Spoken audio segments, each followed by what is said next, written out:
Hello everybody. Welcome to the NorthWest SpeedFest 2023. Oh, what's that?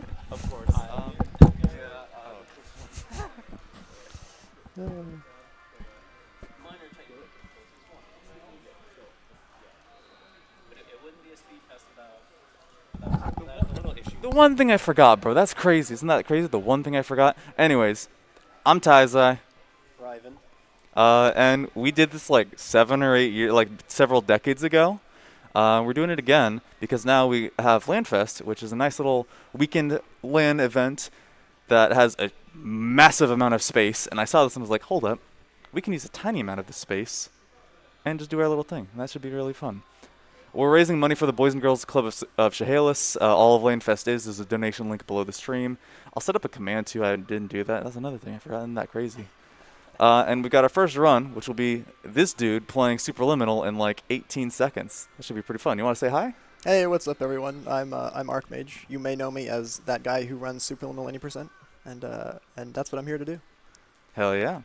All right, we're going to sign off and go back behind the curtains. We just wanted to intro the stream, say hi, and that's about it.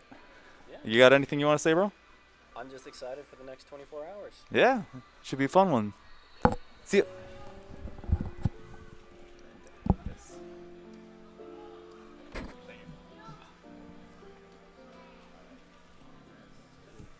Should I take it away? All right, cool.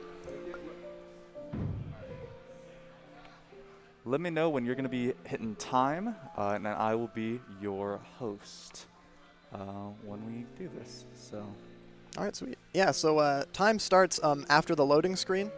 So I guess, yeah, so Give I'll me just like start up here. yeah, give me a verbal thing when it kicks in. Countdown? Cool. All right, so I'll press start here. 3, 2, 1, go. All right, And here there we are. We are running. All right, perfect. So yeah, Superliminal, game released in 2019.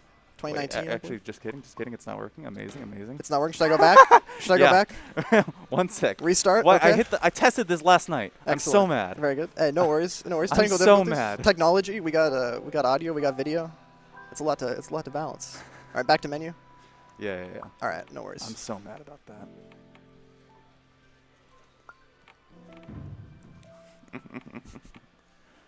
Okay, one sec. So the graphic system just disconnected. Okay. Amazing.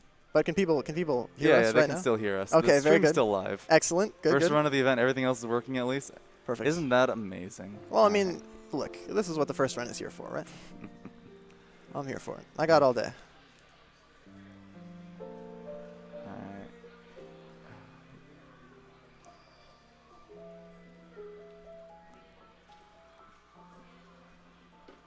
Now here's the question: Is anyone watching right now?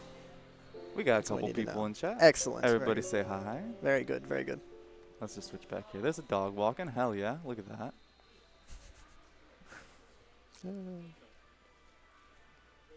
I love how everything was working until the moment I went to start streaming. That's so crazy. Yeah. Anyways, I'll just say hi for all the people in chat. Casual speedrun. Indeed. IB all day. Tierj. What's up? Crazy liminal. Yep. Mango Yep. speedruns. Hey, I recognize a few names in there. What's up, everyone? And again, this is the NorthWest SpeedFest at LANFest 2023. You can't see it on camera. There's a couple melee setups and ultimate setups that you'll see in the back that we're in the fighting game section of the venue, but there's a whole, like, across that curtain is just a bunch of LAN PCs and a bunch of people enjoying the weekend. So one Yeah, second. it's a big event. I'm going to continue working on the graphics if you just give me a moment. Yeah, for sure.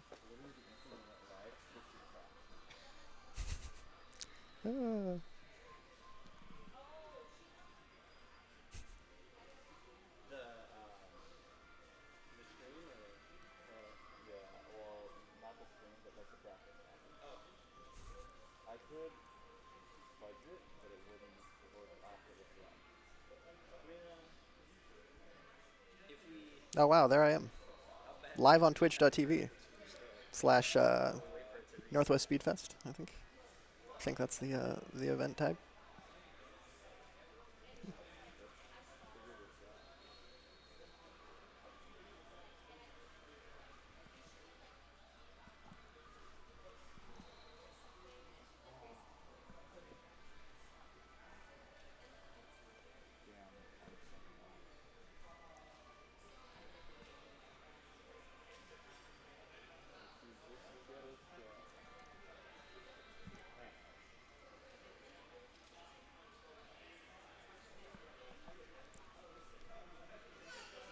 Let's see if I can pull up chat here. My cell data is not super good, but I think I can. I think I can get chat up. All right, What's up, I everyone? have made a very ghetto timer, which is the only part that is critical for it to not be broken right now. Right. Um, so we can do that. One sec.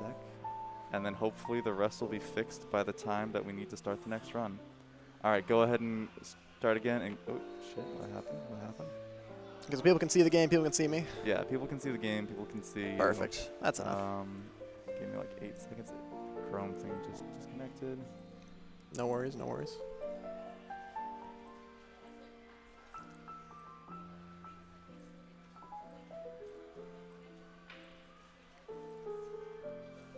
Oh, I think that's why. Okay. There we go. All right. Now go ahead and start, and we'll give the timer. All right, sweet. So yeah, like 3, 2, 1, now. All right, we are running. Let's go! All right, excellent. Everything's working. Let's go. That's great. Now I just have to pray that I pull everything off here. So yeah, Superliminal came out in 2019. It's a puzzle game, notionally. You know, sort of half puzzle game, half just do stuff and it'll blow your mind. You know, perspective. But what I'm going to be doing is breaking everything, trying to at least. That was just a rook falling on my head. That wasn't a glitch. That just happens. No, but basically, like, normally in this game, everything just like looks really cool and it's like pretty normal. You're like, oh, whoa, perspective. That's like that makes sense. That's how that works. But you know, here it's gonna be a little different because I'm just gonna be abusing a bunch of glitches. Basically, beat the game as quickly as possible. So yeah, here's level 1. Let's see if this works. It did not. Okay, let's try that again. Yeah, fairly inconsistent glitches here, but basically what we're doing is, so the game has a perspective-based object resizing mechanism, which is insanely cool. But you can break that by basically making the object really big, rotating it inside yourself, and then the game gets confused, and when you place the object, it becomes the size of basically the entire level, which causes you to go up briefly, and then when the game realizes you're still inside the object, it just pushes you to the edge of it. So that's just like a teleport. That's better. That'll do. I went for the safer strat, you know, because the hard strat, we could be here all day, basically. So yeah, that's good. Yeah, so you'll notice this is just the end of the level. So basically, yeah, just a straight up teleport. Very, very cool stuff. Yeah, the game's really cool, but yeah, it's one of those things where the main mechanic is so versatile that really easy to break. So as long as everything works, it's really cool. And even when things break, it's also really cool. So basically, it's a good game. You should play it, is what I'm saying. So most of the run is going to be those warps. There are going to be a few like physics launches where you go through the ceiling instead of teleporting, but usually that's just a precursor to teleporting. There's also a few other glitches that are also pretty cool. But for the first few levels here, just warps. Oh god, I screwed it up. Door. Push bar to open, you know what I'm saying? Alright. That should be good. Line it up like this.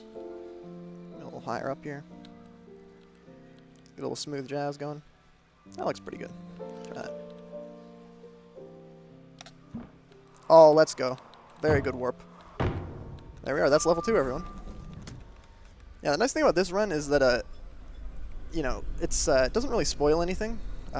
Like, you'll notice that we're starting at the beginning and we're ending at the end, but we're not really touching anything in between, right? It's like it's that old saying, right? The shortest distance between 2 points is not, in fact, a straight line. Let's see, here we're going to do a launch, and we're going to try and land on a little piece of geometry. And then after that, we're going to grab something and then do another warp, hopefully. But this warp is pretty difficult. Well, maybe not necessarily difficult per se. Well, yeah, it's fairly difficult. But more than that, it's random. And you know, everyone loves that, right? So we'll see if it works. If it doesn't, I have a backup. So you know, not the end of the world. We'll do our best here.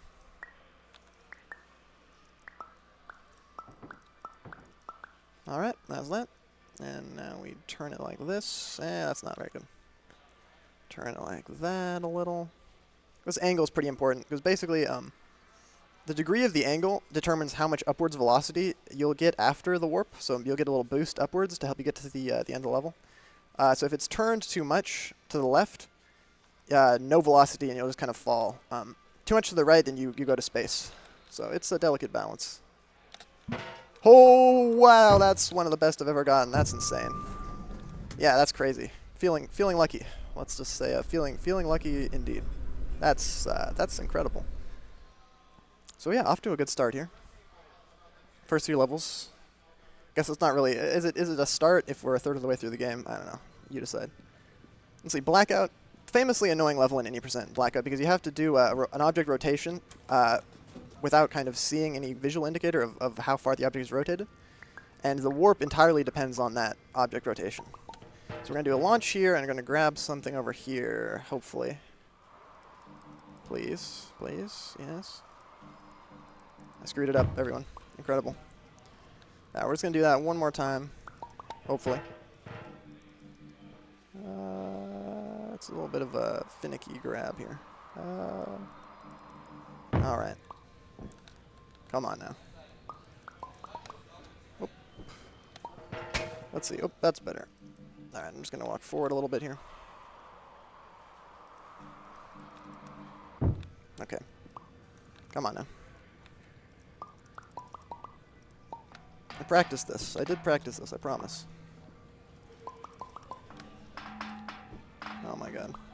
It's always the little things that mess you up. But yeah, basically this this can launch isn't too hard, and this canister grab shouldn't be too difficult either. I'm just throwing. Oh my god. All right, it's comical at this point.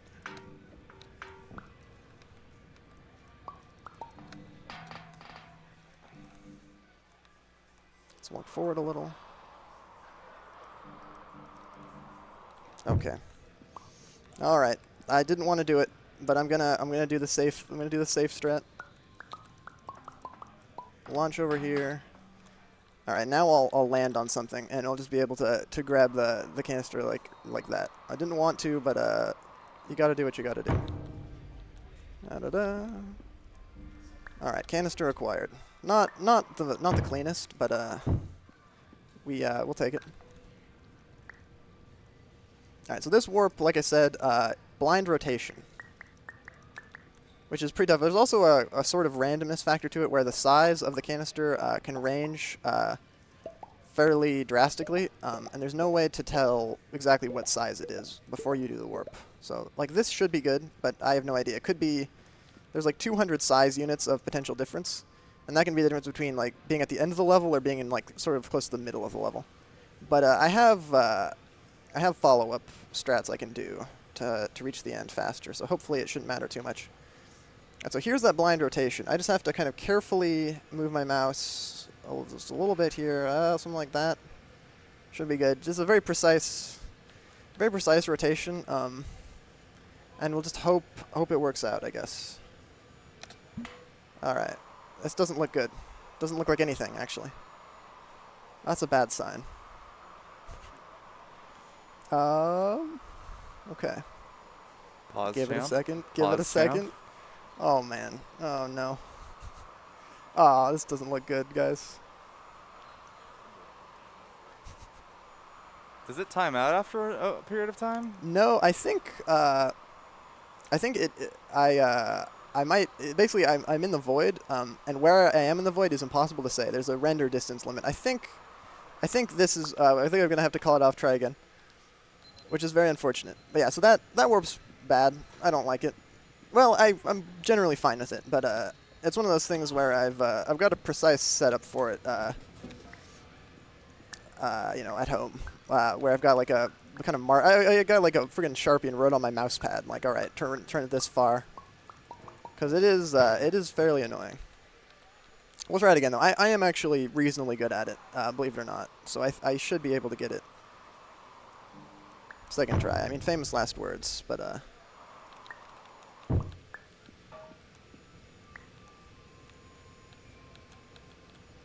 yeah, that's why like astute viewers may notice the world record for this run is like about 6 minutes.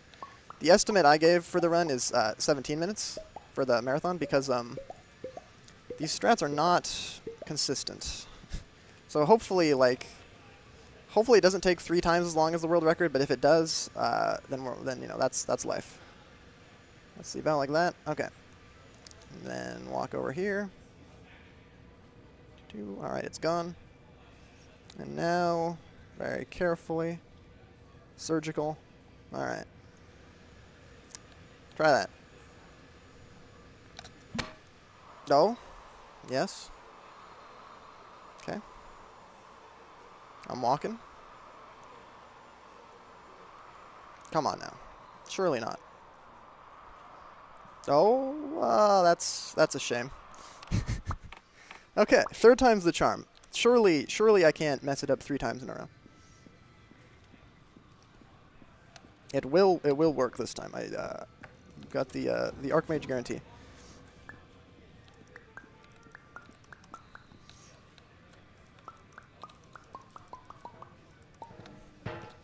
Yeah, very nice. Sort of a nice coincidence. The voice line that would be playing right about now is, yeah, why do I feel like everything is going wrong even when the sun is shining?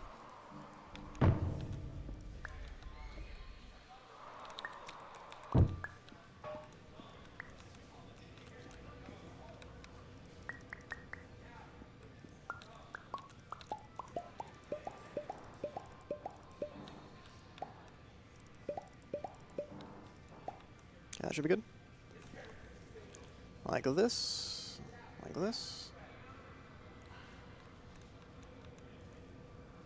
Alright, I'm just gonna, let's see, okay, so that's out the other side. Okay. Like that. Alright, I'm just gonna play it safe. Ish. Alright, that's better. Yep, that's better. Yeah, let's take that. That's good. Alright, that's, you know, not the greatest, but, I'll take it. So yeah, that warp can be infuriating. It's one of those things where, pretty massive run killer for sure. Yeah, but here we are. We've made it. Yeah, rest of the run is should be much easier than that. Yeah, blackout. Typically, blackout would be you know, level. It's dark, not a lot of lights. And one of those things, one of the things that I really love about speedrunning is just the you know, the emergent gameplay of it, right? Like you find out all these weird little things about the game that you wouldn't have otherwise. Like in blackout, there are no ceilings, right? Because the ceilings are supposed to be, you know, kind of shrouded in darkness. The devs just left the top of the rooms open to the skybox, like the black skybox, which is just kind of like a funny little game design thing where I'm like, yeah, I mean, you don't really need to model the ceilings, I guess, right? Alright, so now we're just another warp. This one's kind of special because the object won't disappear after I warp with it, so it'll still just be this massive friggin' door, just this plane of metal intersecting the level. So I'll be able to just hop along that. You know, ideally I'd be able to just walk along that to the elevator. Where am I? Oh, that's a good question.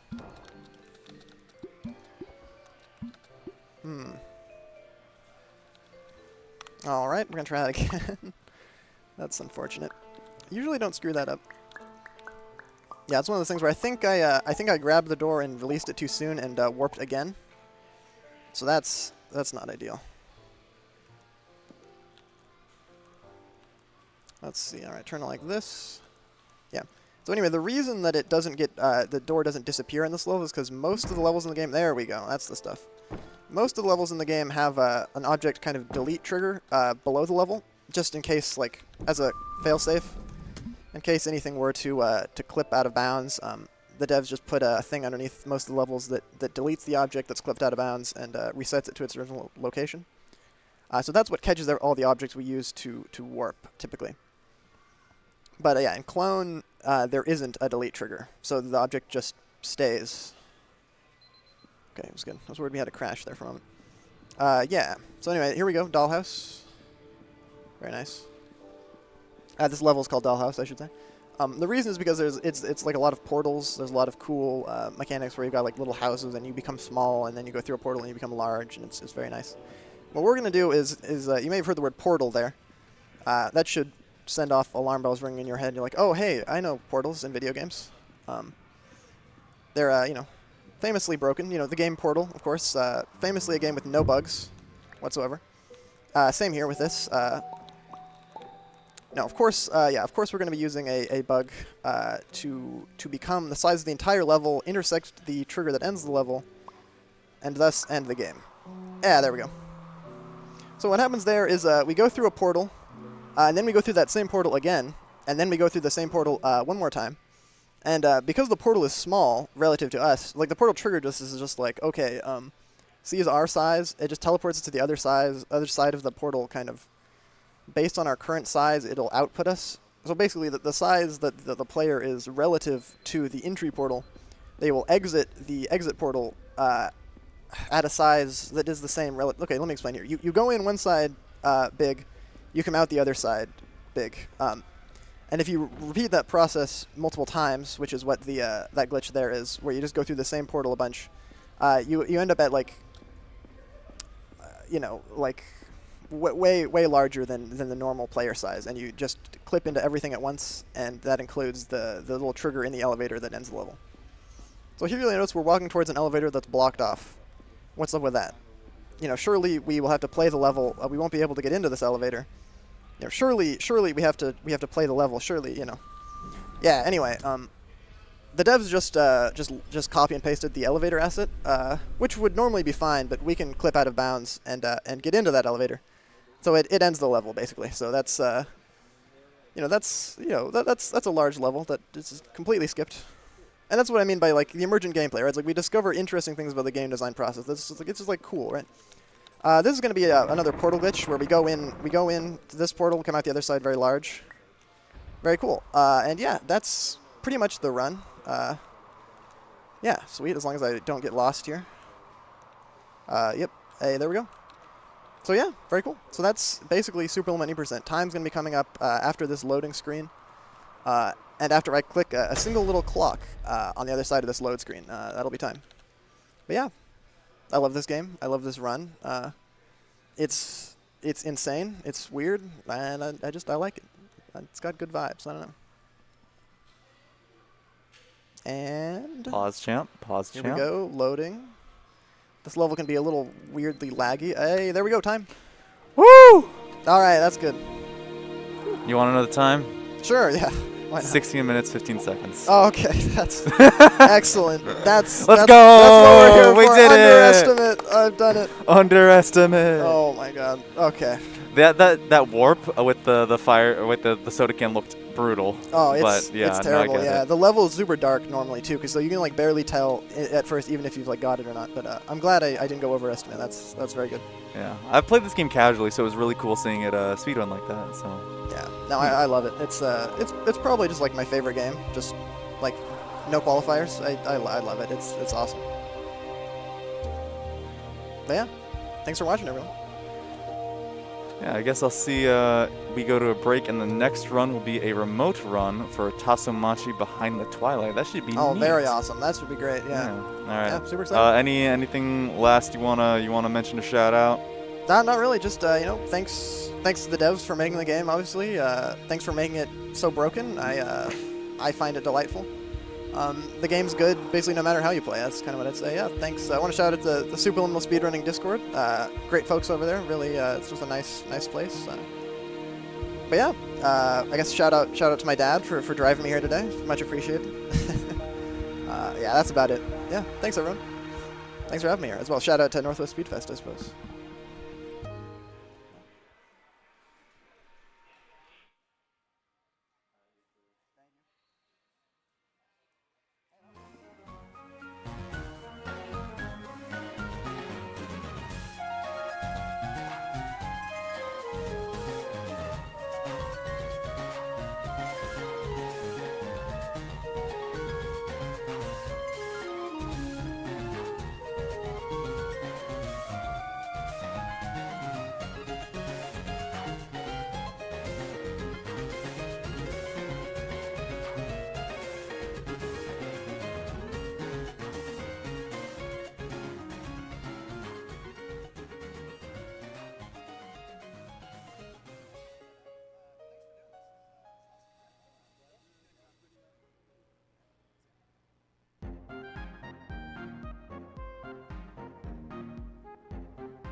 Oh wait, hold up, hold.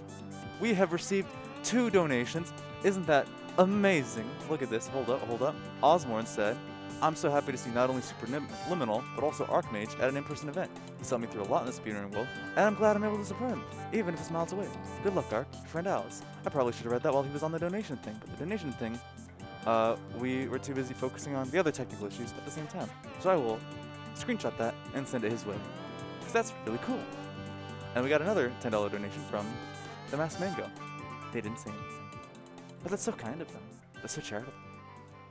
our next run will be Tazamachi Behind the Twilight with Killing Pepsi, which will be starting in just a moment. I'm prepping with the runner right now, and we're shooting it there raw. Whee!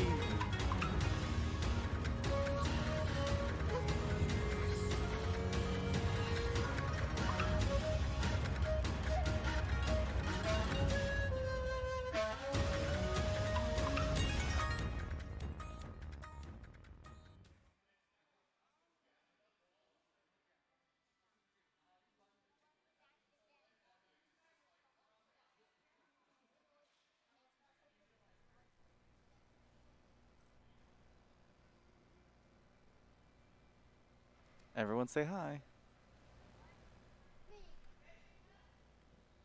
There I am on the screen. There we go. See. What's up? Alright. Gonna not waste much time here. Gonna format my save. And I'm ready to go. Just give a countdown from 3 here. Assuming we're good to go. Alright. Alright, let's go 3, 2, 1, go. And the timer's working. Let's go. Most of you probably are not familiar with it. It's a really cool 3D platformer. Heavy on momentum and kind of in the style of, I'll say, sandbox 3D Mario. Give you something to expect. Yeah, right away we have our airship. You're not going to see me using the airship too much, but for right now some real quick tech. I have 4 forward inputs right now. I'm using it once to gain 4 times the speed. Doesn't work when you're just walking or, you know, but in the airship it is so fast. Here. Good. To make that easy, I use a joystick good program, because you can use a W forward arrow and the numpad up arrow along with your controller to. It's a little goofy, but pretty good. Alright, story-wise here, our airship just got destroyed, and we're gonna limp along to a nice resting point. We're gonna be approaching our hub area. We're not gonna be in the hub area for much time after we do our tutorial, but we'll head back there between each segment. So it's broken up into 3 areas. I have to beat through each of them, unlock a certain amount of sources of the earth, they're called. That's the main collectible. To unlock the next thing, and continue on until we get 150, then we beat the game. You know how it is. Pretty good stuff. So the main, for the first about 20 minutes of the run, it's going to look a lot different than the next, the rest of the run after that. The main thing I'm doing is going to be using some interesting things with the, like right there, with the animation button. If you press right on the D-pad, I think it's H on the keyboard. Don't know. Don't play on the keyboard. You can enter an animation and exit it. So while you're in the animation, you kind of stand still. But if you enter an animation button as you're going to like a cutscene or a dialogue thing like that, didn't quite get it there, but only this is a second. You can interrupt the animation. There's some side effects that I'll go into in a bit of that, because it doesn't just cancel the animation exactly. But yeah, you're going to see a lot of that used throughout the run. Gonna hope for some coins. I had coin luck. Looking for a certain amount of coins throughout this run. I'll explain why. We won't really need to use them for a while. Good tight jump there. Okay. Yeah. A little downtime here. Wish I could be there in person. Currently not even in the country right now, but I'll be back in a few weeks. And next time, I'll be sure to join. Have some fun. Hopefully it won't be in a really sweaty room like last time. And that's not true. That was a fun time. Okay, I just did something really interesting here. So, before entering the cutscene, I pressed the animation button, like I mentioned earlier, and as it kind of transitioned into the cutscene, I pressed it again, and I was able to gain movement, and you heard that just now. The screen's doing some weird things. I just fell into the water there, and got reset to the start of this section here, saving about 10 or 15 seconds, in addition to the 10-15 seconds that I saved from starting to move during the cutscene right away. So you're going to see that a lot throughout the run. You kind of maneuver blindly throughout each of the sanctuaries in the run to be able to save minutes overall. It's like 5 minutes total throughout the run that it saves. Pretty significant. Yeah. Just kick around the cute little cat boy that's helping us out. Kind of giving us our goal here.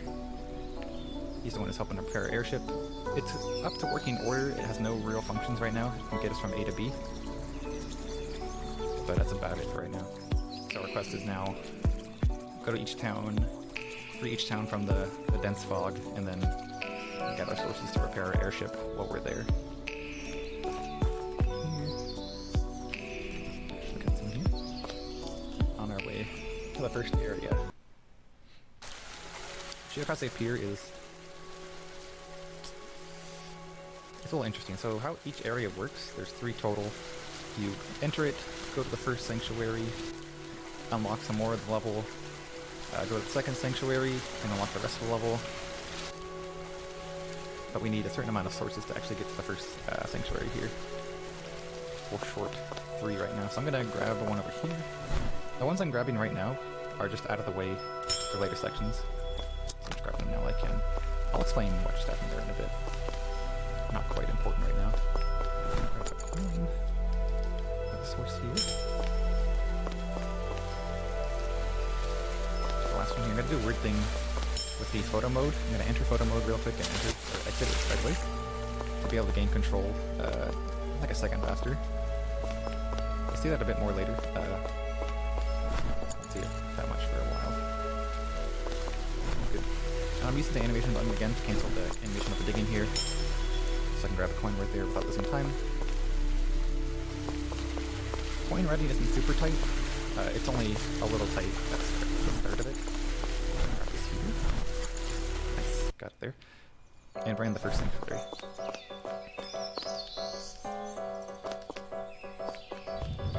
Each sanctuary, there's like I said, 2 in each town. They each contain 4 chambers. And you might make this not a circle. Just a hair slow. The first one I'd say by far is the hardest, which is a shame. Because we don't have a lot of movement abilities yet. I say a lot of, we don't have any at all right now. It makes some of these little tricks and skits we're going to go for hard. Oh, sweet. Perfect. Only saves a couple seconds to get that early cycle there. But I reset 90% runs for this trick right here. That's pretty rough. Yeah, take note of that also. I use the momentum of the moving platform to gain a little extra speed through that gap. Take note of that. There is no speed cap in this game. And it will most likely come forward. No spoilers for now. Leave that up to this guy here. These platforms kind of fall about a second and a half after you touch them, and they fall pretty quick, so they're a little unassuming at first, but they will take you right down to the drink if you're not careful. Not a huge issue otherwise, though.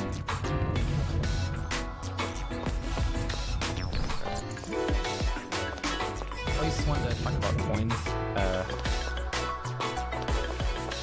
I think we need like 65 in one total? Something like that. 85. A lot of them are like on the way, and we gotta jump these. And we get them along with like next to sources and stuff, so it's pretty fast. All the single coins that I get in this run, those little small white dots, the set locations they can be in or appear in are random. They're always the same, but whether they'll be there or not is random. So like, I know where coins can spawn, but if they're actually going to be there is a different story. Last one here, another skip. Not too difficult, but it's on the edge of consistent.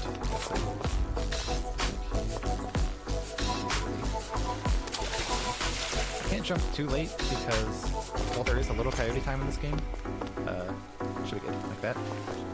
Since most platform edges are rounded over, as you go over them, you'll kind of just slide down off of it, and you won't be able to jump. Like you just will not be able to jump off and save yourself. And you've probably noticed here I'm lighting these blue flames, torches, kind of immediately walking away with mid-animation. Again, just another use of the animation button abuse. Double tapping that really quick after I input the command to light the flame.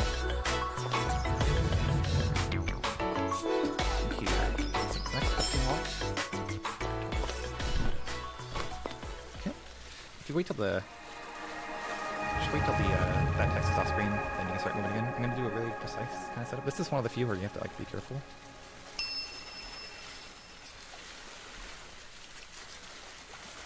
Okay, that might be good. I might be stuck on the right side. Oh, we're good. Sweet. Good. There's good setups for all the like timing-wise for the blind cutscene movement there, but oftentimes some of them are a little strict. So if you accidentally like brush up against the base or something like that, you're gonna end up just seeing yourself running into a wall when you get view again. It's pretty good. Okay, that's good. Whenever you talk to Kagara, the camera shifts you 45 degrees to the right, so it shows both of you at the same time. So that's why it's a little awkward when you do those skips, because it kind of just shoves the camera away. Grab these coins to the wall. That's a consistent 3-coin spot. All 3-coin bundles are going to be in the same spot every time you reload the level. They're always there. So they're a really nice consistent source of coins throughout the run. And I also unlocked an ability from the first sanctuary there. You've seen, I can slam down now. Doesn't have a huge amount of implications yet, but like right there, it can speed up the slowdown animation when you grab a source by slamming down. Similar to like Mario 64 or Sunshine when you ground pound into a star or shrine sprite. Just speeds it up a bit, and over time it saves a lot of time for the run. Kind of the name of the game for the first 20-25 minutes is a lot of small things that end up saving just like buckets full of time later on, and then with some other abilities and changes a lot. Sanctuary 2 is not too difficult. There's a few strats that I go for that can result in some pain. Probably will.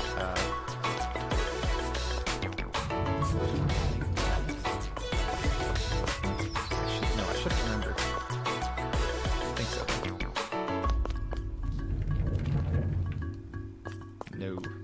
Okay, this one's like an inverse of the other room that you saw in the first sanctuary. There was a skip you could do on the first one that saves 8 seconds, but it's just not worth it. This one has no real skip, so just kind of maneuver around this. Mostly going against these treadmills. Get a weird jump here. Yeah.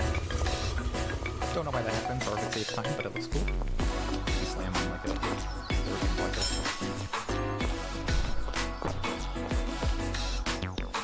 Yeah, I kind of love the animation button cancel technique thing because it speeds up the flow of the run like a lot.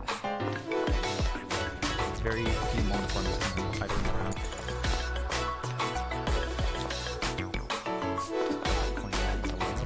So here the last levels or rooms have some more difficult strats. So in common with these blocks here, if I slam on them while moving, I'm gonna get some extra speed you saw there.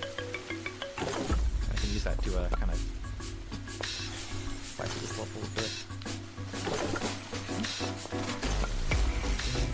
Nice. I can get like right to the end from the first moving platform, but it's really precise and I usually die, so I didn't really want to go for it. Okay, good amount of time. And this one's even harder. The coins on the way here. I'll should be good for the rest of the run now.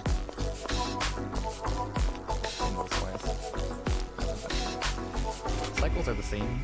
They start when you enter the sanctuary. So, assuming I played really well, could have gotten that cycle. But it's fine. Yes, really. That one's really precise because you have no good window of when you actually start to make the jump.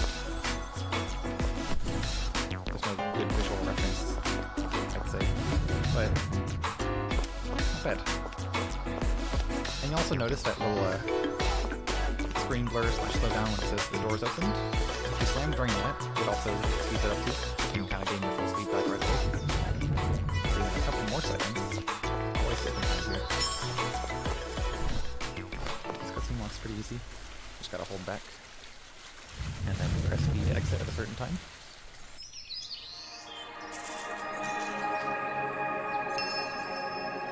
Just as soon as the tree appears again.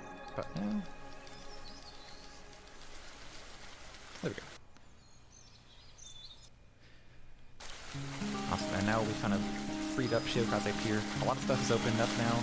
Not everything is quite opened up yet.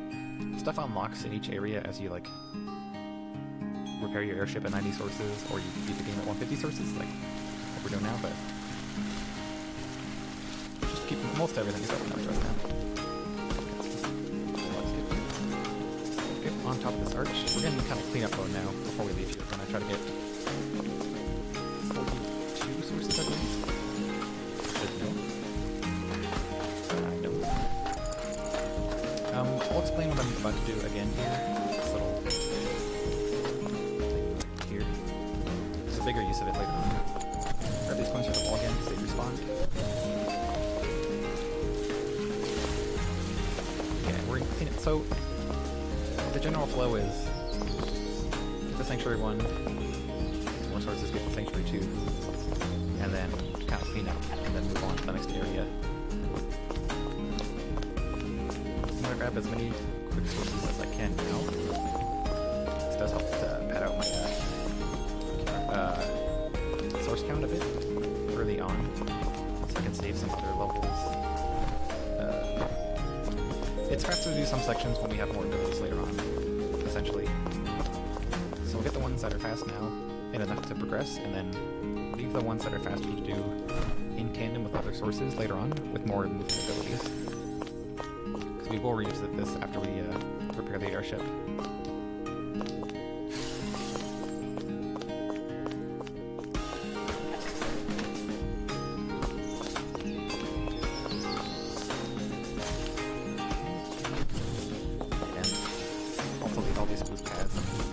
Going through do not unlock until we're activated until I beat the second sanctuary of that area.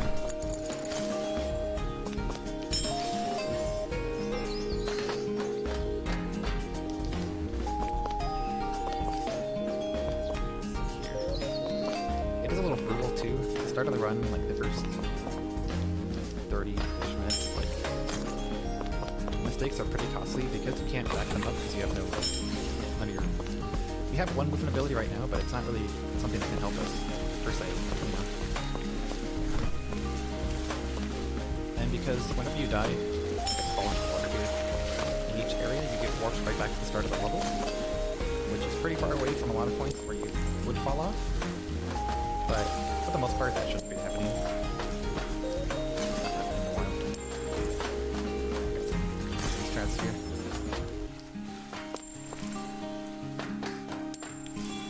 All this things here. That might seem a little slow to do. You might think like all these other sources I'm whizzing through, like just a source in a bush here. But in terms of like the first half of the game, we're pretty limited on sources that we can access. So we have to end up taking some ones that you might think are fairly slow compared to others. But it's just because we're already like strapped enough as it is, you know. We're getting everything that we can without wasting too much time. And the song is staging out and we're looping right here, which is good. It means we're making good time.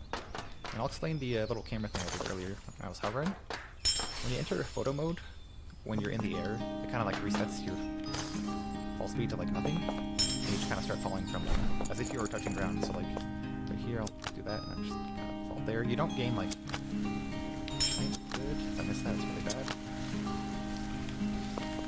Yeah, you don't really gain much, like, distance. You gain a little bit of distance, the fact that you're just starting to fall, but, like, it's not much.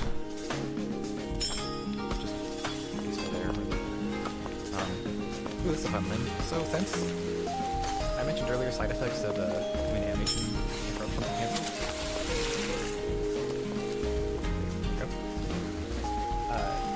once you're not really stopping the animation or canceling it, you're kind of just overlapping it or kind of running over it, I'll say.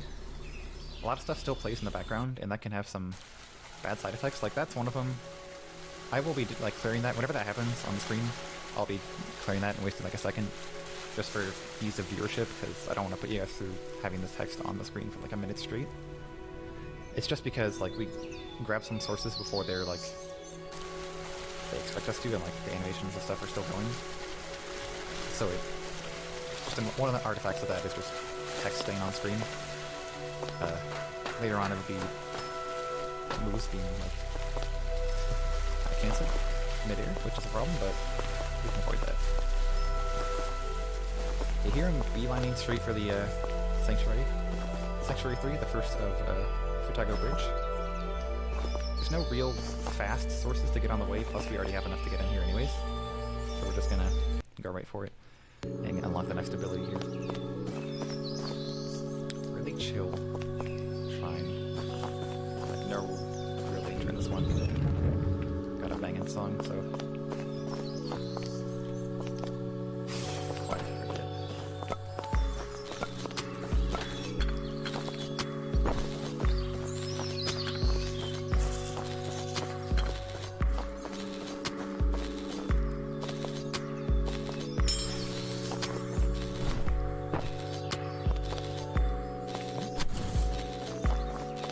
A lot of like mazes and puzzles in here. Later on, you see like a Gen 1 Pokemon maze warp thing. It's pretty easy though. Because it is still like the third Sanctuary. It's not like throwing stuff at you that you can barely do. These, don't worry, these platforms are always there, just invisible until you hit the button. I mostly just walk over the buttons to show them because they're in the path of the fastest path anyways. Although if you asked me to do that blind, I don't actually know if I could comfortably say I could. I probably could not, I'm gonna be real honest. No bad speed under. Double clean. 42. Okay, that should be good actually for the rest of the run. Other categories are more strict, like 90 versus are also but this category is thankfully like critically on points.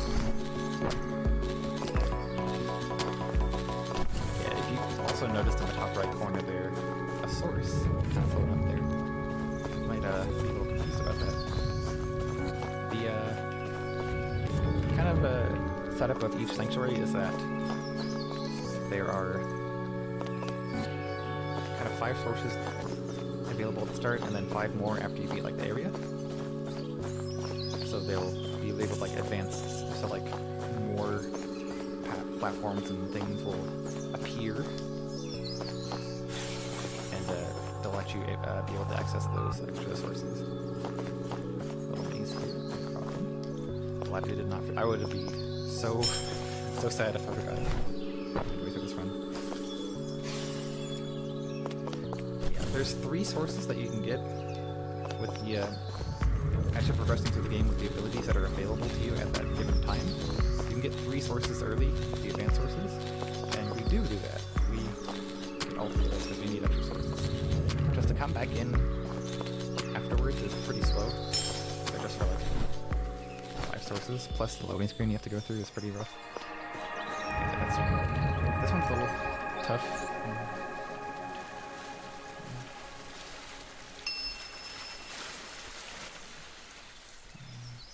Okay, I am probably going to be running against a wall here, but might be close? Yeah. That's what I figured. If you accidentally touch one of the bases slightly, it'll like shoot you up that thing. But yeah, you might have noticed there, my next ability. I mentioned earlier about after 20 minutes in, the run kind of changes a lot. Shifts away from the animation button being the focus of all exploits and time save.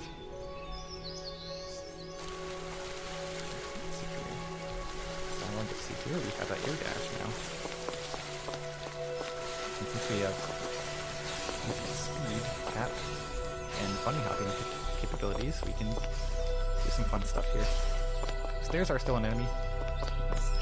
You can sometimes get upstairs pretty quick if you go at a weird angle, but it's really unreliable.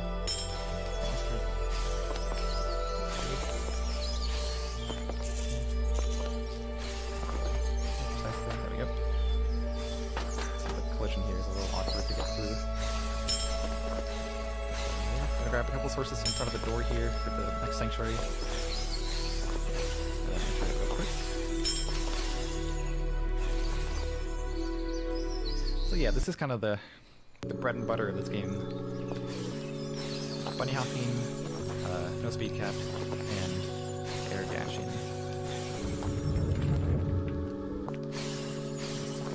Good stuff here.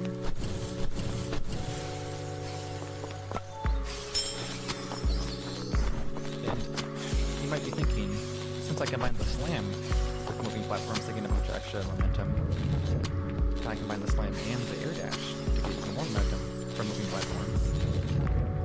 And the answer is yes, you will see that in the video actually.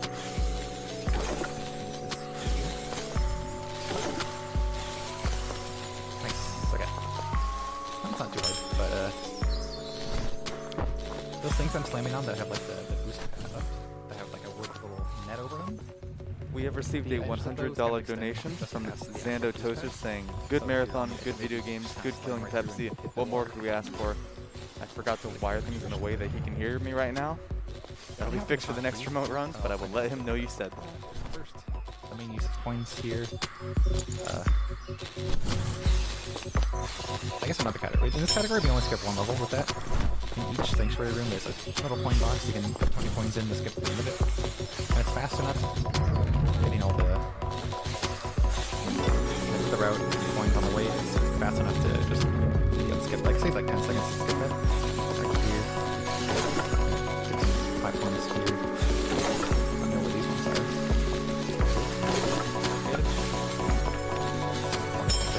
I'm gonna do first advanced source grab here.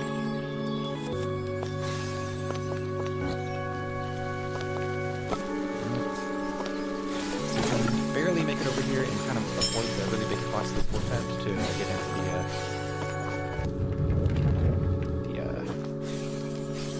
that platform there to grab this. You're not supposed to get that source. It's at advanced and it's unlocked like much later in the game. Okay, you can do it if you want. This cutscene walk is also free. Yeah, I've tried to open. Don't worry. Okay.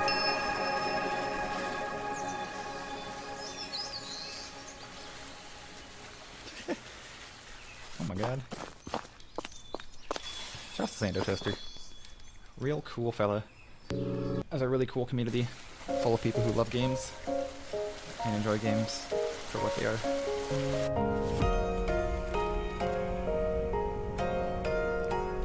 We've cleaned up the fog here. And we can kind of do it. This one's a really short cleanup because with the next ability that we get, it's a lot faster to get sources with that one. Just with how this level is laid out. I'll preface this now. This level is pretty brutal for the artist overall because of the fact that it's based on like 3 or 4 levels, and if you fall off one of the levels, you kind of you have to find a way back, and there's not many ways back up each level. Few and far between them, so you lose like up to like 25-30 seconds. Sometimes you fall down. It's pretty brutal. But so while we have just a slam and dash, we get a few easy ones here. There.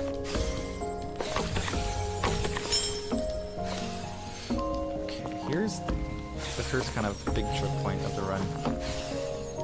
This track here, if you fall, it's like 20 seconds. Okay, try it again. You need a good setup here to make a good distance jump boost here. Should be good. Need to get to that source right here. You can see. I'm gonna back it up here with a nice little camera hover. That's nice. You have to just run all the way back to that boost pad I went to a pagoda anyways. So it's, if you miss it, it's pretty rough. But we got it. Second try.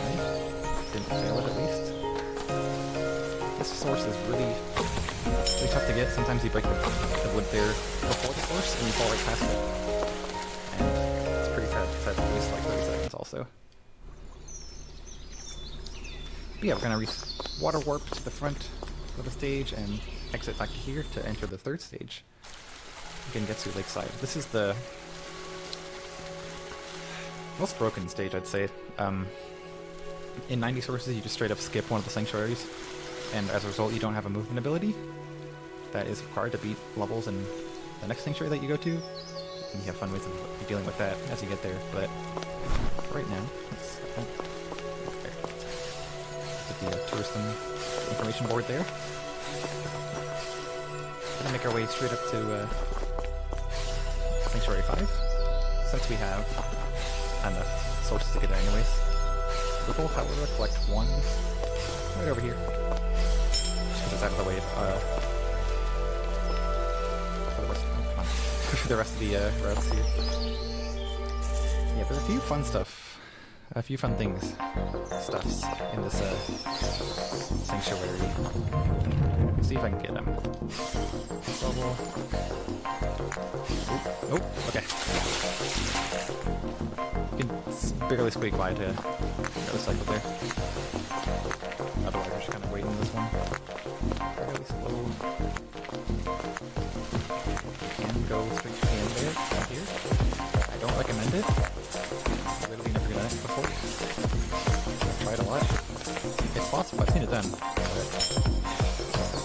it's a little ridiculous. Also another banger of a tune.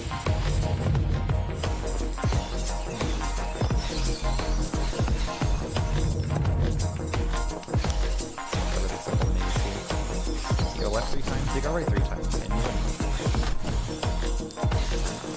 Can't really not cooperate too much because we're going too fast through it, but we're in there.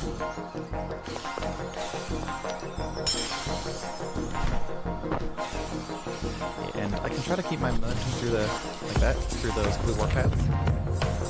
They're very specifically timed jump. It's really hard, honestly. I usually don't get it because there's a little bit of bump of a collision around each blue teleporter that will just cancel your speed. I need to, every time you jump these platforms to move between back and forth between the 2 stages. Very careful right here.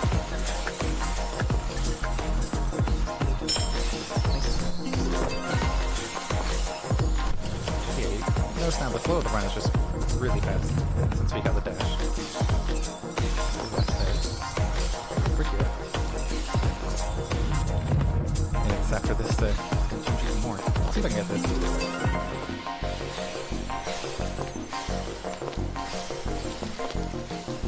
Okay, that's fine. Not as fast as I can go, but I at least have to fall off.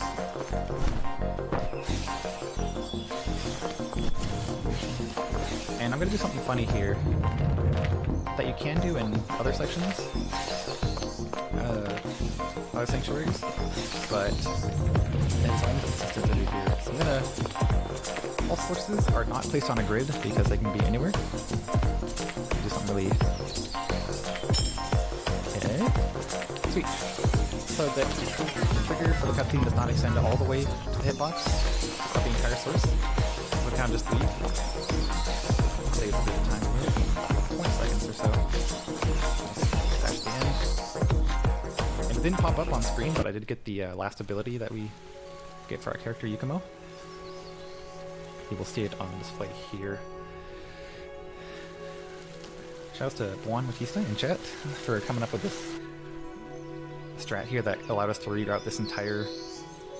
Oh, wait. I'm a little ahead of myself. After the next sanctuary, get that now. Yeah, recently we kind of came together and reworked the entirety of this cleanup of this area. So after the 6th sanctuary, didn't end up saving a lot of time, but I think like 10-15 seconds have done really well. Usually it saves only around 5 for the older route. It was a lot of fun. I usually don't get that experience. Let's get out of here. Text. With speedrun, I usually kind of just come in and grind runs, maybe find like a small setup or something. But I'm happy I was able to like contribute. pretty good here. Okay. One more than required to enter here. And here is this is a choke point right here. This kills most runs I get here, which sucks because it's like right at the end. Okay, there's some collision up here. Okay, we're not supposed to here. You see that source over there? You might be thinking, that's an advanced source, you can't get that yet. But fancy jumps here. If I get this relatively quickly, I'll be very happy. Last jump is bad. We get it. Sweet. Okay, I can take like 5 minutes. It's just rough. There's so many bumps and collision up there to prevent you from getting a good bunny hop. That you can just, even with a good setup, you can just wander around and lose minutes, and it's really sad. We got it. We're done with that. And right away, we're getting the next early source, let's say. Considering we have the jump ability, it's like pretty free. Safety strategy. Use the jump feeder to just bypass the whole level, really.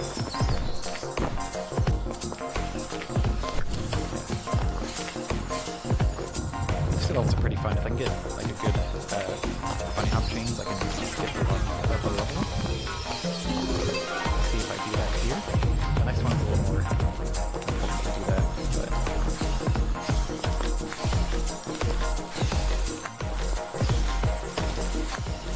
ooh, they're gonna get that. If I was just a little too low down, I would have just flipped the side and fallen down. Good. And the next one I found like I think like a month and a half or 2 ago. Pretty recently.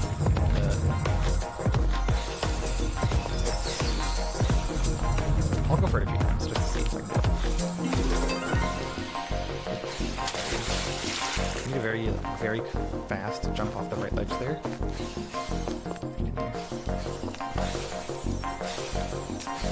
One more try. It's still pretty, I can do it pretty fast if I don't get the skip. Oh dang. One more try. This one's looking good right now, so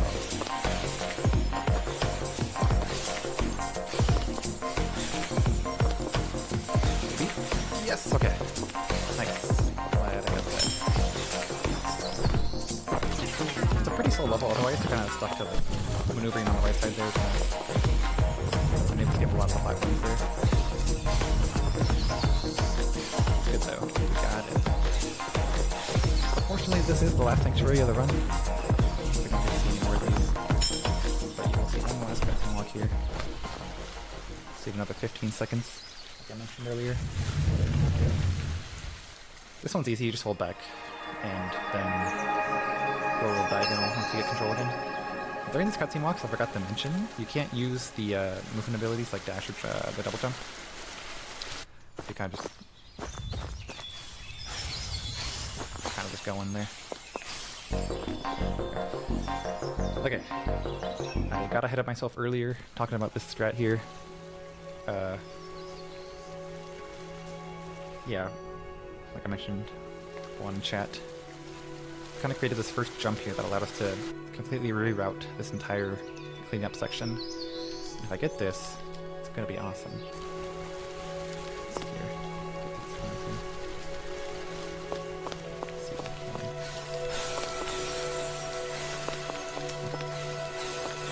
I'll definitely take a couple tries just to be able to show it off. Oh, dang. There. Should mention about bunny hopping.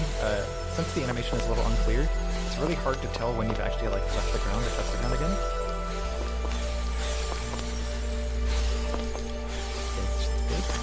That's good. Let's grab that one there. All the way over. Nice. Nice. And upstairs. Sweet. Yeah, getting that source there early. That one that we grabbed in the air before required us to like back here for you. Required us to kind of go up and down like a ledge, over some fences awkwardly a couple times, and I just didn't really feel good about that. I'm like, we have to be able to find a way to skip this, like to avoid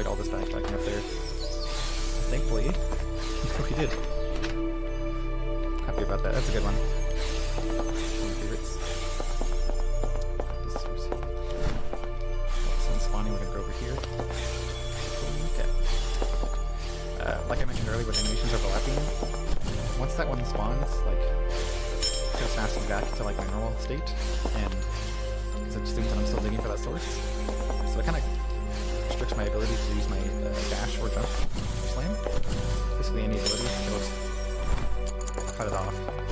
So as long as I have good momentum, I can just keep flying through there, just come to a dead stop. 90 sources, that's good. I'm gonna do an awkward climb here. Some geometry here. Nice.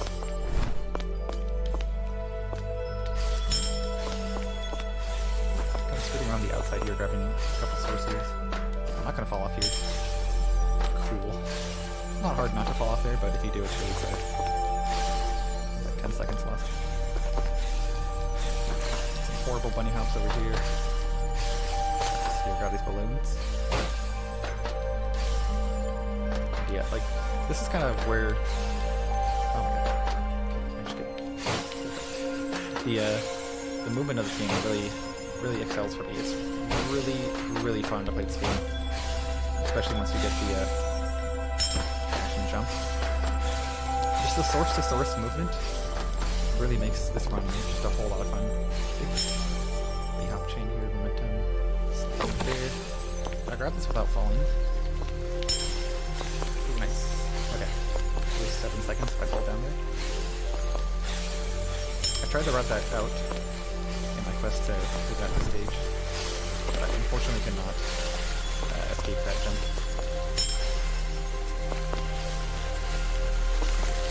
This is slower to let that one spawn and get in over here, but it's easier to set up a bunny hop chain here to get on top of this building faster over here.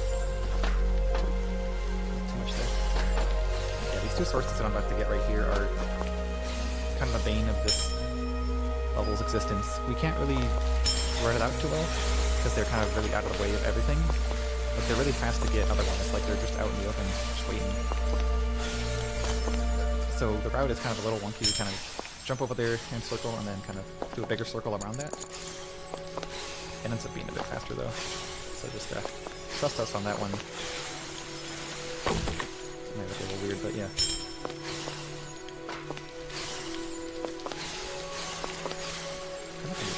There's a little risk in the last source I'm gonna get, but it should be fine. The collision on top of these buildings is a little rough. Let's just walk off. So I have to do a lot of weird inputs to be able to keep my footing and traverse over here. Make it around here.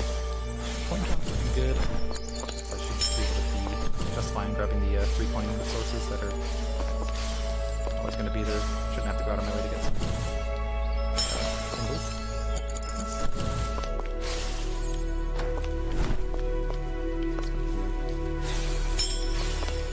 Okay, please don't stay on screen. Stay on screen. Ooh, okay, that was almost bad. That would have lost like 30 seconds. We're good. And we're gonna climb up to the top here, not to actually do what's up here, like the points and stuff. We're gonna slam all the way out here. Nice. Oh yeah. And use a camera to respawn earlier, and we're out of there. Unfortunately, we don't get to Lakeside. That's like good and clear of the fog, nice music and stuff. But we do get some more of the first two levels with that. But right here, since we have 90 sources, Kagara's gonna say, go to this place to fly through some rings and repair your airship. And so we gotta do that. A couple cutscenes here though. Gonna hydrate. Everyone in chat should hydrate also. Don't forget.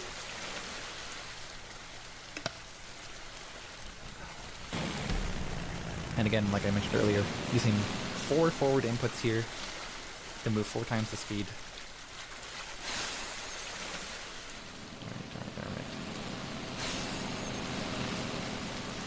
Music will kick in here soon, don't worry.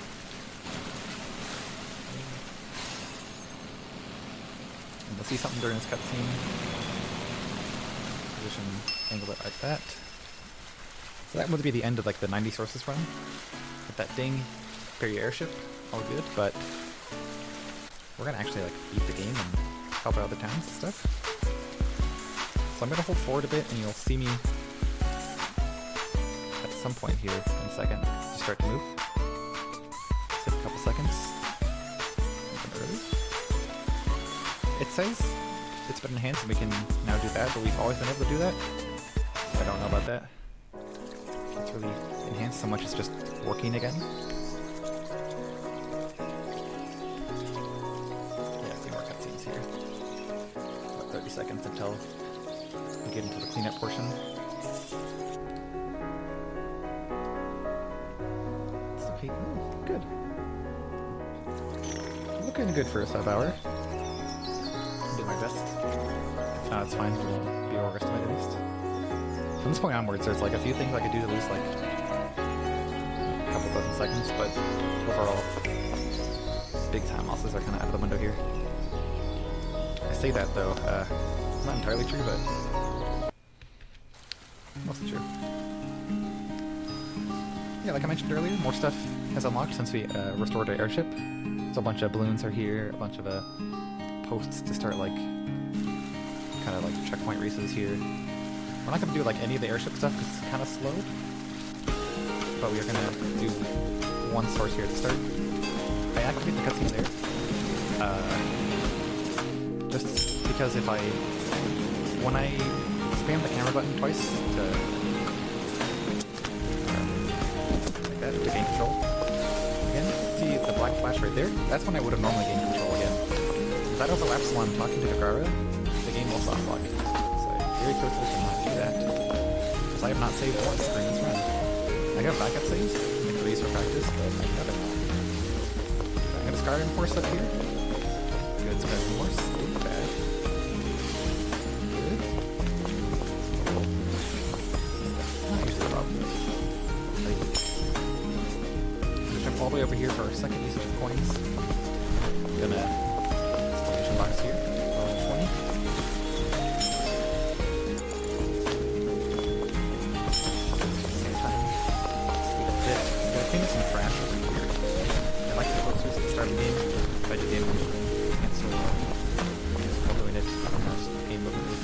It cuts the time of these kind of missions in half, straight up, like a little more than half actually. Circle there, so if I let the animations overlap too much, I will just fall in the water and die. That is sad.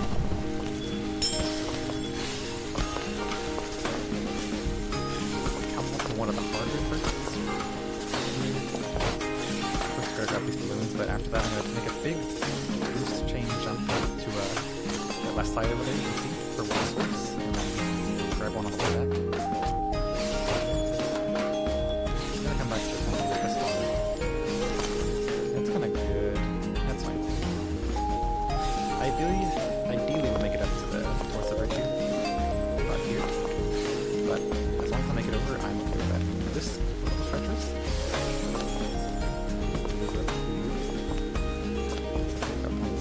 Nice. Okay. Since I wasted a little bit of time start here, I'm gonna play safe. Float. Alright, both to the chat as well, but we got a $50 donation from Sean A saying, Pep Q, Pep Q! Yeah, he saw it. Okay, good, Sean. Out this room. Which is his roommate, apparently. That's very funny. Yeah, that boat makes a lot easier getting back over there. Grab these coins again over here to the goal, like I did earlier. Just to make up for some. This level also went through a pretty big reroute recently. So we missed one coin thing at the end here. So we need to make it up with that one there. And a cool bunny hop jump here I can show off. Go for one more time. I'll do the backup if not.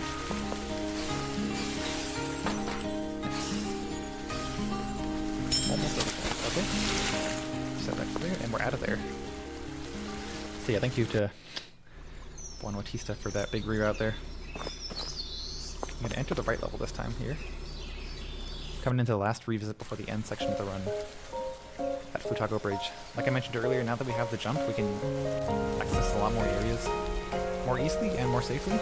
and not risk falling off and losing like 30 seconds. There's still some risk in some sections, but it's not nearly the same as it was. Get the cutscene again, just so I don't stop watching the videos again. Grab one source because it's quick with the airship, and then immediately get out of the airship. The airship is fun, but the sources are not too quick.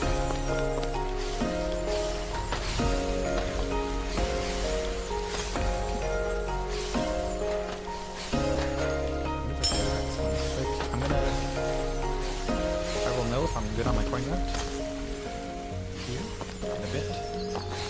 But yeah, like you notice I came in here with like 119, I think. Or 121, I think it is. Cool.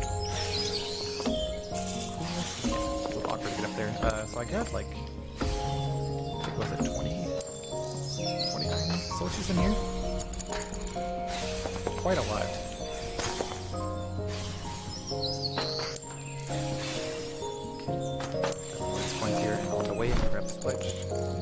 Source in those coins. I just need one more coin source to be able to get back on my to know that I'm gonna be fine. And we have like 2 on the way, so we're good. It's like I said earlier, the coin route is fine. Like, it's pretty safe in this category. I just want to make sure if I do miss the part of coin route, loses a bit of time.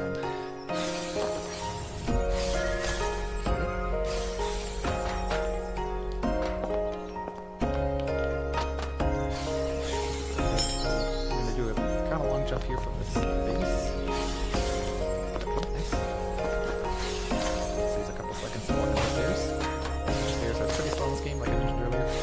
Try to avoid them as much as we can. So we're out here to be able to hop down here. Grab this one right here. Hold that amongst the ones over there. Please. They all popped. I'm sorry. Kind of ruining their day here. It's all for the garbage can one here. Wait a second so I don't hit the text on the screen.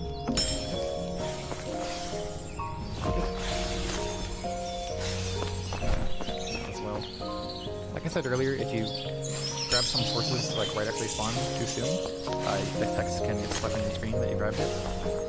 Which is not a big deal. In a speedrun, we just deal with it, but I'd rather lose like a second each time or 2, just to make sure it's more viewable here. There we go.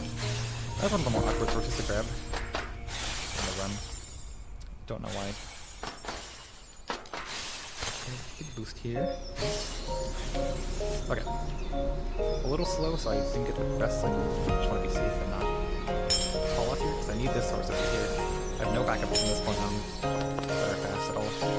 So if I fall and miss that one, it's like, ooh, god, 30 seconds almost. It's also sad. I just feel bad. Yeah, these, you don't have to hit them in a specific order necessarily, but those little buttons, I guess,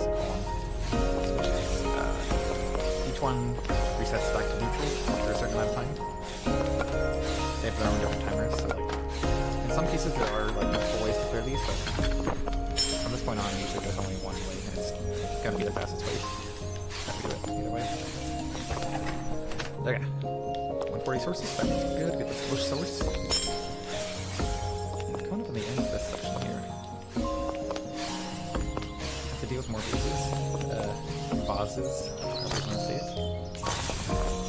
A little awkward to maneuver around because once you hit them, they give you a little bit of air, which is not.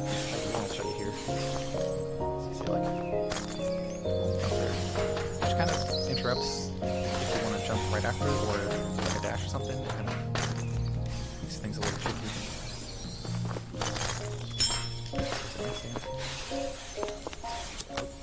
See ya.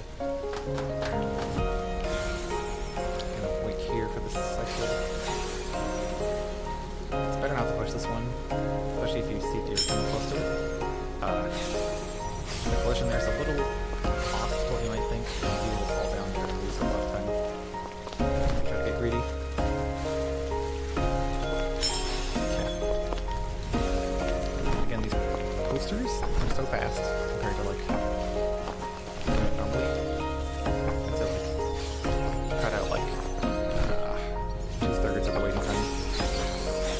when you're doing the animation, you can't like dash or anything like that. You know, so just kind of hovering in that pose and jumping. I'm gonna clear this one over here because it pops up anyways. This is what we need 25 coins for. Direction one there. Really coming up to the 150 source mark.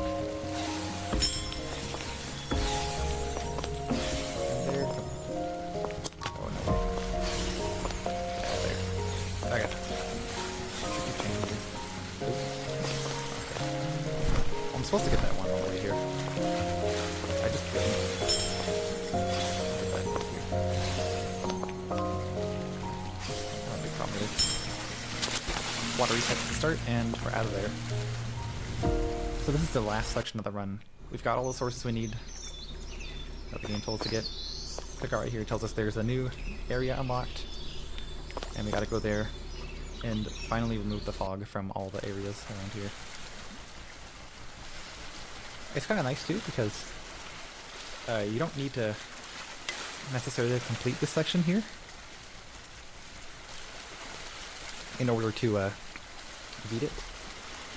Weird way to phrase that, but there's 60 of these lanterns here that you need to destroy. But you can just not destroy any and wait. It's just a timer here. You have to wait for an individual timer to end. So we got about 2.5 minutes just chilling. Jamming out some tunes. How many I can get, we'll see.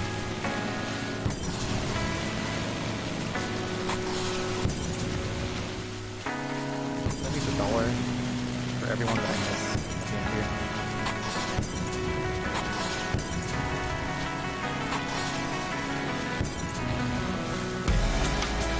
We got a few more after the section of more cutscenes. That's when time will be. I'll be pretty clear about this. That's a good efficient record.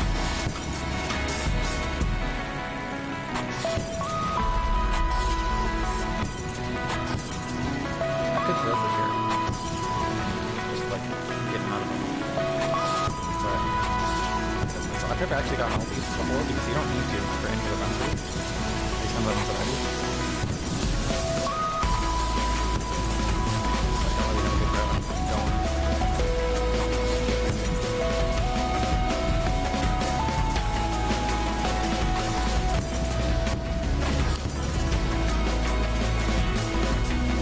Drop ones are, yeah, a little consistent because the bombs like to bounce around, so.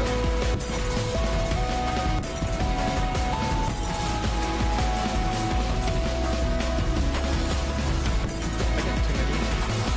So, it depends. I could get like 30, I could get like 55. See. Also.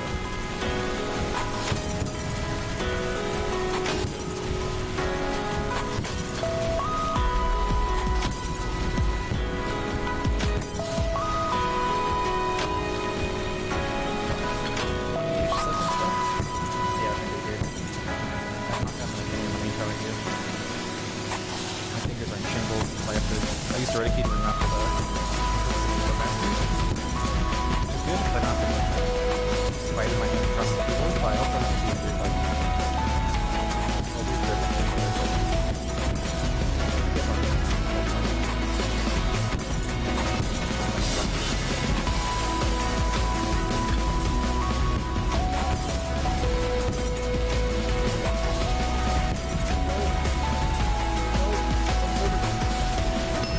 No!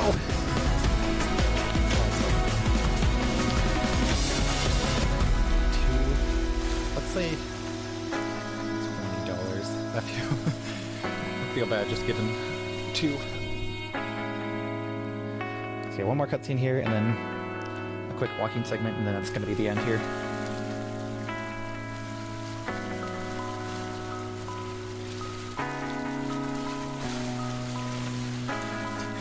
I'll go 20. I feel bad doing that. Cause straight, sometimes I only get like 30 there. But like I was gaming. I was focused. Alright, as soon as I touch the airship at the end here, and the screen turns black, it's going to be time. Do a little talk here. And that's going to be time. The end. Let's go! My sources say just under an hour? Heck yeah. That is just what I wanted. Yeah, thanks for GDs in chat. Thanks everyone. Sad that I couldn't make it in person. I've been here out of the country for a couple months. I'll be back in like 2 weeks. I swear, but nah. Sometime though, sometime. That's gonna be it for me though. Yeah, I'll catch you all in the chat later on and some other ones tomorrow. Yeah, keep watching, keep donating.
Alright, we have a donation from Killing Pepsi for each missed lantern, ×2, and also more to make an aesthetic 200 total.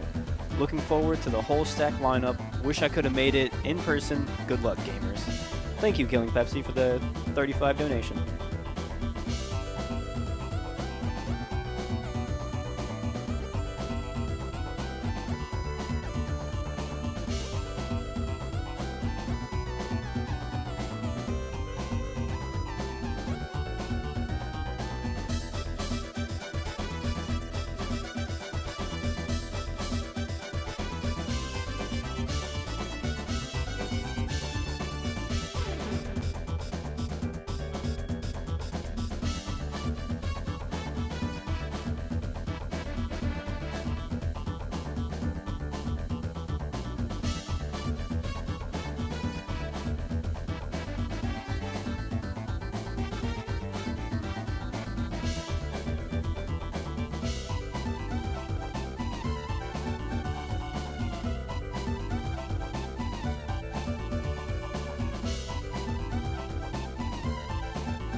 All right, now we should be good.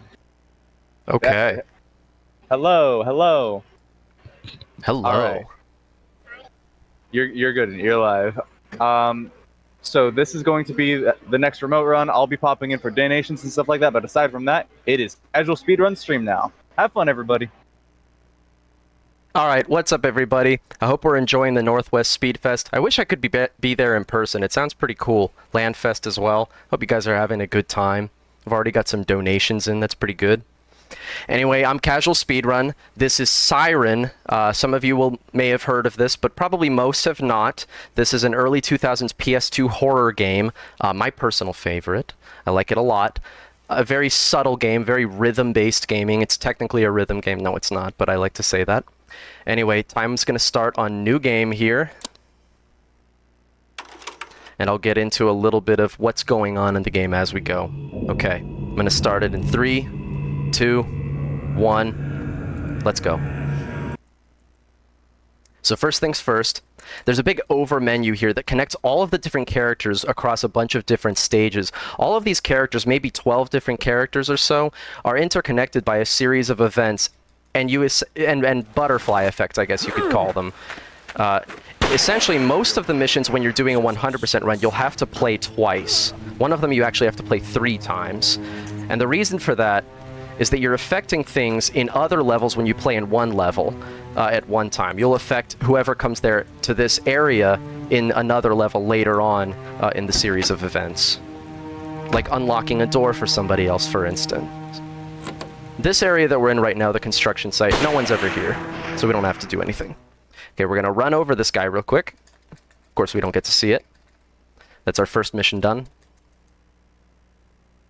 Now, as you could see, we have a little bit of an interesting game mechanic. By doing any kind of actions requires you to hit the triangle button, except for things like opening doors. Some simple mechanics, you can just hit the circle button, the action button, or X on the North American and PAL versions to open doors and stuff like that.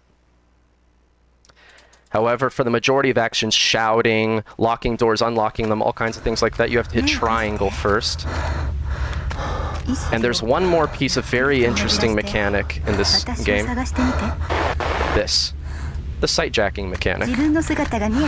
So you can see through the eyes of any NPC in the game. And this is the main mechanic of the game Siren. I haven't really seen it in any other video game ever, actually. The closest thing I could think would be like Five Nights at Freddy's with the security cameras. I don't think that really counts, though. We're going to use it in an unintended way right here. Okay. We're going to use the sight jack to cancel the requirement that we mash a bunch of text. Normally during this tutorial it makes us mash a ton of text, and it's super slow. But it turns out if we just activate the sight jack right before the text shows up, we just don't have to do it. Because the world, all of the world, the NPCs and everything keep moving. Everything keeps moving while we're in the sight jack. See, she'll turn around, and then when this guy moves, it's time for us to party. Now watch, look. We're gonna look right at ourselves. Like that. Look, and then when she decides enough is enough, she runs off. So everything keeps moving while you're in the sight jack. So as you can imagine, there's a lot of advantage we can get from this. One more. Okay. This is still a tutorial level. Things are going to be moving pretty slowly for the next minute or so. It'll start to pick up, don't worry. The game is actually an incredibly fast-paced run now. The any percent is incredibly fast-paced now. We use a sequence break that was recently discovered to skip about a quarter of the levels that we used to have to play in any percent. We just don't play them anymore. Hisako W. So this lady, our escortee here, her name is Hisako. She's one of the main characters. She's the reason why all of this is happening, why this village has been plunged into the underworld, essentially. Okay, we got pretty lucky there. We're gonna pull her up. We had to do one more text skipping. If you don't get the sight jack on that one, you get the mother of all texts, and it's awful. Same thing here, we're gonna let her push us out of the level so that we don't get a text that we have to mash. Easy. Okay, second mission done. tutorial is over, and then it throws you into the deep end after that. You get your first gun level. The gun levels are easily the most dangerous when you have a gun, is what I mean. Because that means other enemies almost always also have guns. And they are just obviously aim bots, so, you know, it's still pretty... in general, you're pretty underpowered here, so we're going to call our escortee. This guy might shoot us. He's not shooting us this time. That's good. A little faster. It's okay if he shoots us. Okay, we run right across. This can fail, but it's like 10% chance that it fails. Okay, sounds good. We made it. And that's that. We just run right through the level.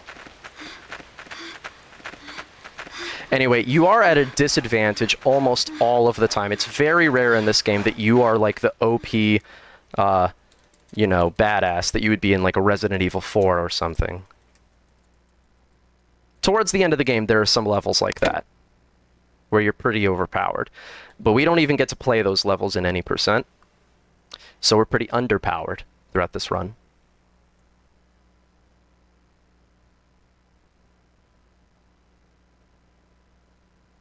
Okay, we got a running simulator here. So basically what's going on is that this world has been sucked into the underworld. Okay, good, we got the forward stagger. That guy back there who shot me, his name is... I'm just gonna say it. His name is Pistol Shithead. Cronius came up with that name. As you'll see, a lot of the enemies in this game have special names that the speedrunners have given them. Anyone who has the potential to ruin your run gets a name. That guy, right here on this level, it's only the illusion of danger. The worst he can do is make you stagger backwards, which we did not get here. We got the forward stagger, so it's good. The backward stagger is slower, but again, it's not even dangerous. Anyway, so this village has been sucked into the underworld as the result of a failed ceremony trying to resurrect an alien god. It's pretty convoluted. I won't try to explain too much of the plot because it would take more time than you could even explain in the 1 hour it takes to do the any % run. Okay, so now we've got the mother of all escort missions right here. Miyako, the gal behind me, your escortee on this level, is blind. So if you thought Ashley Graham was bad, yeah, well, think again. At least she can turn the crank for you and stuff in Waterhall. Miyako can't do anything. She's beyond defenseless, right? Because enemies will actually prefer to attack her over attacking you. Okay, I'm gonna be quiet now for a second. I need to listen for her footsteps to make sure I'm not outpacing her. If you get too far ahead of her, she will actually sit down and refuse to follow you any further until you look right at her. It's good enough, though. She'll usually let you know. She'll usually yell and say something. Look at me. Turn around and look at me. Something like that. She'll say something to let you know that she cannot see. She can't see. She's using the sight jack, this thing. She's using the sight jack on you right now to see where you're going and then follow you that way. Okay. She, like, walked up to me silently there just now. Oh, no, I got the bad one on the gate. Okay, so she yelled just now something. That means that she's sitting down. Okay, there we go. She's following me. Okay, we're gonna get a slow cycle on these two. We're approaching the first combat of the game. Oh, she jumped down. She's gonna be extra slow. Come on, Miyako. It's technically faster if you don't look at her. If you can keep the streak going without looking at her, that's the fastest thing to do. That's not too bad. He's right here. Oh, come on, climb up, climb up. There we go. Okay, hopefully she's not body blocking me. I'm just gonna step up in case she is. She kind of might have been. Alright, come on, Miyako. Okay, so our first combat of the game. Again, you are underpowered, so if you fight two at the same time, there's a good chance you're not gonna make it. So it's just as well that these two are pretty isolated from each other, and this one's only gonna take 2 smacks because she just jumped down from there and took damage, because she's smart. Come on, Miyako. Okay, again, we gotta try not to get too far ahead. She's still following. Okay, that's her. I could hear the bridge. Alright, come on, Miyako. We're almost there. Oh, she's right behind me. What a champ. Oh, she's running out of stamina, though. Okay, good. This lady came out. That's good. less walking to get to her. But then again, Miyako might get stuck. She freaks out when enemies are nearby. Again, she's blind. She, you know, doesn't know what to do. Okay, we're good. We're out of here. I had to resist the urge to run against my splits today. I'm sure other runners can relate. I haven't run against my splits I haven't done optimal strats in months. I've actually just been doing the safety strats like what you're seeing today. Okay, we're actually going to wait 4 seconds. And go. Once the music starts, you're free to go. So we've got Rifle Grandpa here. Rifle Grandpa is one of the more overpowered characters, I guess, just because he's got the rifle, which is really, really notoriously difficult to aim in this game. But once you get good at it, the sky's the limit. The world is yours. Okay, so that guy just shouted at me instead of swinging. I'll explain why in just a second. There's a lot going on here. Let me focus. Okay, so now I'm going to cancel the animation of putting the rifle on the shoulder with that shout. That guy's going to shoot. We're going to bait one more shot. Right there. He shot good. Okay, I'm going to wait for him to turn and then come around the corner and shoot him. And I'll explain what happened with that guy yelling. So, if you're out of range of an enemy when they see you and they take 5 full steps, and you're still out of range, they will yell instead of continuing to pursue you or swinging at you out of range or anything like that. They'll just, oh, they'll pop off. Okay? And that's what this guy just did, that guy over there. And the reason that's really useful, I mean, you could probably deduce, right? We literally were able to just run right past him because of that. We jumped down and he had seen us. He took 5 steps, and by the time he was right next to us, oh, he yelled instead of taking a swing, even though he was right there. That's how useful it is. This is probably the most extreme example, but there are plenty. There are plenty of examples coming up in addition to this one of how we abuse the enemy shout mechanic in this game and how we use our own shout to do things as well. As you saw, I skipped the lengthy shouldering of the rifle animation by doing a shout myself. Okay, right here, we're going to bait 4 shots. We're actually not, even though all the enemy rifles have 5 shots, we're only going to bait 4 because we're going to take the last one to the dome ski. Hey, dude. Okay, that's 1. 2. 3. Okay, that should be good. 4. I thought he wasn't going to do it for a second. Okay. Wait for him to turn. And then me and my escortee are out of here. We're going to let him blast us in the dome ski. Do it. Thank you.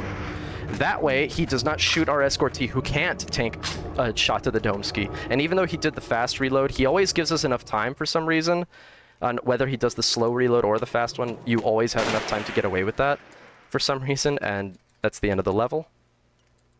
Normally, it's a pretty lengthy level. You have to go all the way around. You got to do a bunch of stuff, and then tiptoe very quietly behind that sniper. Nah, we don't do none of that. Just skip it all. Okay, coming up now is the riskiest thing I think I'm going to do in this entire marathon run. I'm not going to go for the backup strat off the bat. If I fail this the first time, I will go for the backup the second time. It doesn't lose much time. Okay, so I'm going to yell so that this lady down here also yells. Watch, she's going to yell and run right past, like that. And then hopefully that triggered this shovel lady, Madam Shovel, up here to also run away. Yes, and now she heard me. We were in perfect range. This is perfect. Good setup so far. She yells. We run right past her. Madam Shovel. Now we've got Senor Glockman, the bridge guardian. Okay, he turned the right direction. We got a little shout push here. Looks pretty good. Let's wait on that second shot. We should be out of range. Okay, perfect. Now we get the checkpoint at the bottom of the screen. You can see the text. We retry. Now the game thinks we have our weapon and flashlight. It thinks, how could they possibly make it this far without it? And we can finish the level. But first we have to bait 5 shots. You're going to see a lot of that in this game. 2, 3, 4, and 5. Okay. This is for shooting at me. See you later. And that's the end of that level.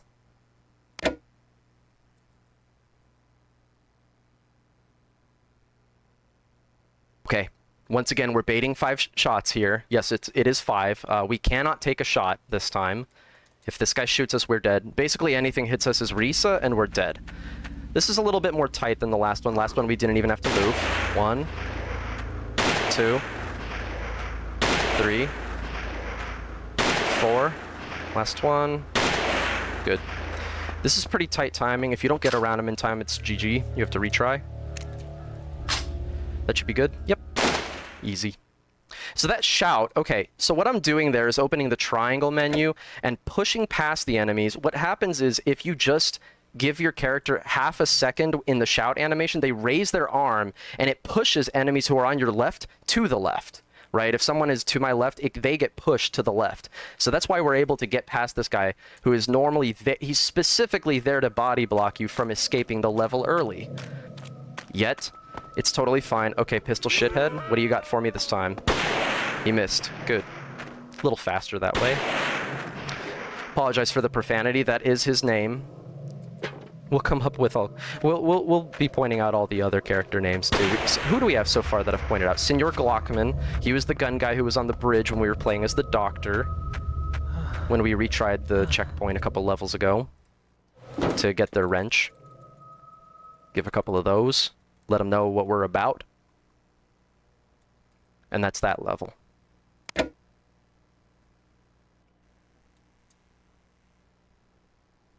Okay, this one's also pretty risky. Unfortunately, there is no backup that is even reasonably fast enough. So we're just gonna do the risky strat. The only other way to do this level is playing it casually, basically. And I mean, yeah, I know I'm casual speedrun, but like, come on. It's still speedrun. This is the speedrun. I do casual at other times. This is speedrun. Okay, so we smack this guy. We say hello to, I'm gonna just say Pistol Poo Poo Head. That's him, Pistol Poo Poo Head. Clobber Pistol Poo Poo Head. And now his twin brother Rifle Poo Poo Head is gonna shoot us in the Domeski. Good. We want to take that shot to the Domeski because our escortee cannot take the shot. And that way he's still aiming at us instead of at our escortee, so she's free to move down with us. Now we come over here. I have her hide in this building.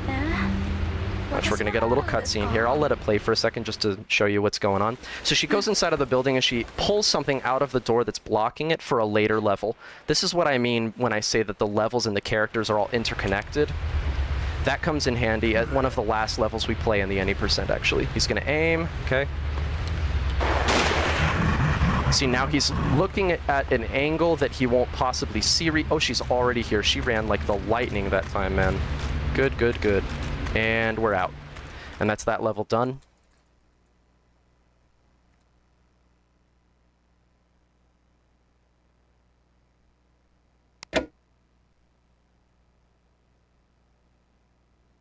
Okay, we are once again back at Rifle Grandpa.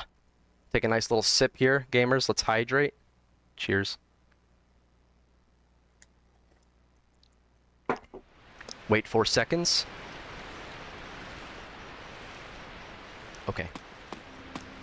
For safety on mission 2 here, I'm actually going to shoot everybody. Normally we don't. We do a very similar thing to what I did the first time through on this level. But for safety for the marathon, it's only a little bit slower to shoot everyone, and I'm going to do that. We're going to Rambo mode. So let's get this 1. And we've got the sniper. That's 2. We shout cancel so that we're fast enough to line up this shot. And that's 3.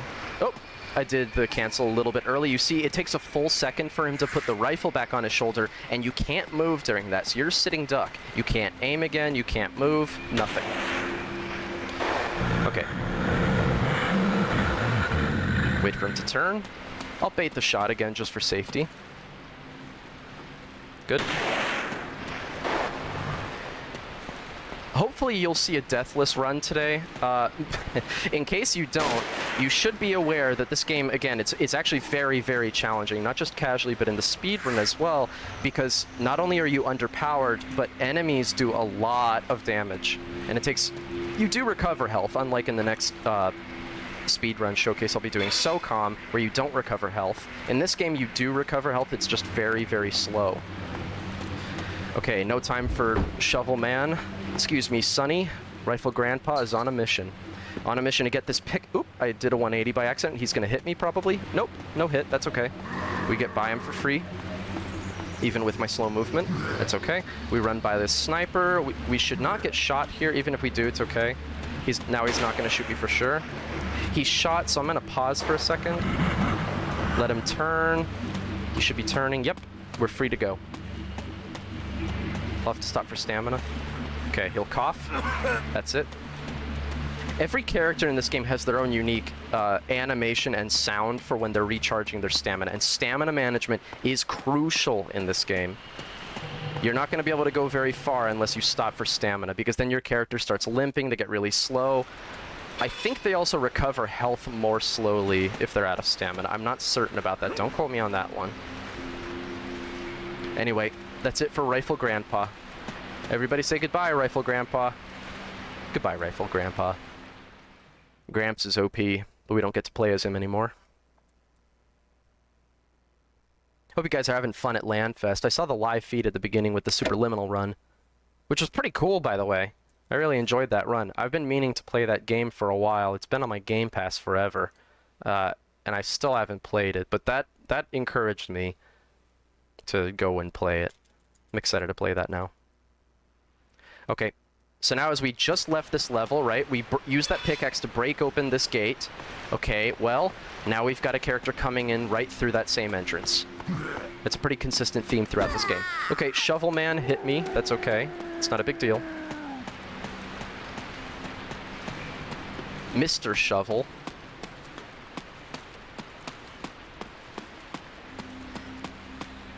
I'll stop for stamina here, why not?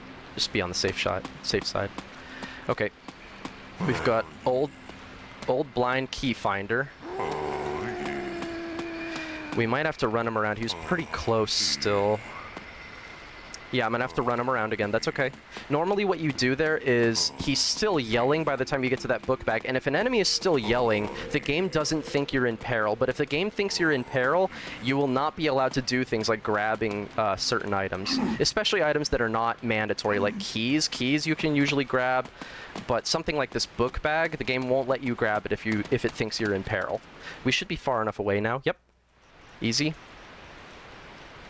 Okay, we need that for later. What we got just now is a library card. Naoko is going to go learn how to read. You all should visit your local library. Give your local library some love. It's funded with tax dollars anyway. You might as well go visit. Okay, I think we need to stop for stamina, but I think that the siren will recharge it. This is not the siren that the game is named after. However, it is a very useful siren. Okay, there we go. Yeah, she got the stamina. I'm going to give it 3 full calls, and then we can go. What we're trying to avoid is this sniper who is normally in the tunnel we're going to escape through. If you run too quickly, there is a chance that he's still in the tunnel if he's delayed, or if you run into the Shovel Man again, he might yell, and that can get the sniper to pause in place, and that's just no good. Yeah, that's it. That's this level. Very fast, once again.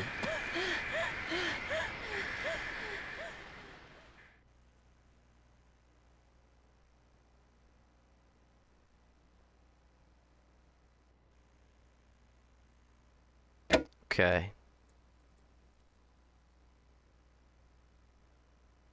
I think next we've got Takeuchi. Yep, Takeuchi Day 120. Okay, this level's also pretty risky. I'm not gonna go for the backup. If I fail it the first time again, I will go for the backup. We'll go Rambo mode and kill everyone. But normally what we want here is to just sneak by. We're gonna hope we get the one shot, but if we don't, it's not a big deal. We don't need the one shot anymore. We got it anyway. Okay, we make that's our target for this level, the brain. She is the brain of the Shibito. The Shibito, of course, are the enemies in this game. They're called Shibito, the living dead ones. Okay, he's shooting. He's firing. I can hear him. Oh, he's way back there. We're good. Okay. Yeah, we're good, we're good. So now I'm going to reload, throw 3 shots in. 1, 2, 3. That's all we've got. And we're gonna have Yoriko, our escortee, hide She's going to discover something useful for a later level. It also unlocks other levels. We don't actually need the thing that she finds. Or no, yeah you do, yeah you do. Never mind. I'm just capping. We do actually need it. Okay, we get a good look at the Shibito brain here. That enemy. Old barnacle face.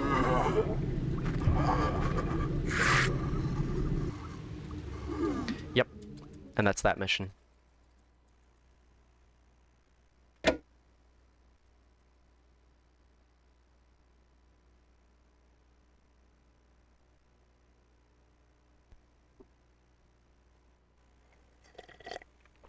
Don't forget to stay hydrated, gamers.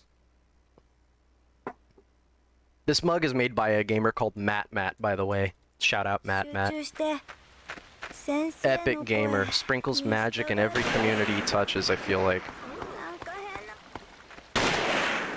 Okay, so we're back on one of the beginning levels here. We're gonna let this branch poke through us, and then we're gonna shoot the guy. Because for some reason, you can get a perfect angle if you let the tree poke through your chest right there. I'm not sure what it is, but the angle is always perfect. Usually it's actually the first shot you take, you'll be able to get him. Then we climb to the top of this tower. We're going to be able to hear an announcement from the far-off elementary school over the school loudspeaker, and that will open up the school level. This level is really, really challenging casually. It's not very hard in the speedrun unless you mess a certain thing up and Senor Glockman follows you into the gymnasium. That can be pretty bad. But I'll show you what I mean in a second. I'll show you who Senor Glockman is. And that's Signore, spelled with a G, S-I-G-N-O-R-E. The Italian spelling in honor of our friend Lorno Veo. Okay, so we're playing as the teacher. Harumi, the child, is back there in the classroom. She's actually the spoiler alert, don't listen if you actually want to play the game casually. Okay, that child back there is the only character who escapes. Everyone else either dies during the events of Siren or is trapped in the underworld forever. No one else gets to escape, unfortunately. Everybody else gets trapped. All the survivors, anyway, by the end of the game. And there are only a few. There are only 4, I think, survivors by the end of the game. And they all get trapped. Actually, it's 3, isn't it? Yes. And then Harumi is the 4th.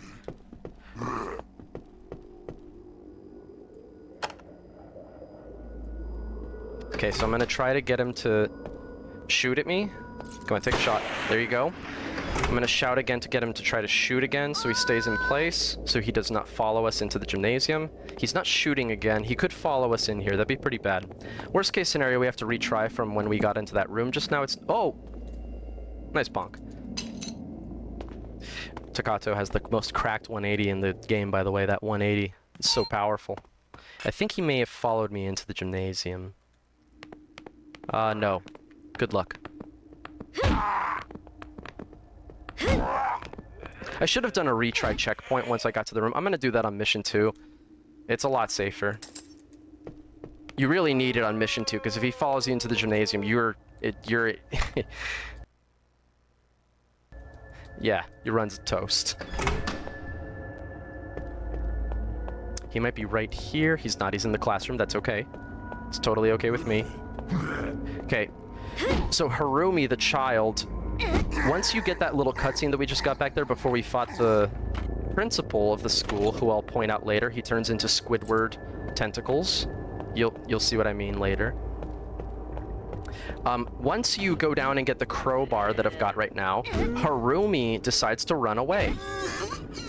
And she's either hiding in the toilet, which I already checked and she's not, which is the faster option, or she's hiding in the library. And this time she's hiding in the library. I hate you, Harumi. It's much slower. You lose about a whole minute if she's hiding in the library. It is completely random. There's nothing we can do about it, unfortunately. You just get whatever the game gives you. And this time it gave us the library instead of the toilet.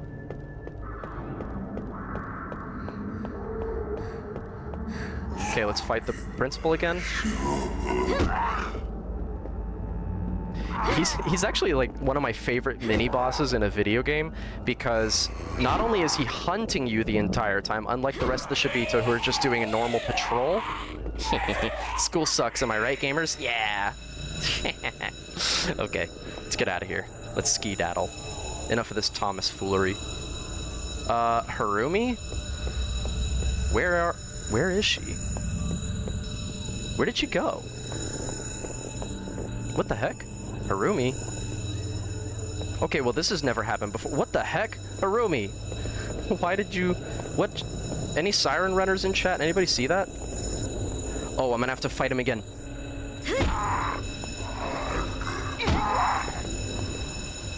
That was crazy. I have no idea what just happened. That's literally never happened before. But it's fine. We just move on.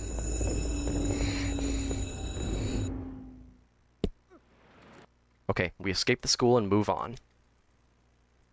Sorry, what was I saying? Oh yes, he's my favorite mini-boss because he's looking for you. He does not have a regular route. He actually just chases you around the school until he finds Harumi. He's looking for Harumi, actually, not you, the teacher. And once... If an enemy touches Harumi, is within, like, striking distance, she dies instantly. Instant death. You don't have any say in it. You don't get to run away. There's no, like, QTE. She just dies instantly, and you get to start the mission over again. Okay, let's see if Pistol Shithead shoots us. Nope, he missed. Nice. Okay, we're gonna smash the piggy bank. And this guy is gonna be mad. We're smashing his life savings all over the floor. Yeah, and he takes a shot at us. Like that. Now, as soon as that red cross disappears, we get to go in there and smack him. Hello. Oops. Holding down the circle button, but it did not work. That's okay. Alright. Get me out of here. But anyway, yeah, Nagoshi, that guy back in the last mission, is my favorite mini-boss because he's hunting you down, number one.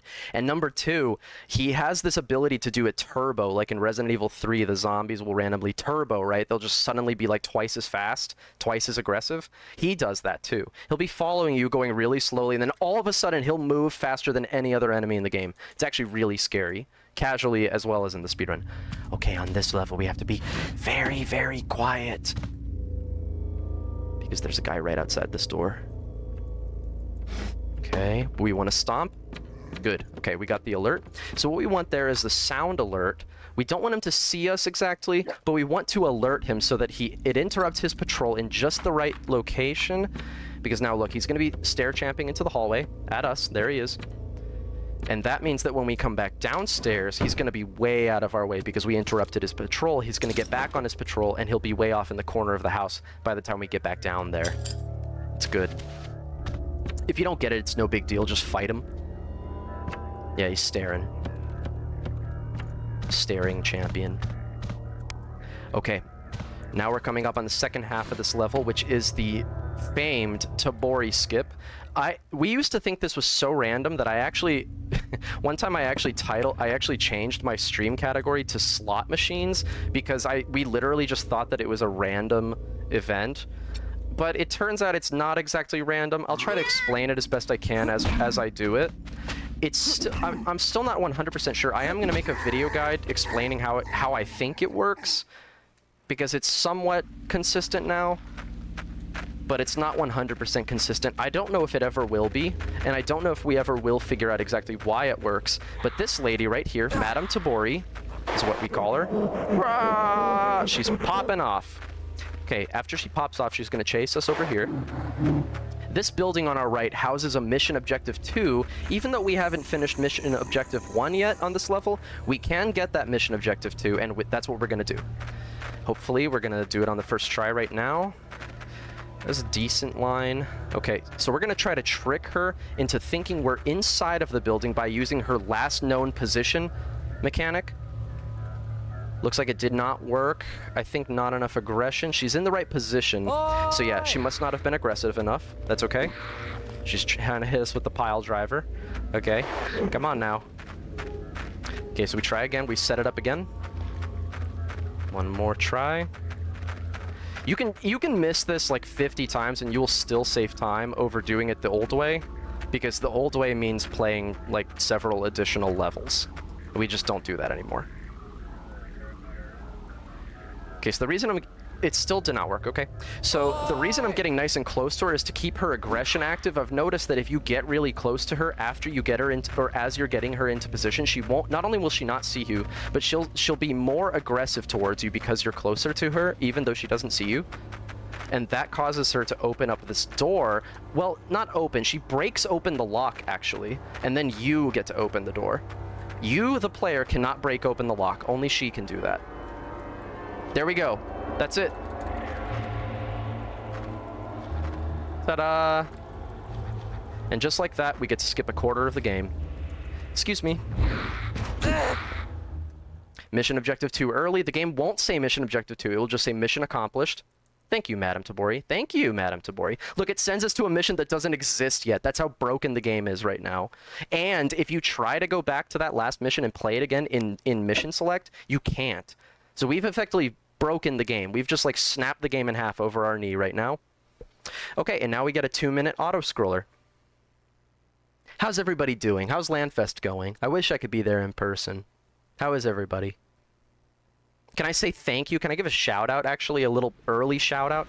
Here, let me give us something to watch here. So that's Tomoko, who is our escortee on an earlier level. She's dead now.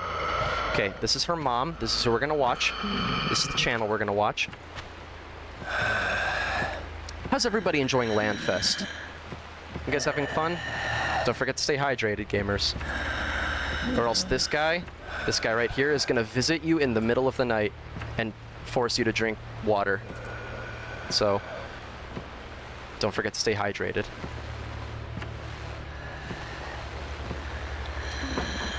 I'm drinking a little coconut water, actually. I haven't had any in a long time. It's very good. Yeah, that's good. So, right, I want to give a little shout out here to all of the folks who are putting this on, who are putting on Landfest, all the folks who are putting on this nice event right here as well. That's not, I guess it's not exactly Landfest, right? It's just you guys are like sharing the space, the NorthWest SpeedFest. So shout out to all of the mods that you see in chat, all of the people who are helping put this on. I'm very happy myself to be here. I'm very happy to see this lineup. Very cool gamers, very cool speed runs. So thank you guys for putting this on. I really appreciate it, and I appreciate you and the charity and everything that's going on here today and tomorrow. Tempest Stream Productions is the broadcast studio producing this event and are pioneers in innovative esports broadcasts. TempestStream.co. Check them out. Oh, that's... okay. I'm gonna go out on a limb here. Tizzy? I'm actually not sure how to say your name. This is my first time interacting with most of the gamers that I've seen in the lineup and who are involved. So I'm kind of new in this community. Taizai. Thank you, Taizai, for helping me get set up and for putting this all together. Okay, yeah. Check it out. I don't know if you guys noticed, but she just turned on the TV and there's nothing but stack, and she just laughed. Anyway, she just started laughing. I don't know if you guys saw that. That always gets me. That always makes me laugh. She turned on the TV and then yeah. There goes the dad. Okay, auto-scroller is over. We can finally quietly come out of here. Let's be very quiet, gamers. We do not want to get caught and have to do the auto-scroller again. Be very unfortunate. Yeah, me when I'm watching NorthWest SpeedFest. Let's go.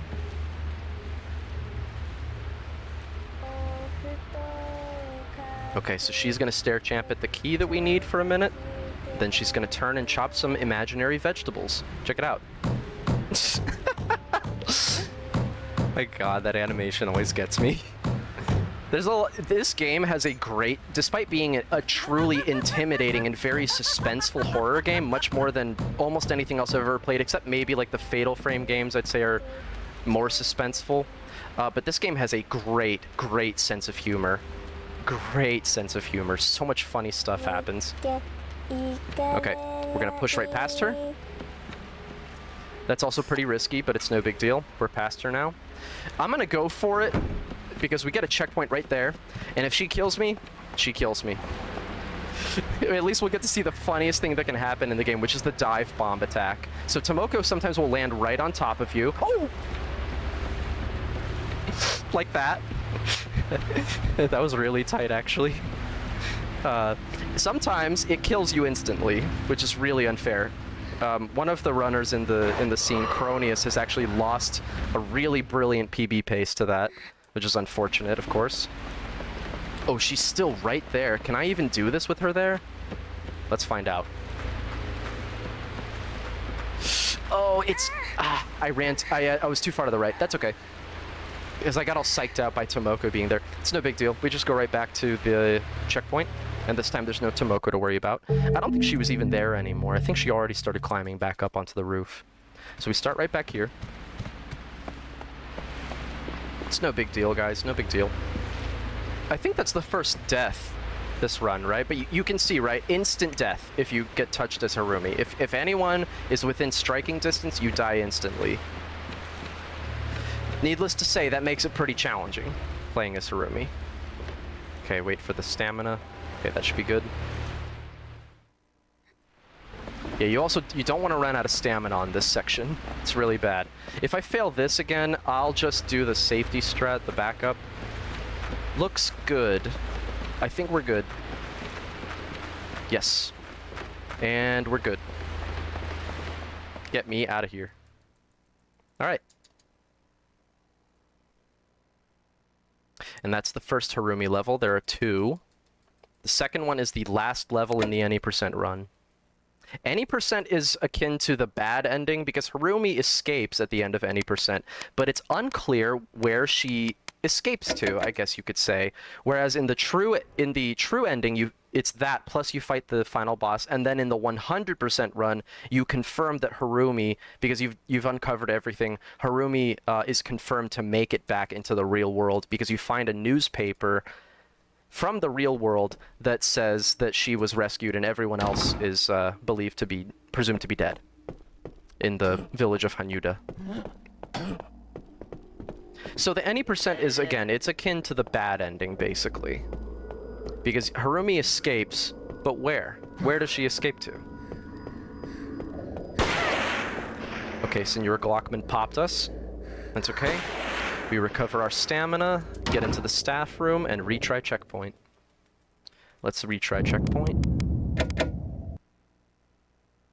Okay. Grab the key for the gymnasium, and we're heading in. This one's really bad. If Senor Glockman follows you into the gymnasium, that can actually be really bad. Because Squidward's in there. Pre-Squidward is in there. He still hasn't grown the squid parts yet.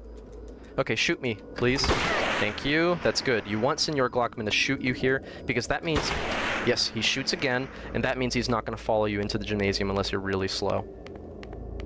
If he does not shoot, then there's a pretty good chance he follows you into the gymnasium, and that is just the worst. That is the worst thing that can happen. It's one of the worst things that can happen in the game with doing the strats correctly. He can still follow you, even though if you retry checkpoint, he never should. Oh, I almost forgot. I'm actually going to have to fight this guy early. I forgot what I was doing for a second. I was checking to see if Senor Glockman was in here. Okay. So normally what we do there... My bad. Sorry, guys. So what we normally do there is we lure that guy up here. Okay. Oh, please. Don't make me wait. Very funny. Okay. So what we normally do is we turn on the flashlight a little late. I actually turned it on a little too early. That's why it messed up. But we bring him up here with us and have him chase us, because as soon as we kill Squidward, Squidward, mind you, as soon as we kill him, we teleport back down there where his body is. It saves us a good amount of running time that we're now going to have to do, unfortunately. Sorry, guys. So that's 2 mistakes, I think, this run. We got caught as Harumi, and then this. Other than that, it's been pretty clean so far, actually. Nothing has gone wrong. I've not done anything wrong. I think it's been a pretty decent run. Okay, so now... Okay, we'll stop for stamina. Come on. Okay.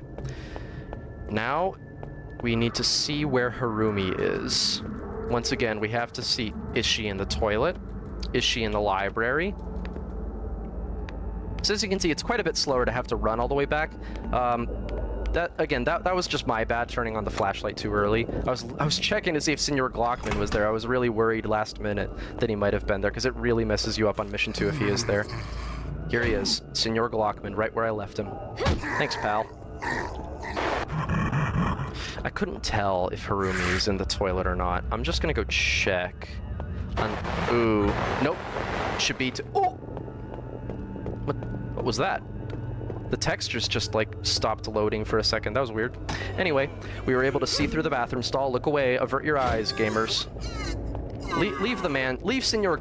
Not Senor Glockman. I killed him already. Leave the other guy to his privacy, would you please? So, the Shibito was in the toilet. That means that Harumi is definitely up here in the library. Yes, come with me.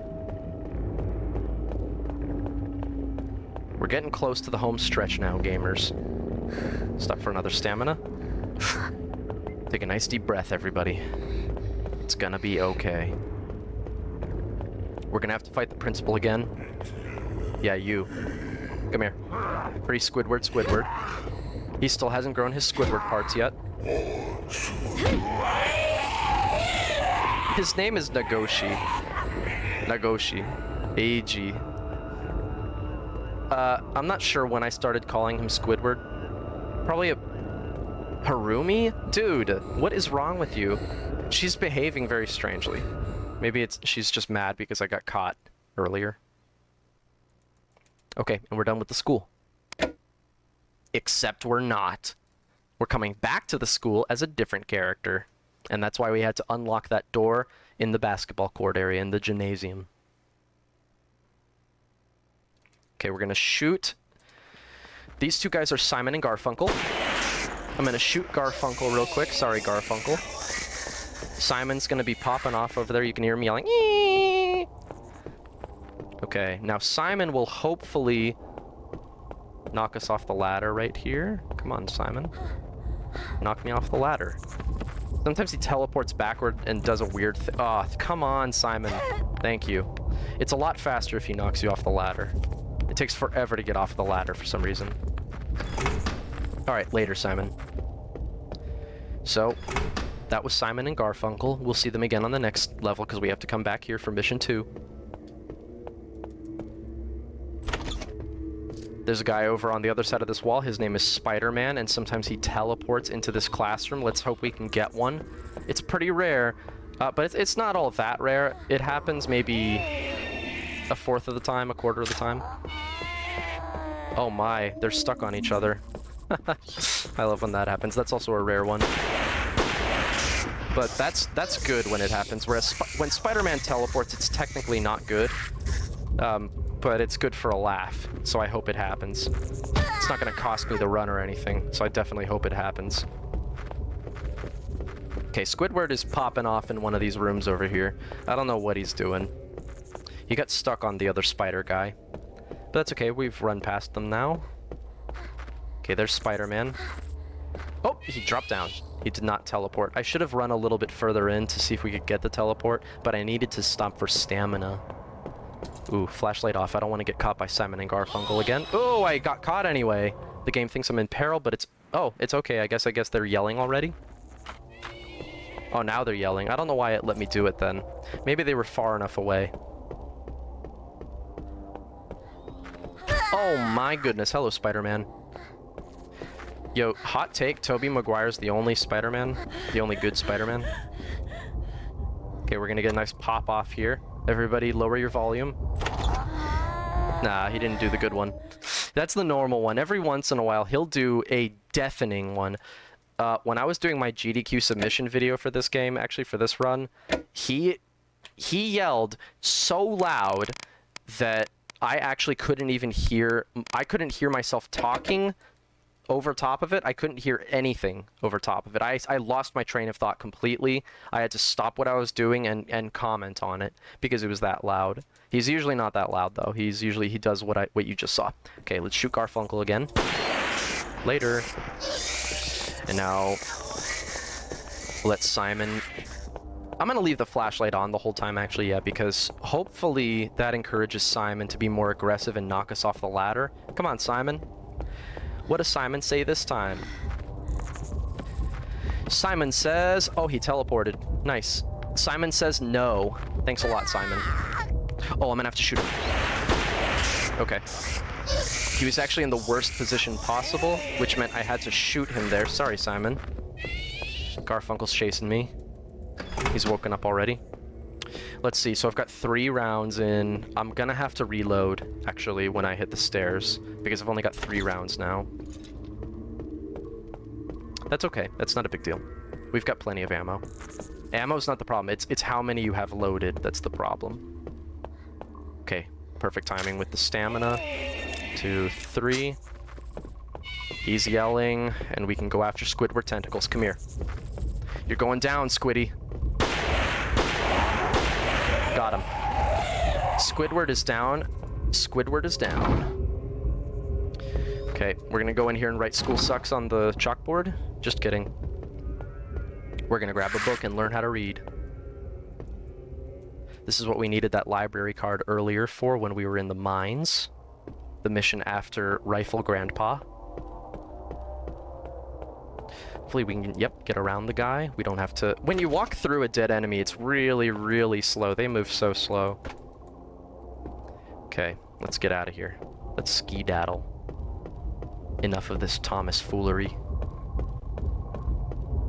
Let's see, I fired 3 times. I think I've got 3 in still. I think I fired 3 times, right? Okay, stamina.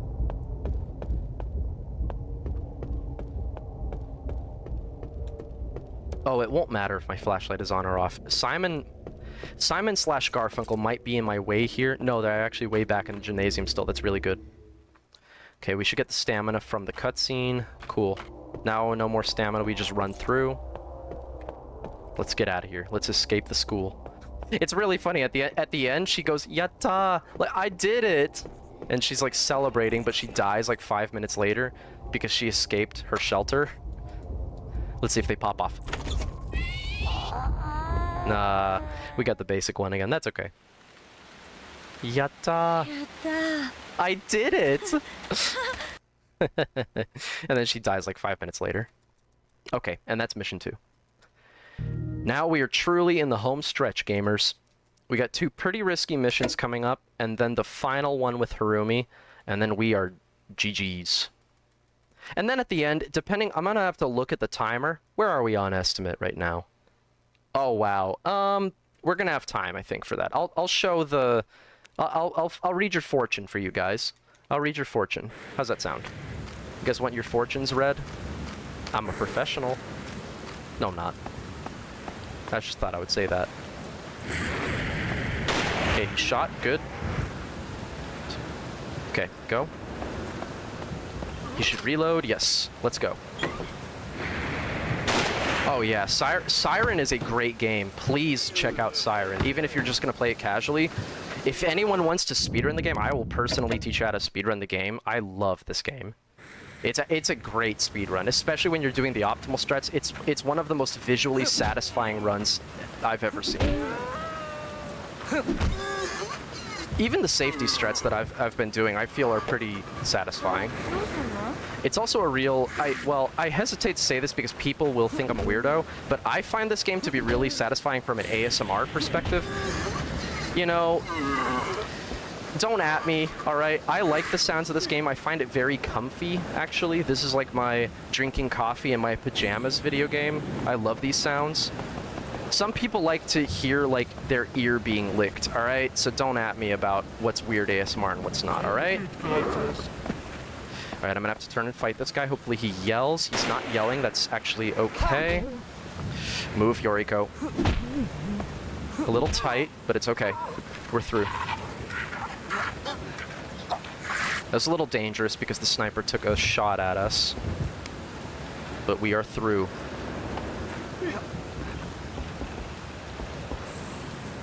Oh man, if it wasn't for that Harumi death and the fire escape, I would have PB'd again. I PB'd the last time I did this at a showcase for Shots Fired Marathon. Shout out the Shots Fired community. Okay, that should be good enough. Okay. We have to wait for her to climb up after us. And I PB'd. And it kind of made me hurl, because you shouldn't PB if you're using all safety strats, but I did. That's just the power of not dying in this run, I guess. Let me see. Oh yeah, that's the level we broke. It thinks we haven't played it. That's why it's light blue. It thinks we haven't played the level. That's the one where we did the Tabori skip. You actually can't select that level anymore. Like, the game is broken in that spot. It thinks the level is inaccessible for some reason because we did the sequence break. Okay, this is a very risky part of the run. I'm going to have to focus when I get up there. We're going to bait 5 shots. This is easily the most dangerous shots to bait in the entire game. Ha! One more. Okay, now we're going to bait the shots. Shoot at me 5 times, please, sir. No pickles. 2, 3, 4. Last one. Yes, let's go. I'll call her early so we don't get a snag. Call Yoriko up here a little early.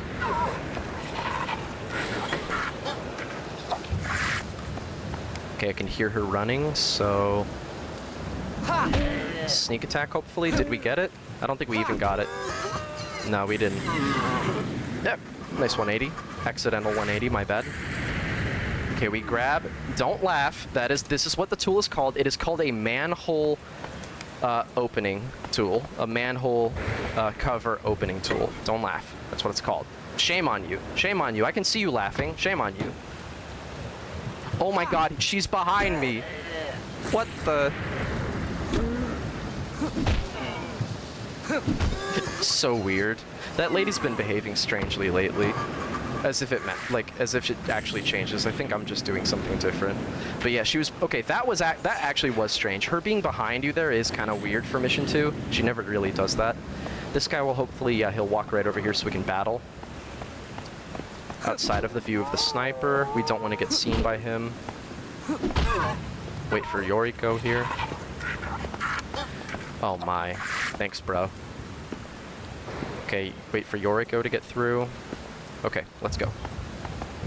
Hopefully the sniper ignores us. Nope, he's gonna take a shot at me, I think. Nope, we're good. Okay, we have opened the manhole cover. The what? No, come on. Be cool, Twitch chat. Alright, and that's that. We are in the final mission now. Harumi's Great Escape. She's gonna escape the underworld. To where? Nobody knows. Not yet. Not until you 100% the game. And then it's confirmed. She made it back to the real world. Okay, we're gonna run right off the bat to trigger this guy to chase us. Yeah, that looks like a good spot. And then as he's yelling, we get right around him.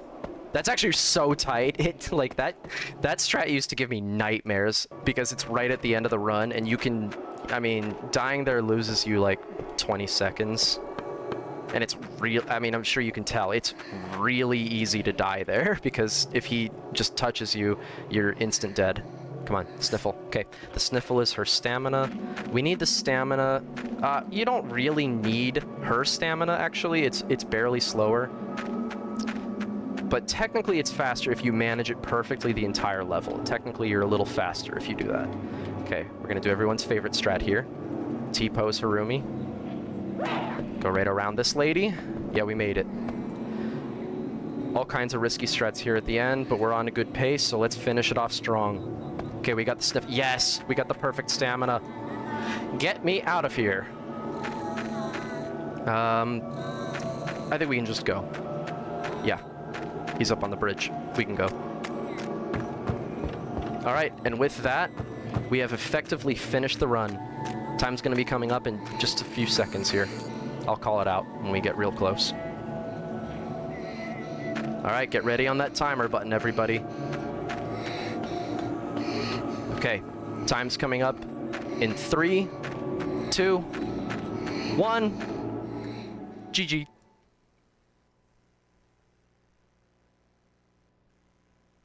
And that's that.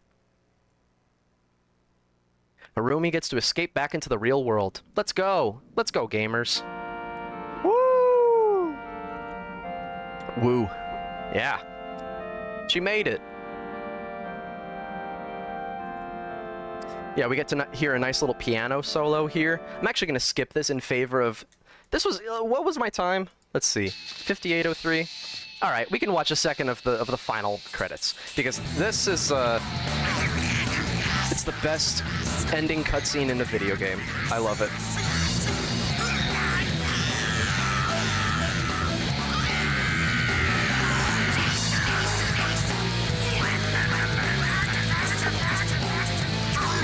Thank you for the GGs.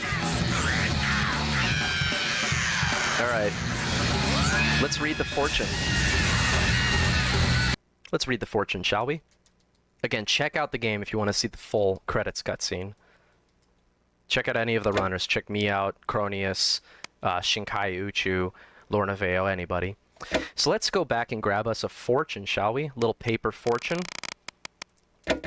Obviously, I wouldn't do this if I was closer to the estimate, but it'll only take a second. Now, the way the paper fortune works, it will be in Japanese. Don't worry, I have a copy-paste of the English translations ready to go. There are 4 fortunes you can get. Good, very good, bad, and very bad. Now let's just see what we got. It's randomly generated. Don't take it personally if we get very bad. Shut up, Yoriko. No. Okay, we've got our fortune. With our fortune in hand, let us determine our fate. It's good! Hey, we got the good fortune, y'all. Let me copy and paste that real quick.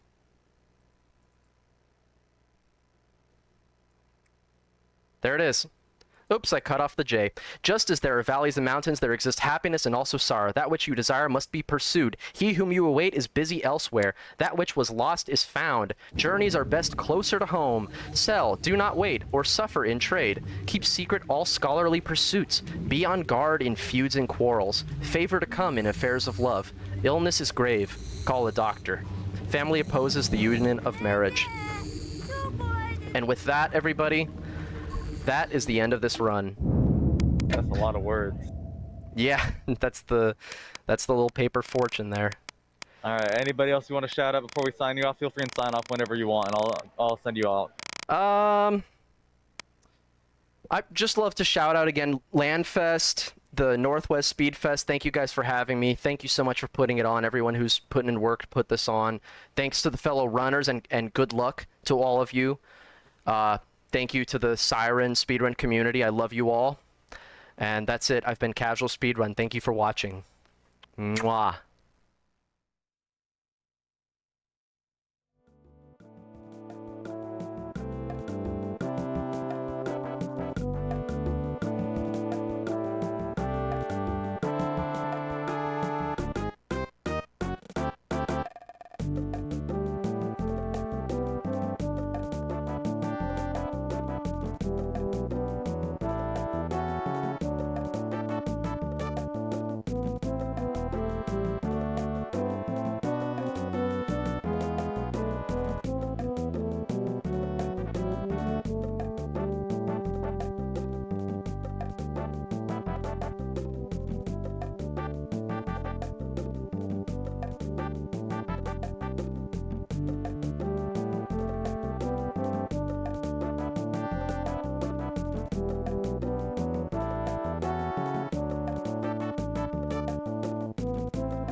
Is there any way to turn it down slightly?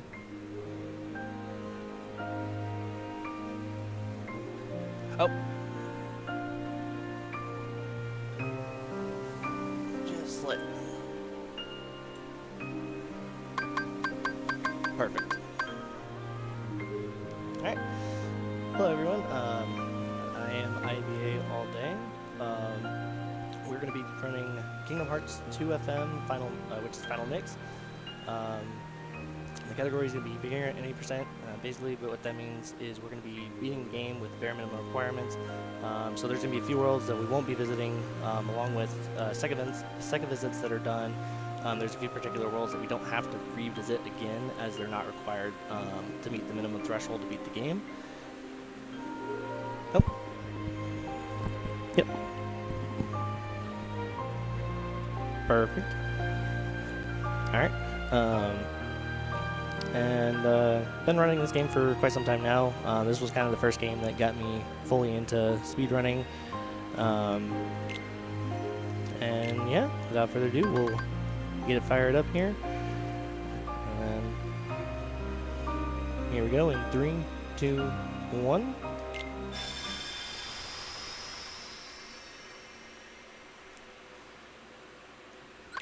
And so, a lot of cutscenes, we can skip right away for the most part. There's a few cutscenes where we kind of have to wait a moment, and kind of certain ones that also have certain audio cues that we have to hear for before we can actually skip them.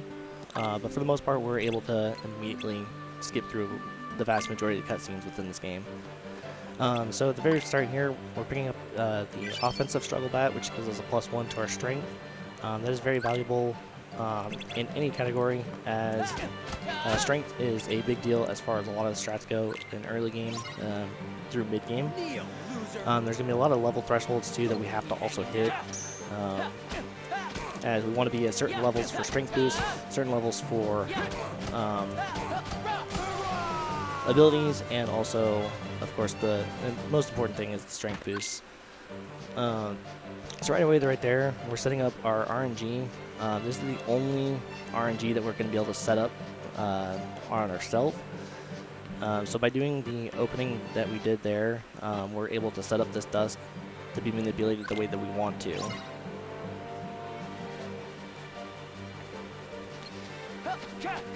And so since we don't have a Keyblade, everything that we do here is just air hits. And we're just doing that a number of times until it gets to the cutscene. And then for this here, we're going to do 2 hits and then a full air combo.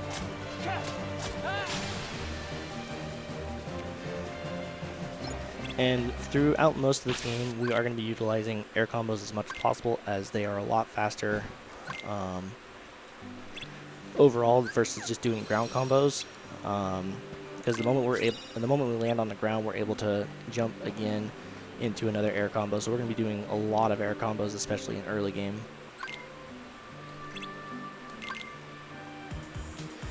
And we gotta go through a little quick mini game here. Mail delivery. There's a number of ways to go about this, but I just stick to the basic route here of just going to each person. pressing triangle, which is the RC, which RC is going to be kind of the common theme with a lot of fights, as they are the main trigger of certain attacks and also certain special attacks as well that we'll see later on.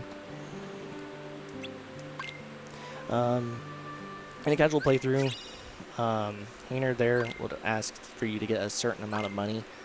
Basically, that money threshold's just to give you an extra ability point. We don't have to do that. We just have to do the minigame there one time for completion and be able to move on. We don't get the ability boost, but we don't really need it. We have a route set up specifically for our AP points. And of course, the manipulation they did there earlier with Setzer sets us up with that dusk there as well.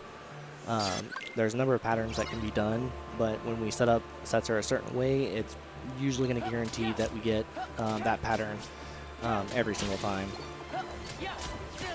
So in the Station Awakening fight here, every dusk is 2 hits and a full air combo. Depending on how the RNG manipulation was set up as well, the dusks in that fight also have a bit of a pattern that you can set up for there. Now pretty much everything after this, RNG is kind of now at our mercy, so we no longer really have any control ourselves over most of that. And we're going to turn off summon effects. We're going to be utilizing summons quite a bit within this game, and if we left the summons on for full every single time that we would summon throughout the game, it would play the whole animation, and there are certain summons that are much longer than others. So we turn those off because we get the luxury of actually turning those off, unlike with 1FM where you have to sit through the cutscene every single time. So we have the last of our actual little tutorial boss here. We're not going to be using potions at all in this run. We don't use potions, we don't use cure, because we don't need them. We do, like, the damage that we take isn't that much, but we also have Donald that can use cure on us if things absolutely get hairy. But basically this is going to walk through the whole RC mechanic, which is called Reaction Command. And for the most part, that's going to be how this fight's going to go. The Twilight Thorn's going to disappear there, and we're just going to wait. There's no way to speed it up for him coming back up. It's just on a set timer.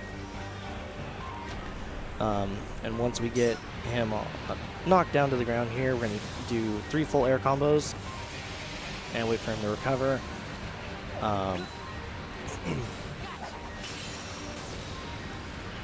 After which, he's going to do another attack, which we're going to do another full air combo, and then we're going to delay that. So we're going to try and get as many air combos here as we can.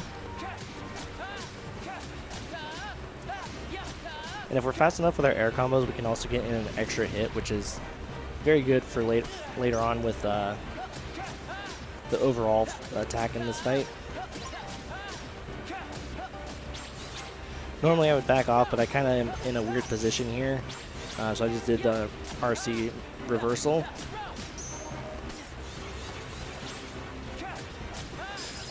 Normally we want to try and get both of those creepers if we can, as it's extra XP, which gets us closer to our level up a lot quicker, which gives us our next strength boost. Again, a lot of level thresholds are very valuable, as each strength boost that we do get helps set us up for the strats that we do throughout the run, and also keeps us on track with our damage. So at first, a little fun fight here, which is also the heart of resets on beginner. Oop. So on beginner, we don't have draw, unlike with crit, so we kind of have to manipulate Hainer here into the corner. We're just going to do ground combos and delay it just enough so that we can get the orbs picked up. Unfortunately, Hainer here is kind of being a bit of a butt, but again, that is kind of normal. Like I said, Hainer, especially on beginner, is the bane of the existence for anyone that runs beginner because we don't have draw. Honestly, crit Hainer is much easier to do than beginner Hainer because we get the luxury of having draw. So Vivi here, we're going to open up with a full ground combo, followed by another full ground combo, and we're going to run away. Going to do another full ground combo, do 1, 2, 1, and hold. Oh, Vivi was in a weird spot. That's fine. Make this work somehow.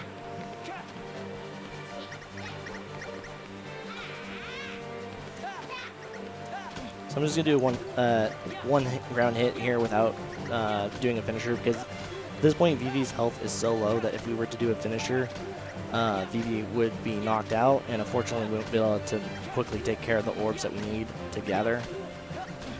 But now we're low enough on the orbs here that we can go ahead and just finish it out with knocking him out.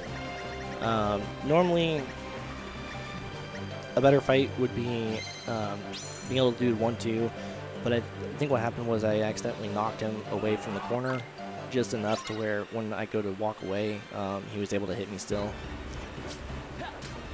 Instead of doing finishers here, we're just going to do a bunch of 1-2s. And the reason for that is we want to keep the dusks under control. We don't want to knock them away because they do take a lot more to take them out. And then we have Axel coming up.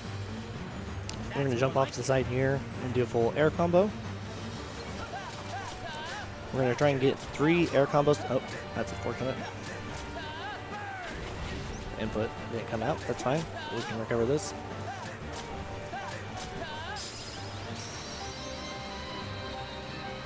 So normally you want to get 3 air combos in there, and on the 3rd air combo, Axel will retaliate automatically, and we just simply walk to the side to avoid it, and we can attack, and then just finish out the fight from there. With Cypher, or Setzer here, this is Setzer, not Cypher. Cypher was the first boss.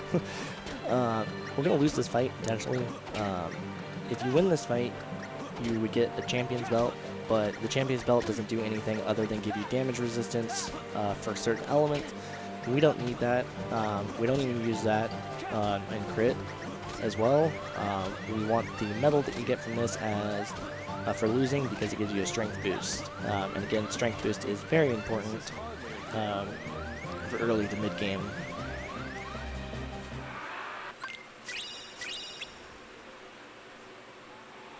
So this is like one of those cutscenes I was mentioning earlier where you kind of have to wait a moment. It doesn't allow you to skip it right away.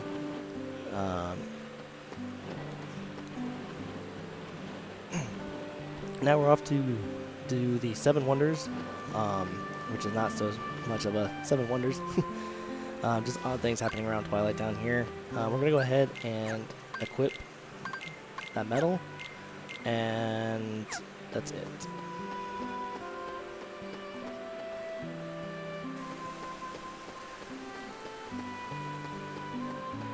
Because again, the medal gives us a strength boost, which is going to be very valuable for a few fights coming up.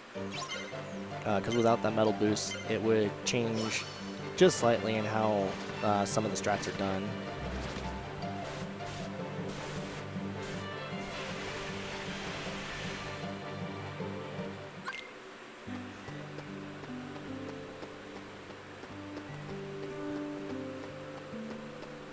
And we're now off to the 2nd wonder here. It's going to be VV clones here. At the very start here, I'm going to jump to the side and try and get all 3 of these clones. This whole entire encounter is just all about positioning, because we don't have abilities, any abilities really to help us make this much easier to crowd control. And so it's all about positioning within that entire encounter. Better positioning and also a little bit of luck as far as spawns go can go a long way to having a good VV clone sequence. A big thing too, we keep aerial recovery on because if you try and do this without aerial recovery on, anytime you get knocked by VV, it's automatically 5 seconds pretty much every single time that you get hit by VV. So it's just quicker to have. It's just easier to have the aerial recovery on. And with Shadow Roxas, this is also one of the fights where that having the medal on makes a bit of a difference as to whether you have to do just full air combos the entire way, or have to squeeze in an extra hit because the strength metal there, if you don't have it on, you have to do a little bit of extra work there to get through that fight.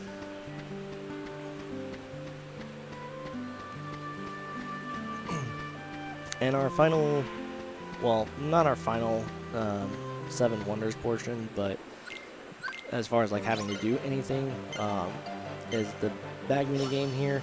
You don't want to really mash the triangle through this. You can kind of like slightly press triangle, like if you want to get a drink of water or anything in this section. But if you're mashing triangle when it goes to jump over the can, it'll sometimes not come out, or you have the chance of the bag jumping off to the side of the garbage can and it does some weird stuff.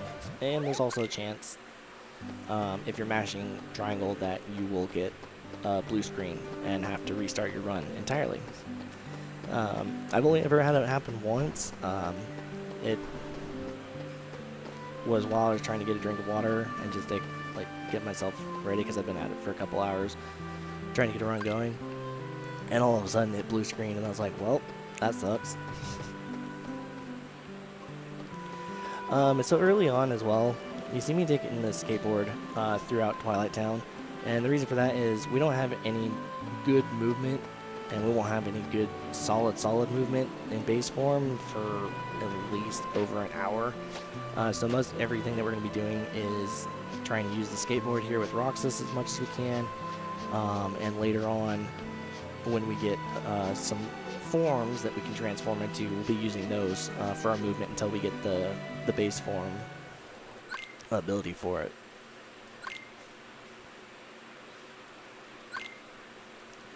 So Roxas's summer vacation is quickly coming to a close here, and we're going to get to our main boy Sora probably in about the next few minutes. And much with like the fight earlier with the Dusks during the struggle tournament, we're just doing full 1-2s. And with the assassin there, I like to do a 1-2, 1-2 full air combo, just for safety measures. Because if you do enough damage, the assassins will kamikaze and blow up, and so we don't get any of the money or any of the XP from that enemy that would normally drop otherwise. And it's pretty precious XP, especially early on. If you have, because we have 2 more that we're going to be seeing before the end of this section, and if we lose multiple of them, it can hurt pretty badly on XP because they're worth 12 each. So it's fine to lose 1, but if you lose 2 early on, especially on crit, you kind of have to reset just to kind of make sure your XP values are good.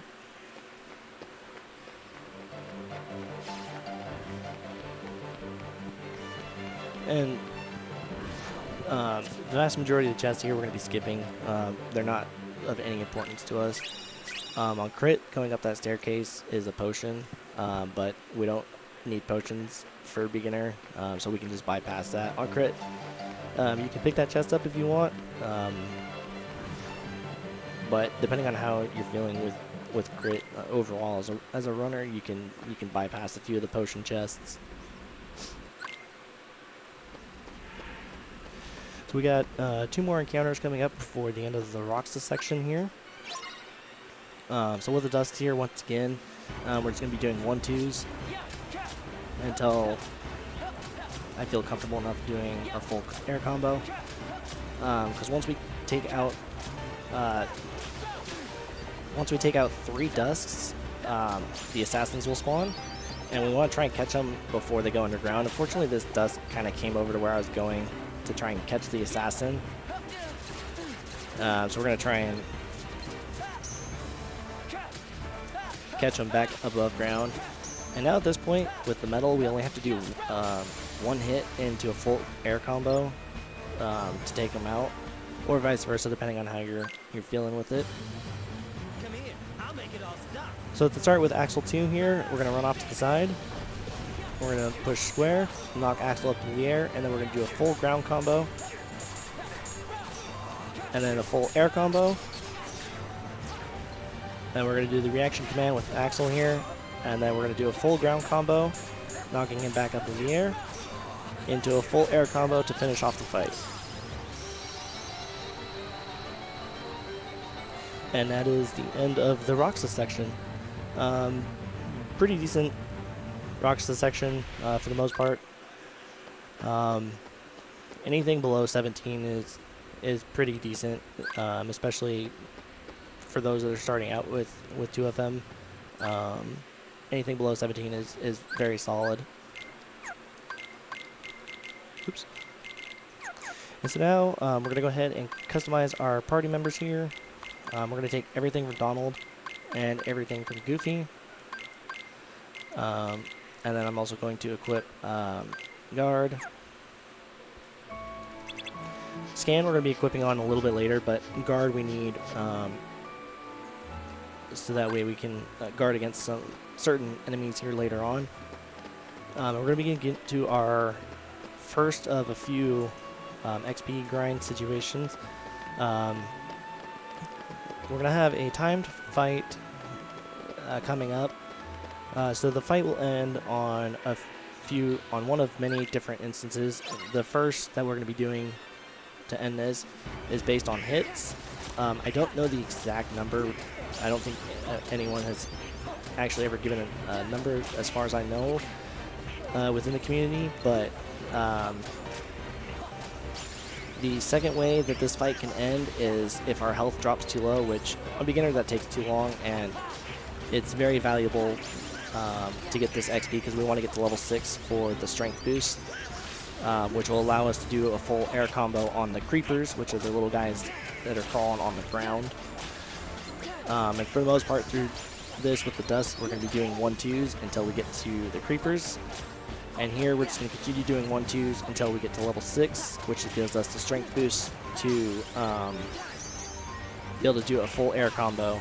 Now, if you do end up doing just a single hit on a creeper or get a hit at any point on a different creeper, you can follow up with a full air combo. But I only recommend that if you're paying attention enough, because you don't want to knock them away. Because we want to try and hit level 6 as fast as we can, because then that just means we're able to do full air combos now on the creepers.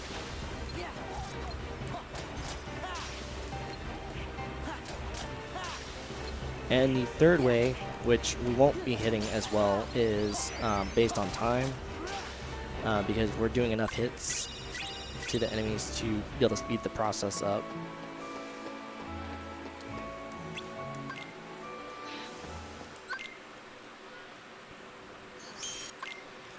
And for the most part, Donald and Goofy are going to be semi-helpful in certain sections of the early game. Once we get to about the later portion of early game to mid game, Donald and Goofy are pretty much obsolete, other than to be there for their special abilities that we'll be using later on.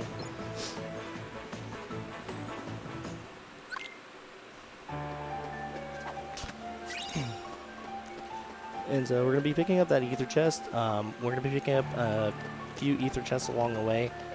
Something to note with 2FM is if your item slots are empty when you pick up a chest, that item automatically goes into your inventory. Since I don't have anything in there right now, other than that ether, that's already slotted in, so I don't have to worry about menuing that later on, because we're going to be pretty much rocking ethers at all times. And then just in here, we're going to be doing 1-2s, because our strength boost at level 6 allows us to just do 2 hits to take out the shadows there, instead of having to do a full combo. And if Donald's a good boy enough and actually decides he wants to be helpful, he'll thunder them into oblivion, but most of the time you can't really count on Donald to help out, so just gotta play it as is. See right there, Donald actually helped us. So with these soldiers, we're manipulating them to do their RC here.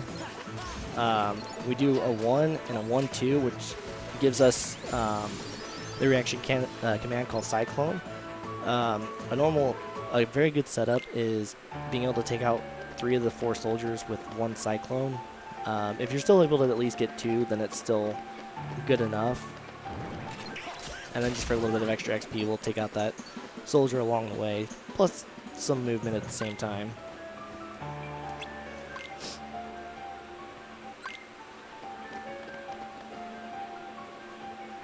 We're going to talk to the fairy godmothers here, and they're going to give us our first of many abilities, or like transformations in this game. So the first form that we got is Valor form. It's a physical-based form. We also level that up through just doing hits in general. We cannot use magic in that form, which is the drawback to that form. But that's fine. It's a very strong form early on, and also it's going to be utilized quite a bit for our movement, which we're going to get the first look at it here right now.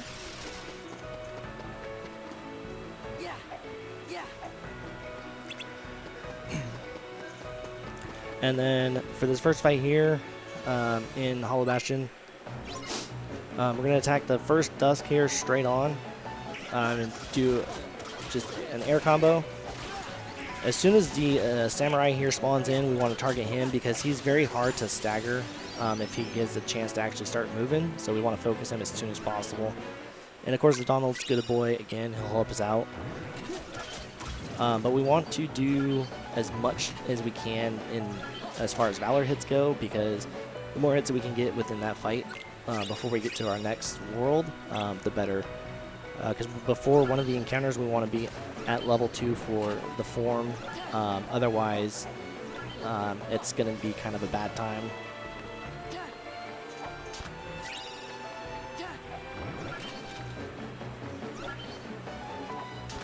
Picking up a very important drive recovery. This drive recovery pretty much is an emergency for later on if things go south for an encounter. Hopefully we won't need it and use it the way that I actually want to intend on using it. This is also another high reset area the lower your time gets, because Leon is very inconsistent for being helpful. So we have to just hope that he decides to actually be a good boy and help us out. So as soon as we get through that wave, that's unfortunate. Because Leon can screw this fight up with the Samurais, unfortunately, and ruin our dual stance that we want to get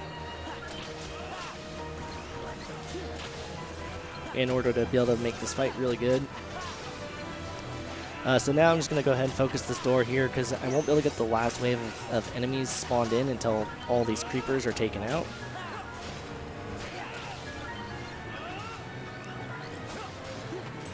But we want to use dual stance as much as possible because it's a very strong reaction command that will wipe everything out in that vicinity. A relatively decent fight is at least without Leon transforming, in which he did unfortunately already, but is him powering up his gunblade there.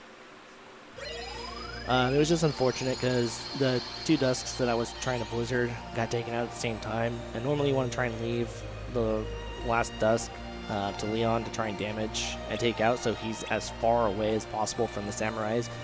So that way he can't screw anything up. But again, unfortunately, it was just an unfortunate situation, which just, it happens. Not much we can do, we just do the best that we can there. So now, unlike with PC, 2FM, we have to actually go through the gummy missions. On PC, there's a special mod that PC runners can do, that can use, which is a gummy skip mod, which allows them to just go to each world without having to sit through the gummy missions. Because overall, the gummy missions, when added up, is about 25 minutes, give or take. So it just kind of helps for those that are looking to get into running, especially shorten the amount of time it takes to try and complete a run, because it is quite a bit of time to complete for newer runners, and can be discouraging because Like starting out for myself, when I first started running, we were around 4.5 hours, almost 5 hours at one point, just starting out, and that was without really having much insight as to what was going on. And so, like, at least on PC, it helps make it a little bit more manageable for trying to get into runs, because it does cut out that lengthy portion of the auto scrollers, because there's no way to speed these gummy missions up, unlike with KH3, where you can kind of speed things up there with the certain gummies, and also being able to boost to each world, and also with 1FM, where you have the luxury of adding haste mods to speed up the gummy ship speed, getting world to world, and also being able to warp. Luckily, once we get through the gummy missions on second visits, we don't have to go through gummy missions again. So once we're done with them, we're done with them.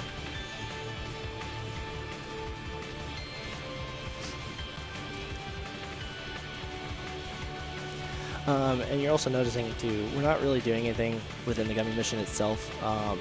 So there are certain score thresholds that if you hit, you get extra stuff, and we don't want to do that because it's just that much more mashing to get through all the stuff to get on our way out of the gummy mission. So we try and basically do the bare minimum for the most part.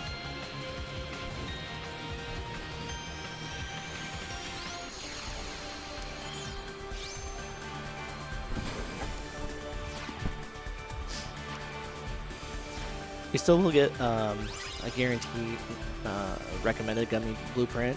That's just customary for completing the route for the first time. But if we were to go all out and get our medal count maxed out, or go for a super high score or anything, then we get extra stuff on top of that. So we get our party member here for the first time that's actually not able to be taken out in ping. And I'm going to go ahead and hit the black bar on the controller here so that it brings up the tutorial early. If I was to just go ahead and go into the menu after the fact without having to go through that, I'd have to go through an extended tutorial portion. So it just speeds up. It just speeds up not having to sit through extra menus for no reason.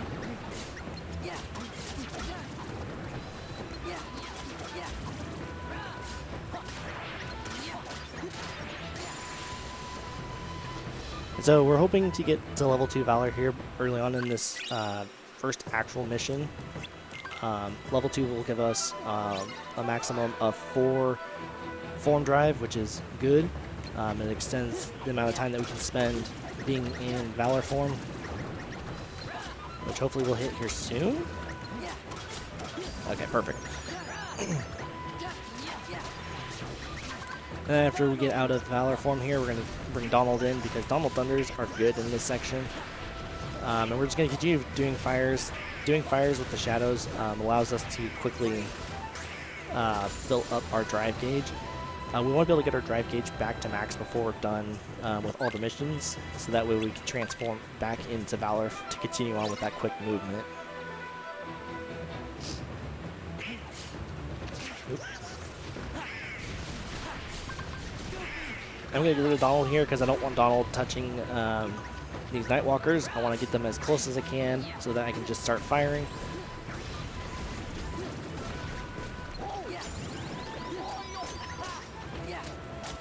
Ooh, we are way ahead on XP. We should not already be at level 10 here. So this is kind of not a good thing here. I'm going to go ahead and empty my Blizzard, or my Magic Imp out, because when you're in MP recharge, it speeds up the bar progress. Hitting level 10 super early in that allows us to take out the Assault Rider in 2 full air combos instead of having to do 2 extra hits.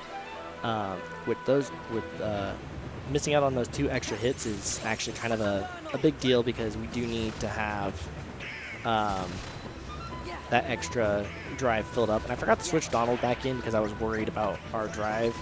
So the start of this mission kind of off to a bit of a rough start, but that's okay.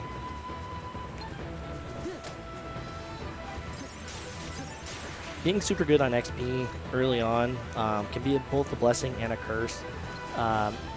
2FM is surprisingly one of those games where going super fast can end up hurting you more than it does good.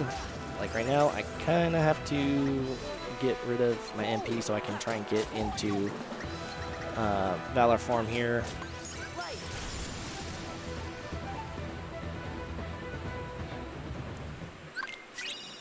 And part of that is due to the fact of the station fight back in Twilight Town, which kind of set us up, unfortunately, to be a bit over XP'd by quite a bit. So, again, like having that strength boost early on would be great, but if not being able to get your drive back in time also hurts, because you can get through mission 2 faster with that strength boost, but you don't want to go too fast in that mission.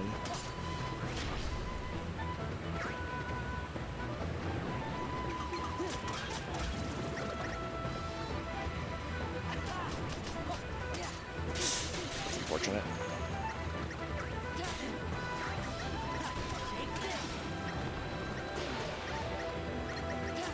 Well, we're gonna end up taking the walk of shame here with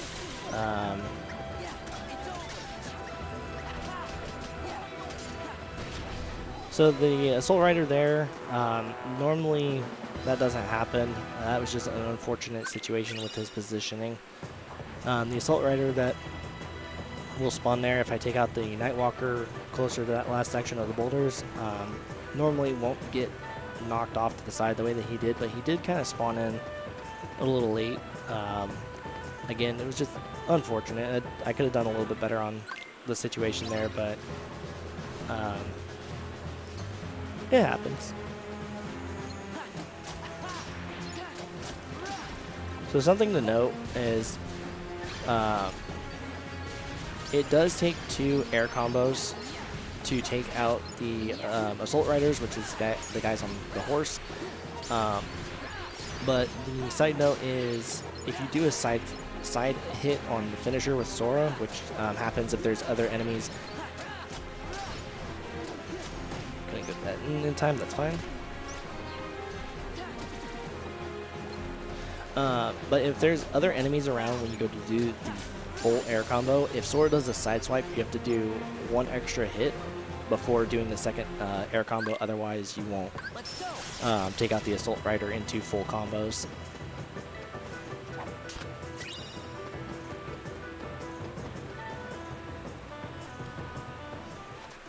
And so now we're off to Summit.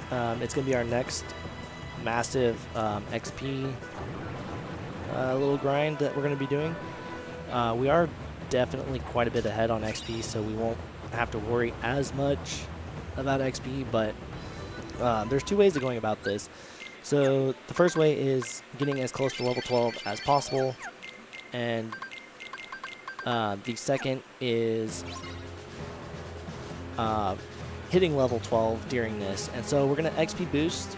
We're going to intentionally get our health dropped down to a certain threshold by these rapid thrusters. And once we're down into the XP boost threshold, all the values will be doubled. So the Bolt Tower here, which is this giant dude right here, he'll be worth 48 instead of 24. And the rapid thrusters, which are these little yellow bee-looking guys, they will be worth 6, as you can see. The exception to this is if I get into an RC with the Bolt Tower here called Bolt Reversal, those values will only be at base value instead of at XP boost value. So we want to try and get as many speed traps as possible because it is the strongest RC that we have in this to be able to help us out. Yeah, sorry, I stand corrected. It's not a strength boost at 12, but it gets us set up later on for the level the strength boost that's at 14. And so after that, I'm going to go ahead and go back to Mulan here. I'm going to take off draw and throw on fire boost.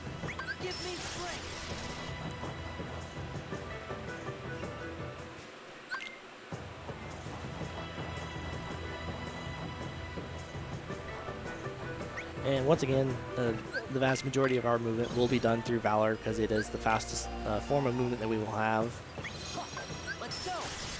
for the time being versus walking from point A to point B as base Sora.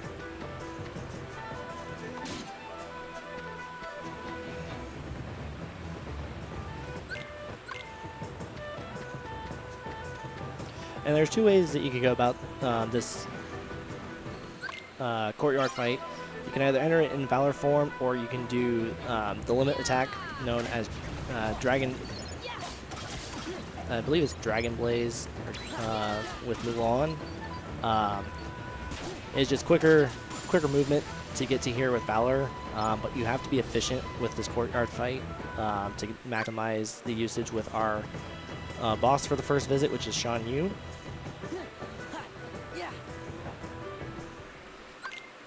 And so right at the very start, we're going to do square, which is going to immediately put us into a finisher. We're going to do that twice, and then we're going to do a full air combo into a finisher. While Mulan is hopefully taking care of these Nightwalkers.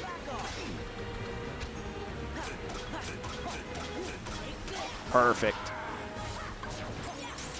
So we want to force Shan Yu into the second phase here, and if we can do the combo just right, we'll immediately force him into there instead of Shan Yu needing to take a moment to power up.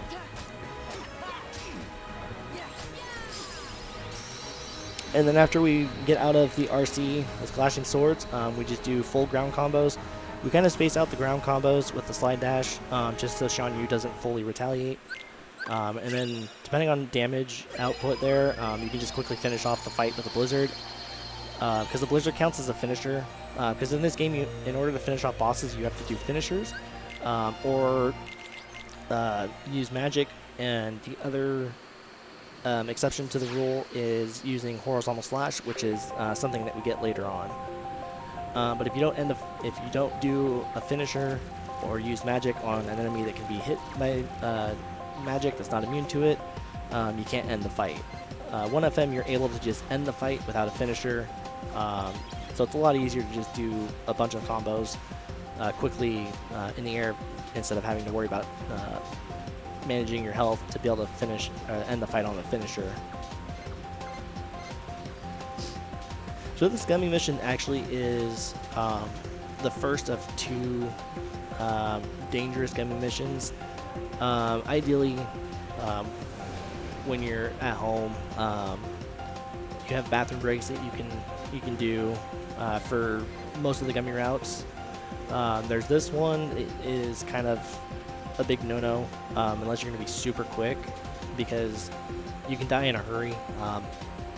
And the running joke really is you're not really a runner for KH until you've actually died in a gummy mission, which everybody has died at some point. Even the person that holds world record for this run in most of the categories, he's also died in a gummy mission for 2FM. So if you end up dying in a gummy mission during your run, don't feel bad. It seriously can happen to anybody, and it kind of gives you, in a way, your mark for running.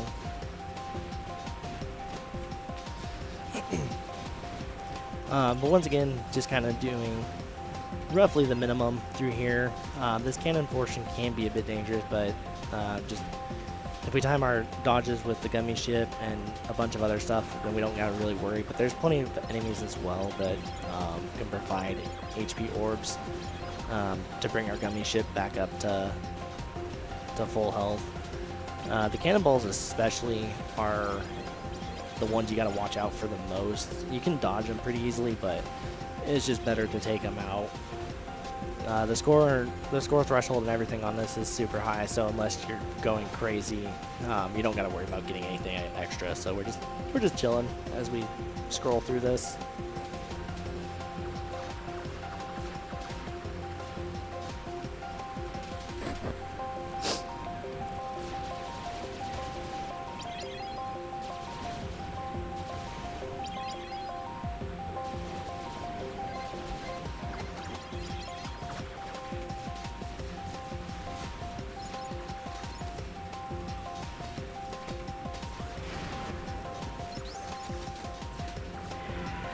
And it's kind of funny, the differences when you're running any percent versus doing a plat run. When you're doing a plat run for this game, you actually kind of have to try in every single gummy mission instead of just nonchalantly going about things, because you want to try and minimize the amount of time you're spent in doing gummy missions. And so when you're doing a plat run, you actually have to go all out in every single mission, so you can try and get all the bonus rewards that you can get as soon as you can, among a number of other things. So it's just kind of funny to see the vast differences with having to kind of try and keep yourself alive versus you're going all out to annihilate everything in your path. And so an important thing to note with our routing here, we're going to be visiting Olympus Coliseum instead of going to Beast Castle, which is the world off to our left. And a big reason for that is the Keyblade that we're going to be acquiring from this world. Its property is called Air Combo Boost. So we do more damage on air combo finishers. And also the strats that we're going to be doing in Beast Castle require us being at level 14. So that way we can have a much easier time. And it'll be something of note later on when it comes to world routing for certain things versus just finishing out worlds or doing worlds a certain way. And it just comes down to battle levels, which battle levels play a part in it, and also the abilities that we have at our disposal at the time that we're going to certain worlds, along with our levels, and also certain Keyblades. For the most part, we're going to be using Hero's Crest throughout a good portion of this run, until a little after roughly the halfway point, which is not really so much the halfway point, but when you compare based on time, but overall as a run, it's pretty much our halfway point of the run.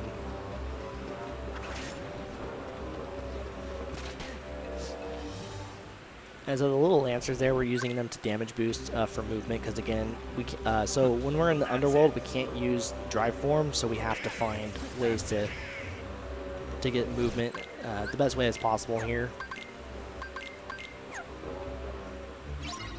So we use the lancers, the little thrust there to push us forward a bit so we can continue moving. Hades Escape here has a bit of control for things, but it's very RNG for how things can go. Donald and Orin can kind of mess up a lot of things here, and Hades also can be kind of a bit of a nuisance, which it looks like he's gonna be trying to be a bit of a nuisance here, unfortunately. We want to try and get both Lancers next to us if we can. It just makes it much easier to deal with both Lancers, just doing fires without doing a finisher, because we want to keep the Lancers under control. And then on the final wave here, we're going to be using the bats here as a weapon, and using their RC called Bat Cry. Donald and Orin again can kind of screw this up for us, because if the bats get hit again after the RC pops up, it can unfortunately take the RC away and you have to reset the RC.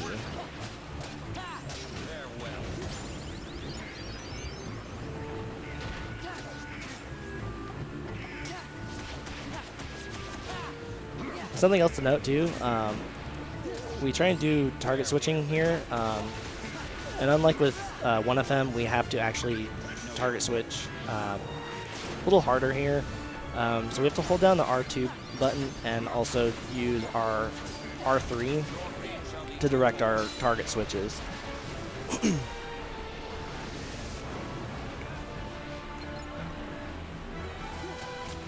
Uh-oh. That's fine, just gonna have to... Yeah, had to do it that way because the large body there was kind of in a weird spot. And Hades wasn't playing nice, and Donald also was kind of interfering a little bit with our back cries to an extent. which is unfortunate. It's happened. Not really anything we could do about it. That's why OC is such a hard world to run consistently, because the moment you set foot, there's certain elements that we can control, but for the most part, the moment we set foot OC, it's just a giant RNG fest. I've had a lot of really good paces early on through Hades Escape, which is that section that we just did, and also Cerberus, which is the fight coming up right now, and then have the rest of OC just be a dud. So we're going to open up with an air combo here, let Cerberus do a full attack, hopefully don't get Dwayne, which we just nicknamed the rocks Dwayne, because they can also ruin your air combo. Why they thought putting rocks falling in the underworld as a good idea? Okay, that's what I thought. I thought we were going into fireballs here.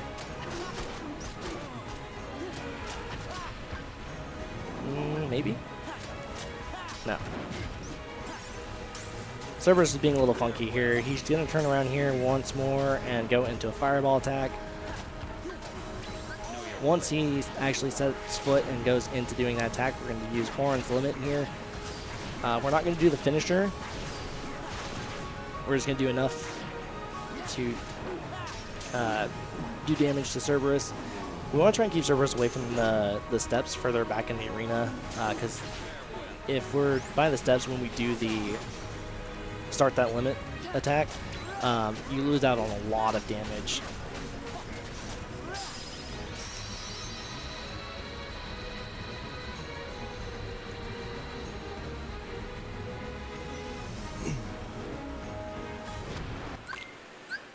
On crit, we wouldn't do the actual fight. We would actually death abuse there.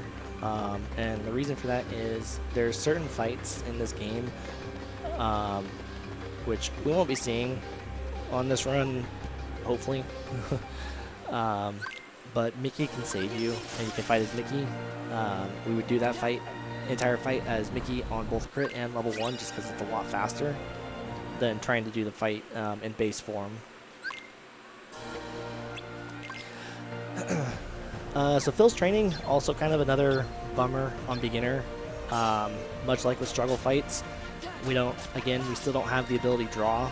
So all these orbs, we have to get close enough to actually pull the orbs in. Whereas with crit, we actually get the luxury of the orbs just kind of getting sucked into us. So we're able to kind of move a little bit faster on crit. Plus, on crit, we have an extra ability called Finishing Plus early on, which gives us a second finisher.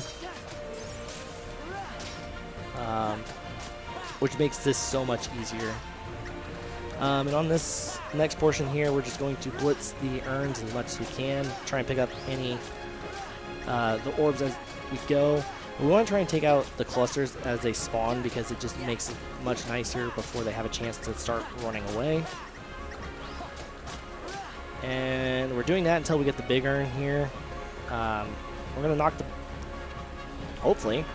This urn's in a very bad spot. Yikes. Alright, well. That's unfortunate. So the big urn was unfortunately in the corner there, and I could not get around the urn in time to knock it into the other urns. So when you do that with the big urn into the smaller urns, it creates big orbs for everything. And it's just very unfortunate. There was nothing I could do about that.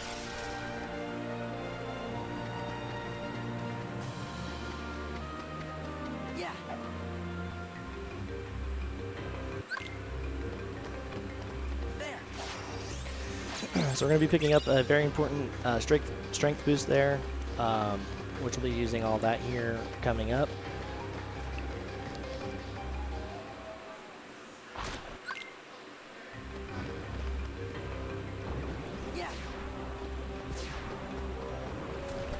Forgot I don't have an arrow dive on yet.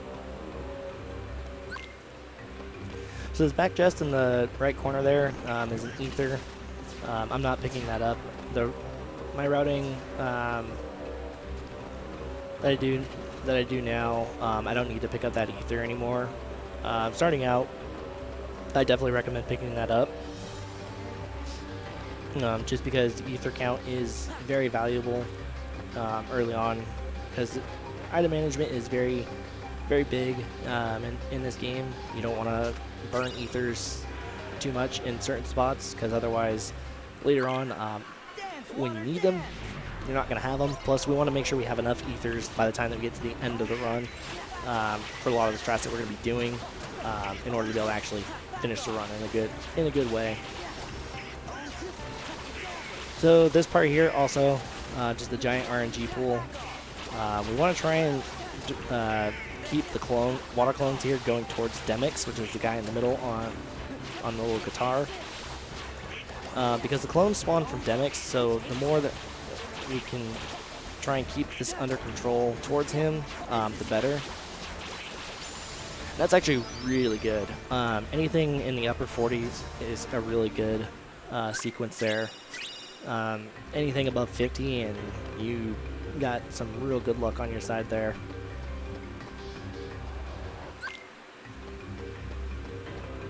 So just a little bit of movement here after the AP boost, which we're going to go ahead and pop those now. Alright, whoa. And going to throw on combo boost. And I'm going to turn Donald to Soar Attack. And Soar Attack basically is just, they just stand there. They don't do anything. And the only reason I'm doing that is to prevent Donald from interfering with our XP boost here, because once again, we're going to be XP boosting real quick with Pete. All the bats will be worth 34 XP a piece, as long as I can get down to that threshold, which we are now at. And I have to be the one to take them out, because with party members, if they take them out, it's just base value. Which we're a little behind towards 14, I think. So I'll have to do a little bit of work.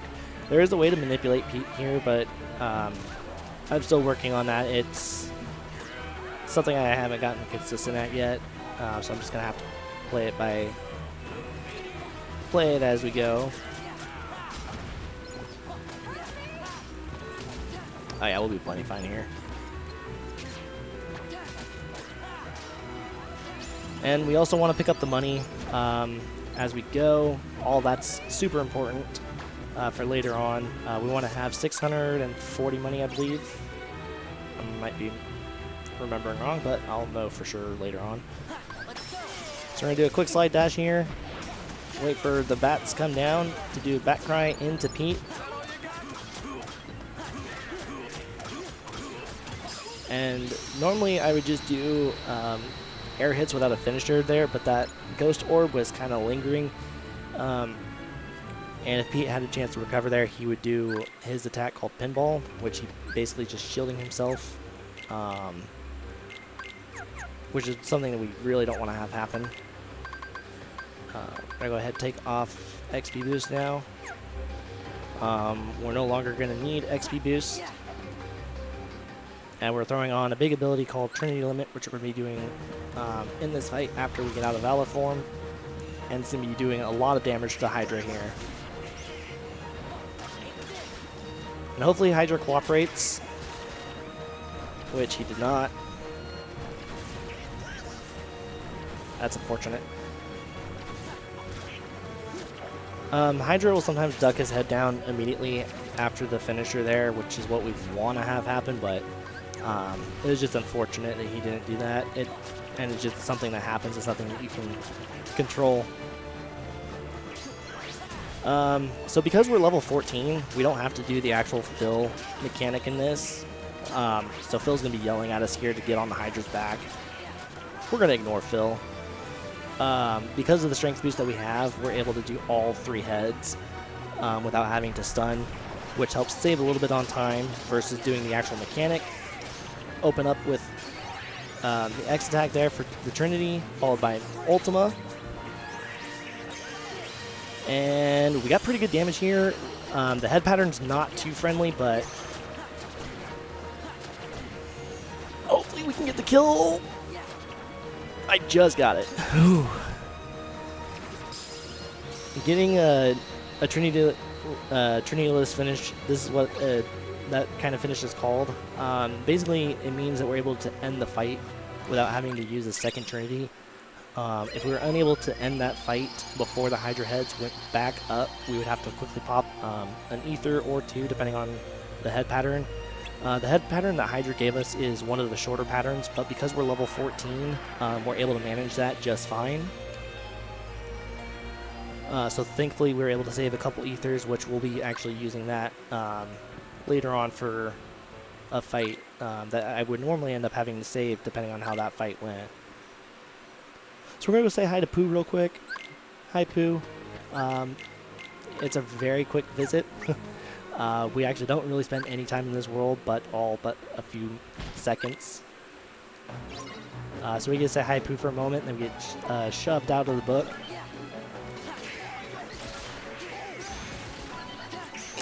Fortunately, my slide dashes are not coming out, which is weird. So normally I would slide dash into the soldiers there, which will usually proc their Cyclone. You can also walk forward and do a fire, which will also activate the Cyclone. After you get rid of the 3 soldiers and at least 1 shadow, which Donald and Goofy usually handle, you can go ahead and go into a Trinity doing Major Drive. And basically you're just going to do that with aiming away from the enemies and do an empty Trinity. Because the more hits you do before you do the finisher in a Trinity is the more hits before the finisher comes out. And so the less hits you do overall before you activate the finisher for Trinity itself, the sooner the Trinity finish comes out entirely. Which is something we're going to be doing again later on for a few fights, because it's just quicker to do that versus doing multiple hits to get the same result. And it's just something that you kind of have to play by ear, mainly because it's something that you kind of have to start feeling out. But for the most part, doing it that way will get you the results that you're seeing there.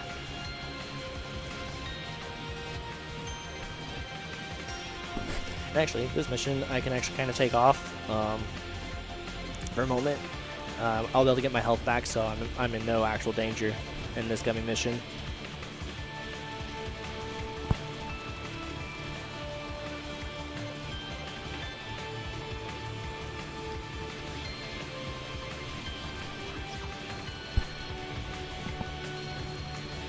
Because this big guy here is going to take just a few full attacks with our lasers and be able to get our health back.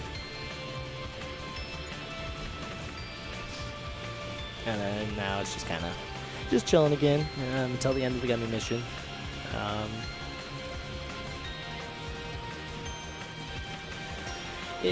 For a lot of runners, it's nice to have these kind of breaks. For other runners, it's kind of hit and miss on gummy missions, just because if you're in the middle of a good run, like super good run, and you're feeling it, gummy missions can kind of suck that air and momentum out of you. But on the flip side of things, if you're having a kind of a rough run, then you get kind of a chance to kind of recollect yourself versus being on the go constantly. Again, it's something that's kind of there's two sides to it, and it's helpful but also not helpful at the same time, just because, like, for some people you can end up getting in your head. Like if your run's going sour, you kind of dwell on what had happened, which I've been guilty of a few times. My run getting sub 3 finally is a huge thing in 2FM for both, I think any of the categories really, but we were down big coming out of OC. Everything was just not going our way, and it was rough.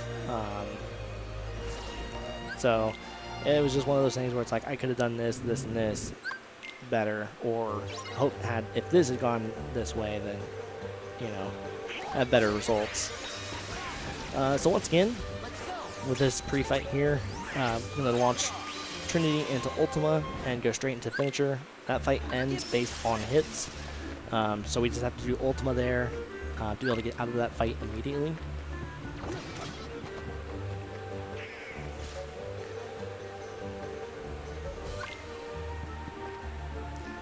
And now we're on our way to our first fight in this world, called Thresholder.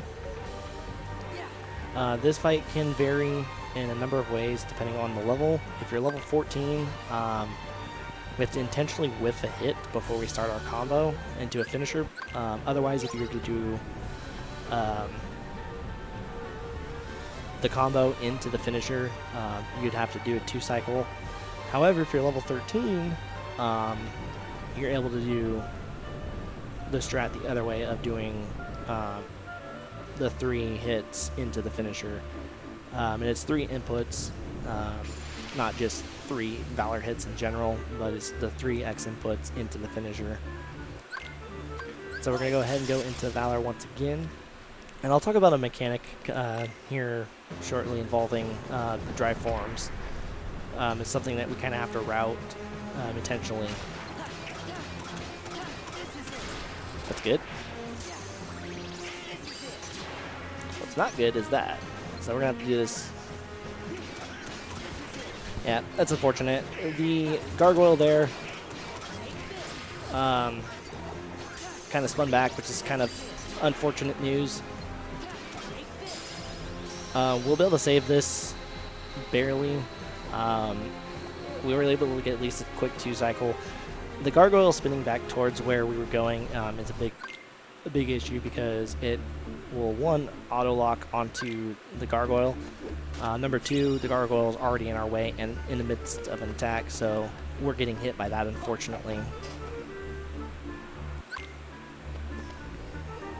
But thankfully, I was able to recognize that we were.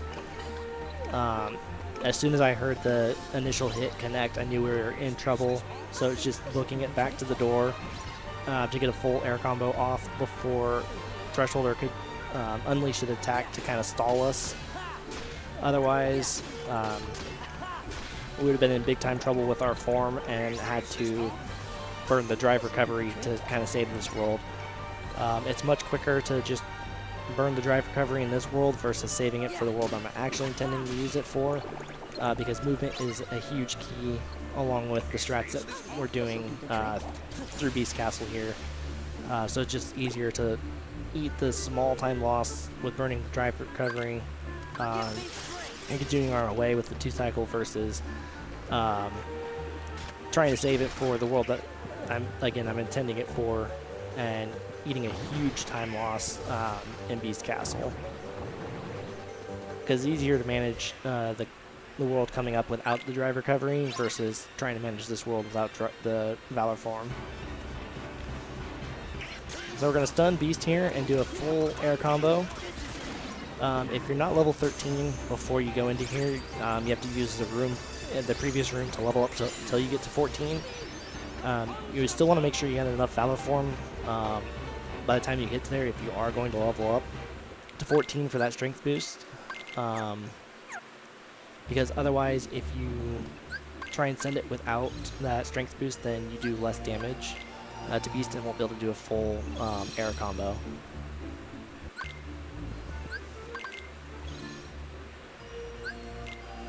So we're doing a little bit of world warping here, something that we'll do a little bit later on as well. We're able to do that on PS4 versus PS3 because of the load times, so we can actually world warp to Bell's room and back to the parlor much faster than it takes to run there. So at the very start here, we're going to run back away from the enemy here. When we do that, that's unfortunate. Their X input didn't come out, so it's a bit of an unfortunate situation here, but we'll try and recover. But normally we would want to run back, which causes Dark Ball here to go backwards. Might be able to have enough drive to do a finisher here. I should have enough. We might be okay. So at the very start here with Darkthorn, we're going to go ahead and do square square. And because I didn't have enough drive, it just auto-reverted. And we'll go straight into Trinity. Once the Trinity finishes its initial attack, I go ahead and do a quick air hit in the hopes of hitting Darkthorn as he starts doing his Desperation move. And that allows me to, once he jumps over, be able to re-stagger him while also having that delayed timing from the second start of the second half of the break for the Trinity. And it allows us to have a very free fight there.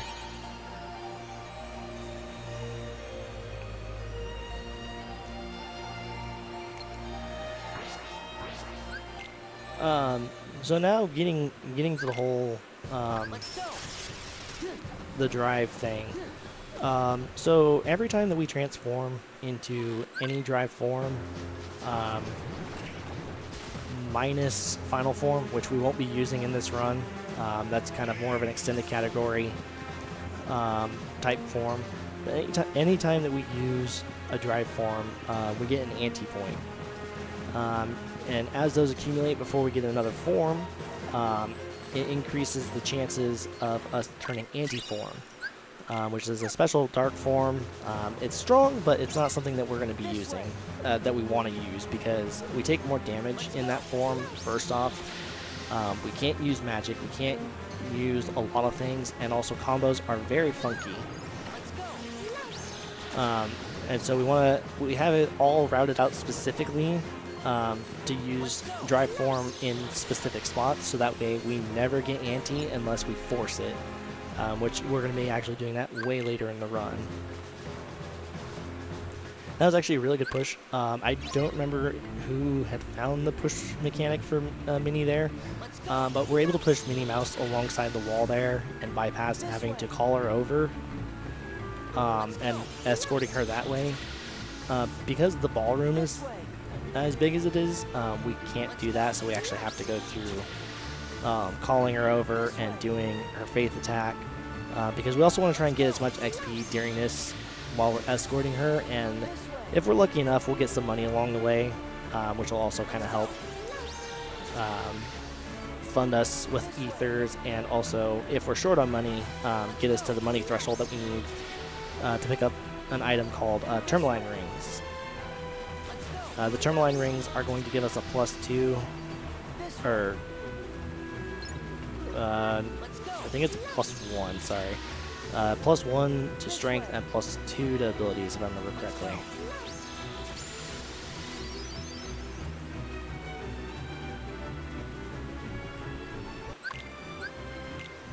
Yeah, we're doing good on money. You just need 640 to get to where you need to be in order to get the rings, because we need 2, not only for filling the new accessory slot that we have, but also filling, covering over the metal that we had acquired earlier.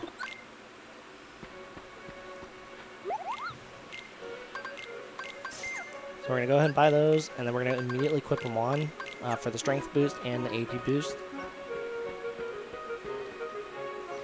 And this is one of my favorite worlds, just from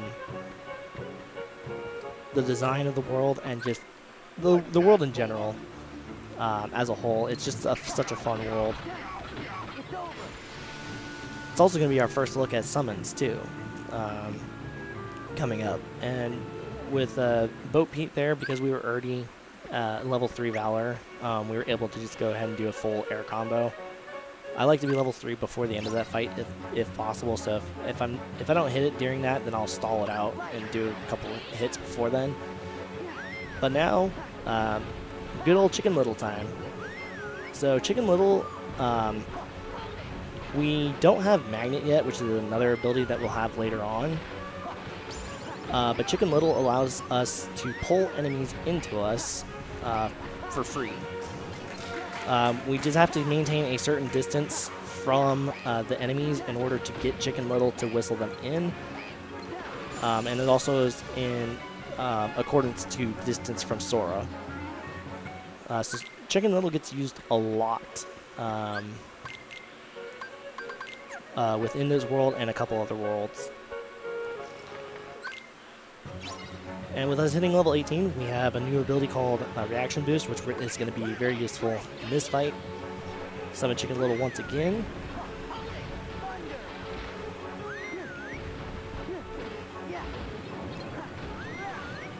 Try and get ourselves centered up before this bounces us. And we can do a fire here and immediately go into an RC to be able to end the fight. And I forgot, it's not level 18, I'm thinking way ahead to something else. But we still need a reaction boost in order to be able to take out the hammerheads with just the one RC. So once again, with the fire window, we're going to go ahead and summon Chicken Little. Back up towards Chicken Little, do a fire into thunder. Hope Chicken doesn't knock an enemy away with his baseballs.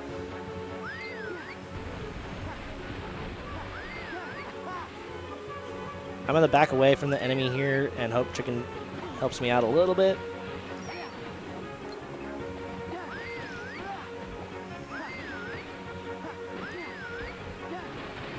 And with the cars, we do a full air combo. Unfortunately, Chicken sent them into their little crazy threshold, so kind of had to back off to have Chicken hopefully pull them back in, which thankfully he did. Otherwise, those cars will run rampant.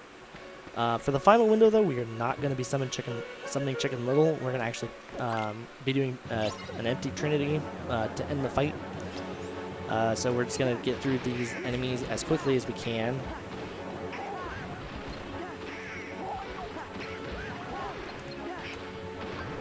And once the final wave of enemies, which is the Rapid Thruster spawn, we go into Trinity and aim our Trinity away from the wall with the Major Drive. Because once again, when we go into the finisher for Trinity, it will immediately end the fight. And so that very important drive recovery from earlier, we're going to go ahead and pop that now. So when we come out of Valor, our drive will be recovered, and we'll be able to immediately go back into Valor form. And while we're in Valor form, we actually will do increased damage through this entire thing versus just being in base form Sora. And once we hop onto the crane, we're just going to do full combos. And this, at least after the third one, you want to go into 1-2s until you get down to enough to be able to finish the fight.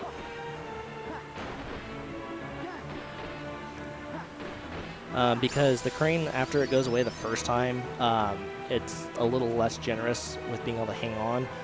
So if you get caught sleeping with the crane going into the its RC mechanic, you'll get thrown off and unfortunately not only probably lose Valor form, but also lose a bit of time. Because you have to kill a bunch of bomb eggs before you can continue on the crane. And with this fight, we're just going to do square to win.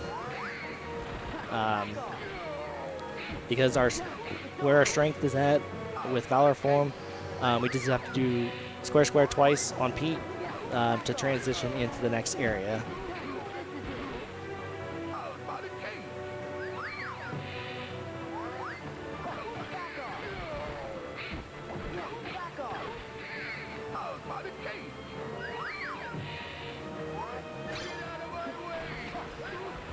And then just the RC to win. And the RC can kind of come up at random times, unfortunately, so there's not a consistent way to have it proc against Pete, but that was a pretty solid Timeless River.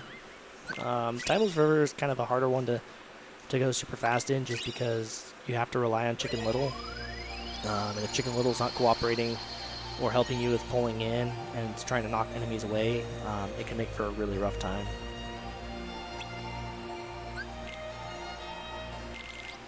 So this is now kind of like our bigger break time. with gummy missions. This one is definitely the more relaxed one of them all. So we're able to kind of kick back a bit more. I still like to move around a bit just to not get too carried away with being relaxed, because if you are not careful, it can end up biting you in the butt, because next thing you know you're in danger, and then next thing you know you're dead. So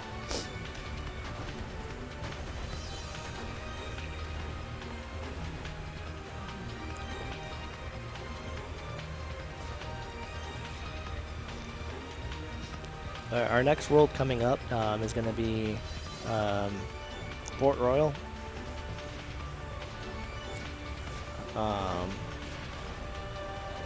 And it's funny because for a long while, and it still kind of happens every now and then, but they would try and have issues with the music in it because they use the exact the exact music, but they try and change it up slightly, but it still sounds enough like the Pirates of the Caribbean music that they're like, yeah, no. But it's not an issue overall. It's something that no matter what happens, it just for some reason always comes up.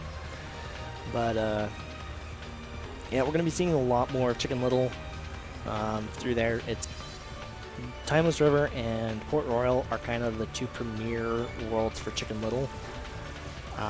And then after that, Chicken Little kind of dies off. Pretty much never be,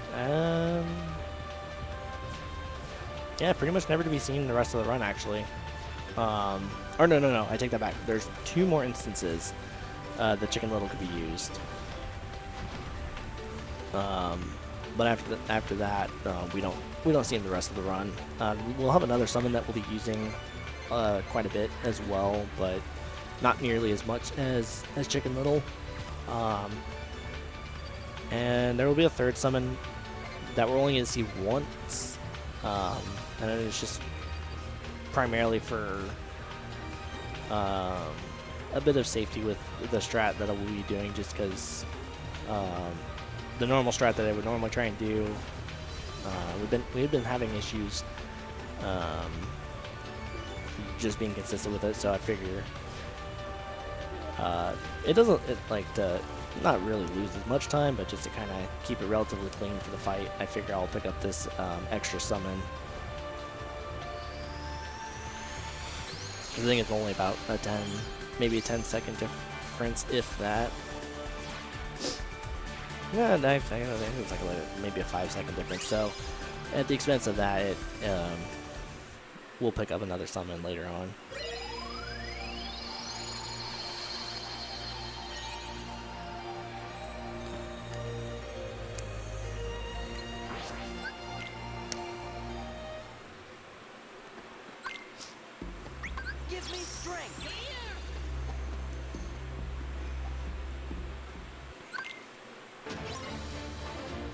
So Port Royal has special properties with the pirates, so they do have their actual cursed forms and their when the moon's not out form. When they're in their cursed forms, we're able to actually do damage to them. Magic is very strong against them, and also very strong in the sense of when we use Blizzard, we actually will freeze them. If we were to do fire, they would run around, but we don't want that, so we'll be primarily using Blizzard on the pirates. And with this fight here, once again, just utilizing Chicken here and a bunch of fires. Hopefully Chicken helps us. He did not there at the very end, but basically after each wave, we just kind of run away and go back towards Chicken.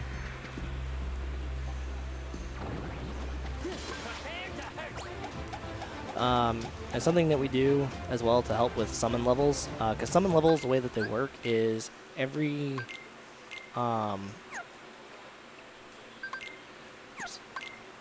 getting ahead of myself here.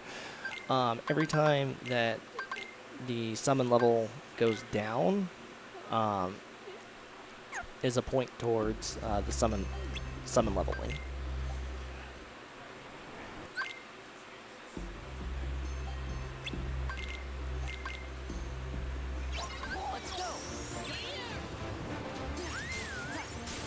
So it doesn't have to be a full tick either. It just has to be enough for it to go from, say, 3 down to 2.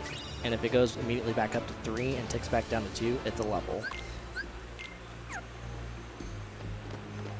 So that'll be kind of something that I'll be doing here to kind of help with leveling a little bit, because we don't really need summon levels to be super high, but it does help for future stuff. Just so we don't risk the chance of running out of our summon. And here, once again, Chicken Little is going to be the feature. We want to try and position ourselves away from the pirates as best as possible, so that way they get pulled in. And while they're bunched up, we go ahead and just do blizzards on them for the most part until they get taken out.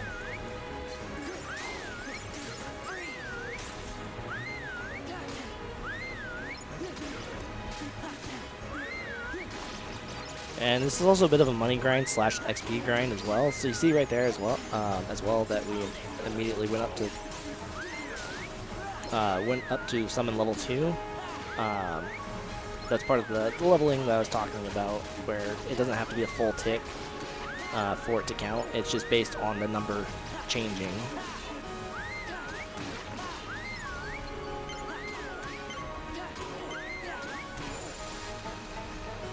I got greedy there. Normally I would do FPS mode to drain the rest of the summon gauge, but we'd already hit level 2, so it's not that big of a deal.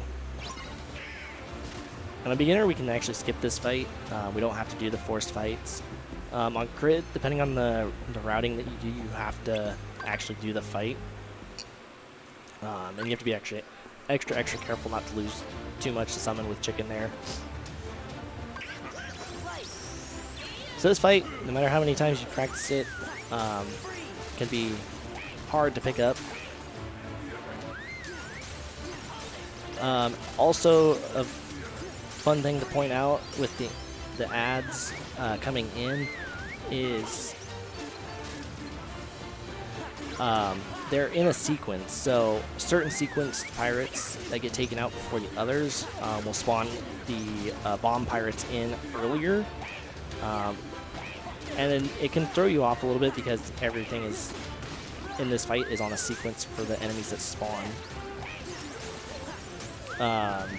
So unfortunately, I'm being held back right now because this one melee pirate kind of lingered. So this is not a really good fight, unfortunately.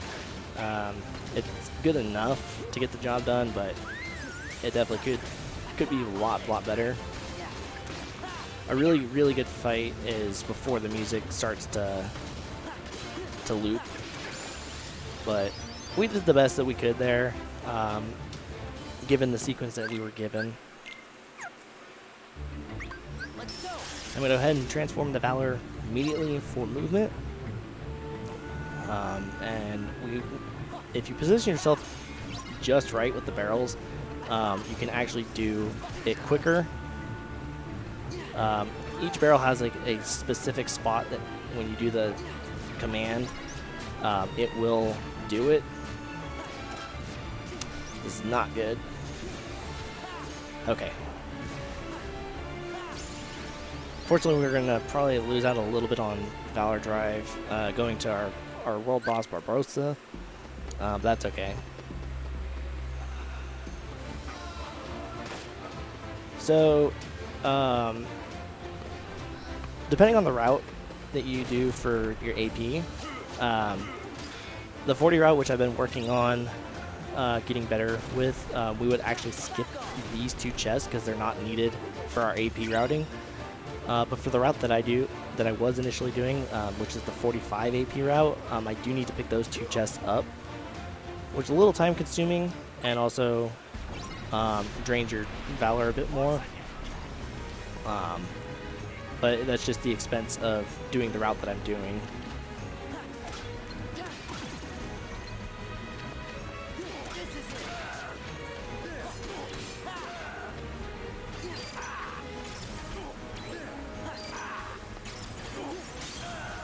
So once we freeze Barbosa, we're just going to start wailing into him with air combos. He will slide, so it's nice to try and keep him up against the wall, if at all possible.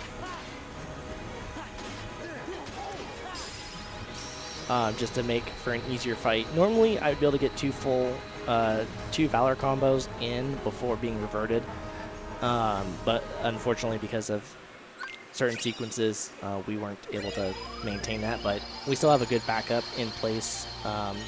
Costs a little bit of time, but it's fine. It still gets the job done.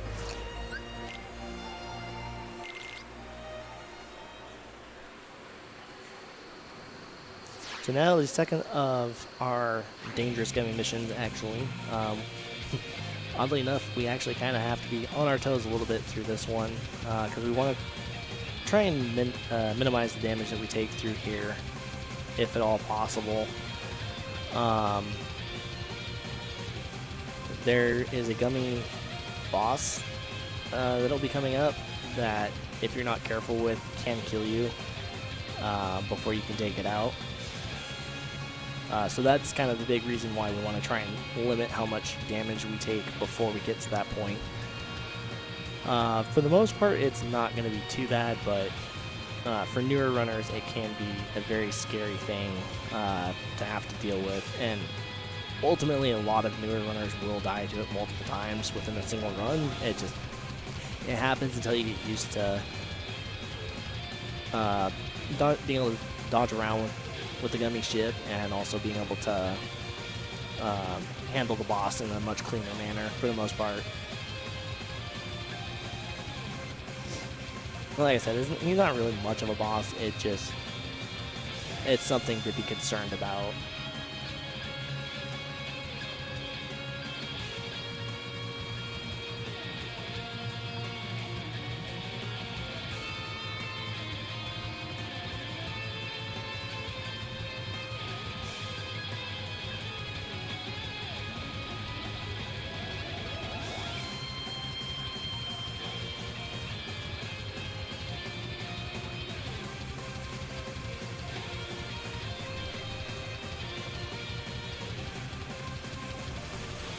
Chimbadale will yell at you and say, "Hey, watch out!" And now we're just gonna pretty much mash X as much as we can to try and get this thing out of here, because the longer this thing stays on the field,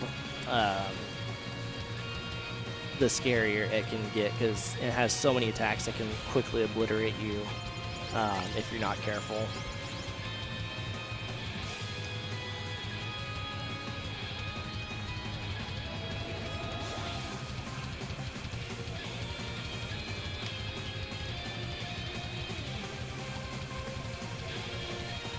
We'll be getting our first look, too, at our second form that we've had since the end of Disney Castle / Timeless River, known as Wisdom Form. To level up that form, you have to kill Heartless while in that form to level it up. And we're going to be leveling up that form twice within Agrabah here, and we have it set up to where specifically to where we can level up where we need to. And there's a couple different manners that we can go about it.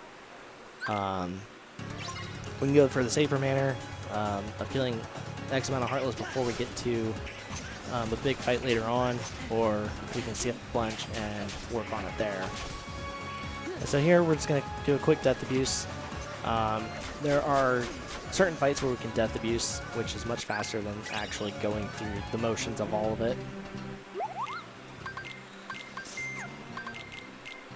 We're going to go ahead and buy as many ethers as we can there. The route that I do now, we access the Moogle early for synthesis. The mithril item that we picked up earlier in Timeless, or if you pick it up in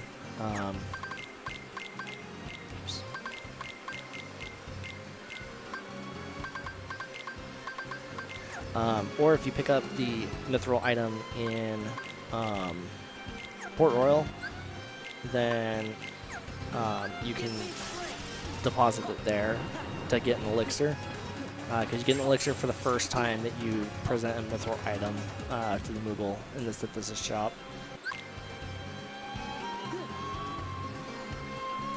And Wisdom Form, we want to get to level 3. which we will be able to do with the routing that we have for this world. And that will allow us to have quick run in base form Sora, which will make it to where we don't have to rely on using forms to get through each world. We can actually go ahead and just use quick run in base form Sora to get where we need to get to much quicker than having to again rely on forms.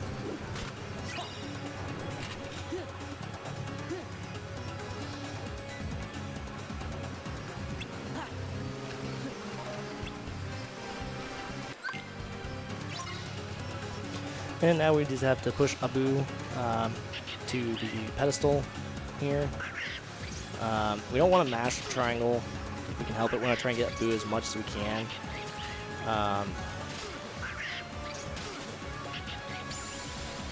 A good sequence with having Wisdom Form is getting done with this with plenty before it ticks down to 0. Because we want to have enough. We want to have enough Wisdom Form drive in this that once we drop down here, we're gonna have 4 ice cubes that we're gonna take out. We're gonna go ahead and reflect, and that gives us 4 points right there towards Wisdom Form.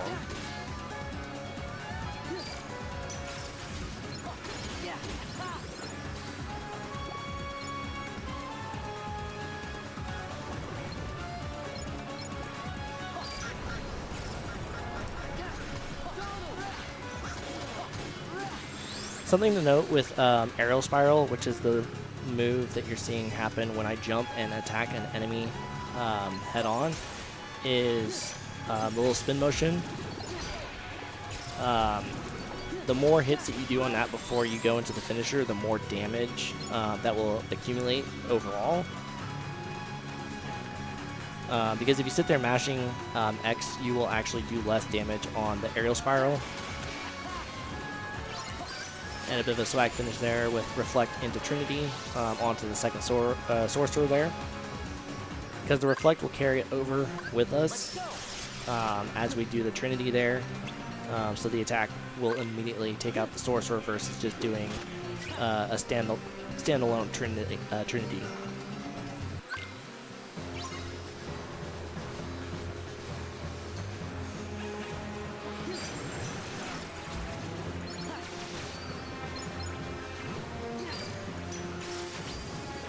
So once we hit level 2 there, we're going to go ahead and do fires on as many of these enemies as we can until we hit level 3. Or until we get to 3 on our thing.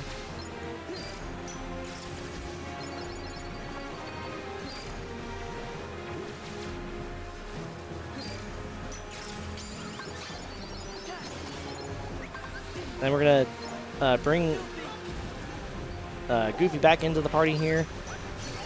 Reflect into Ultima. Gonna kind of position ourselves here a little bit with the second portion of the Trinity with Major Drive and go into the finisher for it. And that will finish off it, the fight.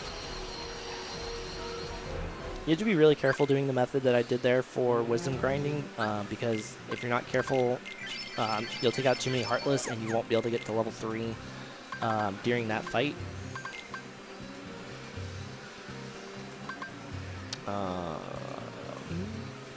That's it, actually.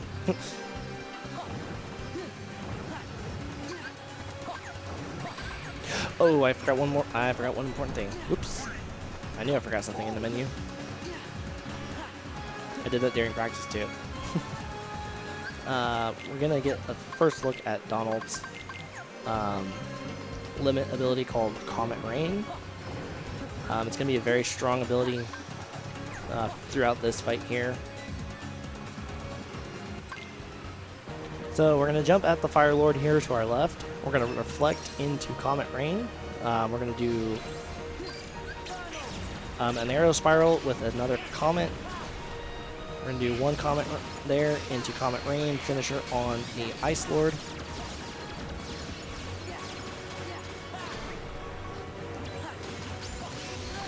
Once the Ice Lord comes back out. You just have to do one hit into a finisher. And with the Fire Lord, just have to do a full air combo there. We'll do one hit there with the ground attack there, and delay going into our next part of the combo, because it will automatically put us up into the air to do a full air combo to be able to finish out the fight there.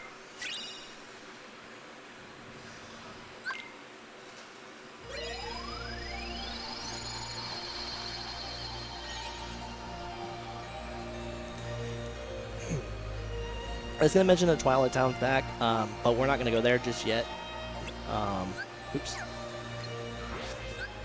Because with Twilight Town, we want to be a certain level. Plus, we'll also have a certain ability known as Magnet at our disposal once we get pretty much done with Halloween Town, which is our next world coming up. And this will also be our second to last dummy mission within the game that we'll be actually doing.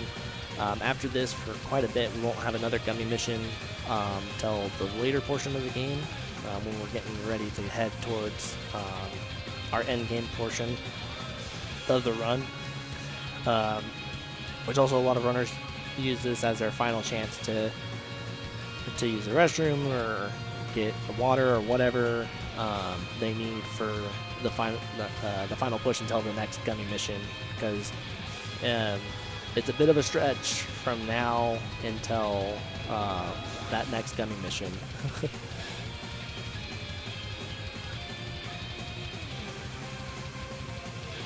Something I forgot to mention too, I partially mentioned,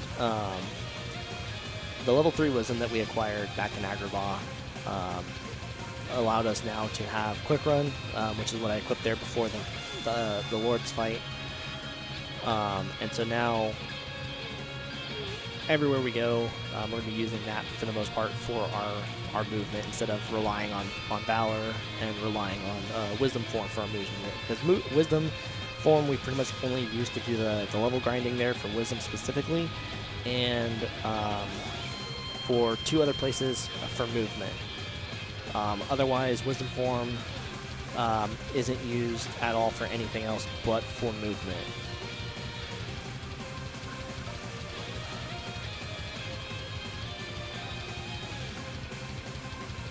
I think I also left out something else of importance. So, pretty much every single world that we go to when we finish up, which is also the reason that we have our forms routed out the way that we do, we have our summons routed out the way that we do. Every time that we finish up a world, we get our drive back, and especially every time that we learn a new drive form, we get our drive back. Or no. I stand corrected, sorry. Master form, which will be coming up, we wouldn't get our dry form back. But if we're in a form for certain things as well, at the end of worlds or anything like that, or even after the fact, we will have that come back to us. Which is why we're able to route everything the way that we're able to.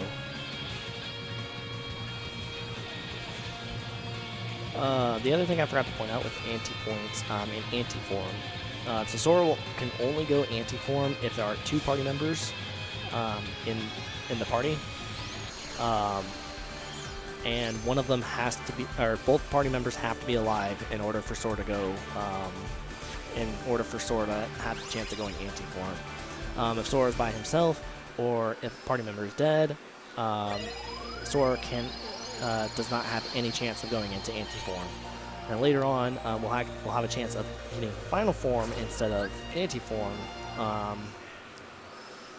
Either of which is fine, but we want to honestly hope that we don't hit hit final form, because it will kind of put things in a bit of a weird situation.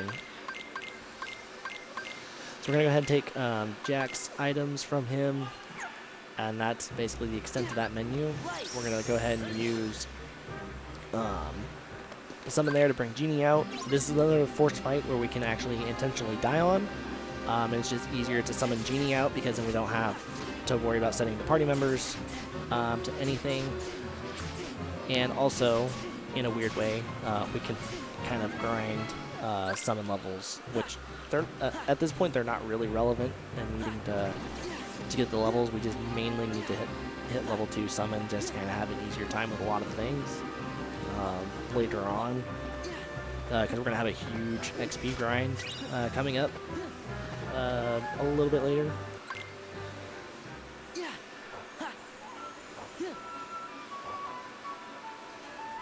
So at the very start of this, we're not going to go towards the Jack-in-the-Box there. We're going to actually back off for a moment. Let him plant. Quick run, Blizzard.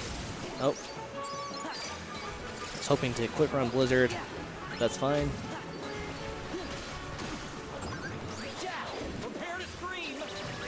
The other one already sat down. That's unfortunate. So Jack's limit is one of the stronger limits in the game, called Dance Call. A better fight would be for that Jack-in-the-Box to not escape, and also we would also be able to have both Jack-in-the-Box doesn't spawn after the fact get pulled in, because Jack's limit Dance Call has a pull-in mechanic as well, similar to that of like Chicken Littles, but it actually will pull enemies into the limit.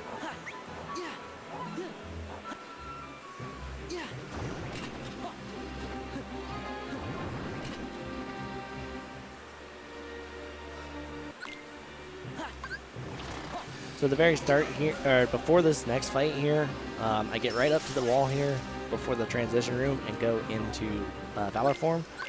We're going to be using Valor Form to open up this fight for the most part. Depending on who gets pulled in, which is Barrel, it's fine. The start of the fight is random every single time. It could be one of 3 kids. It could be Shocklock or Barrel at the very start.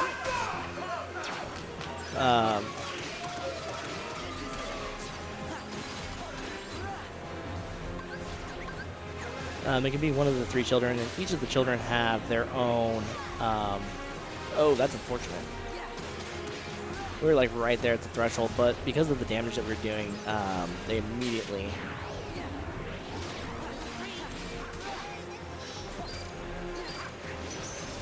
Oh, that's really unfortunate. It's fine. We can recover this.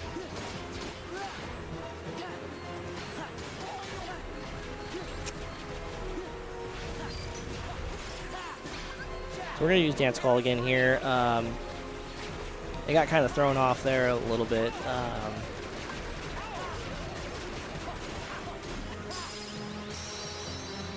So the health threshold got kind of thrown off a little bit. It's supposed to do another sequence where it goes up into the RC, but it didn't do that for some reason. But that's fine.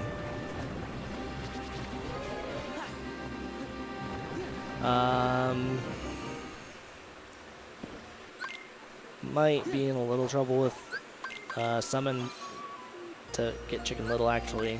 We'll be able to figure something out here. At the start of the World Warp there, we go ahead and grab that AP boost off to our left. And now we're going to deal with a bit of a slight auto-scroller. There's not too much that we can do to speed this up. We can damage, well, not really damage Oogie, but we can Thunder Oogie to get a little bit drive back here. Because we want to try and get 3 drive before the end of his break sequence here, which I'll probably have to delay doing a finisher to send him out. I'll probably do this a little slower.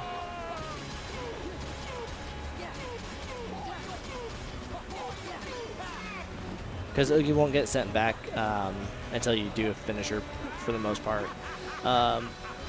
Something else that you can do is you can go all out and send him away and do Chicken Little later. We'll try and see if we can do the present skip here. It's something I'm still working on, but we're hoping that we can get it. Which I think they both got taken out, unfortunately.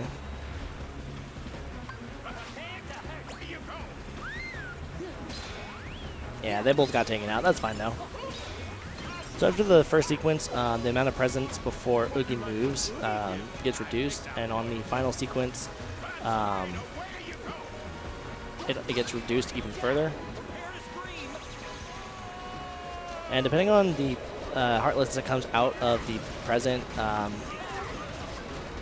I'd go ahead and do Dance Call a bit early, because the Dust Rock there can be very dangerous, as it will do a massive arrow attack, which will put you in a bit of a cyclone there. So now it's going to be in a sequence of 4 before Oogie moves. So after the 4th present, it's going to break any of the extra ones, and Oogie's going to move. So we want to try and get situated up here.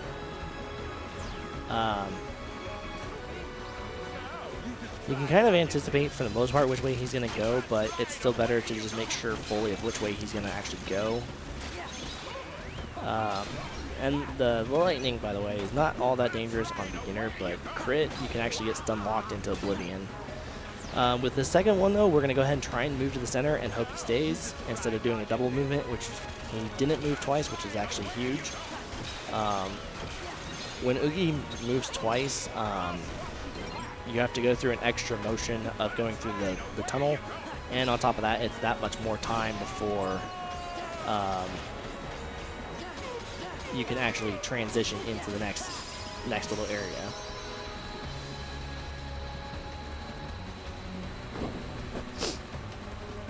That was a pretty good fight. Like I said, there's not really too much that you can do to speed it up. The only thing really that you can do to speed it up is actual damage to Oogie and the presence for the most part that you knock up into the box.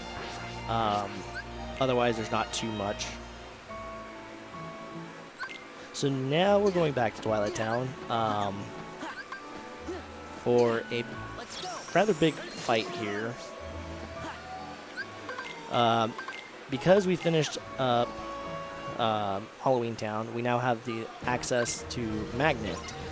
So at the very start here, we're going to go do a slide dash towards the dust in front of us, go back, reflect into Magnet, give it just a moment, into Sonic, reflect onto this Berserker, into another Magnet, into Sonic Rave, into a full Sonic Rave this time.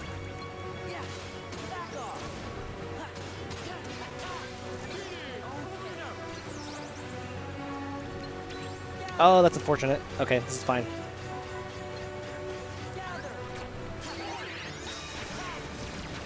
I'm gonna have to improvise here. It would not target lock into the one I wanted. This might be trouble. Yep, this is trouble. Okay, we're good. We have a Claymore here.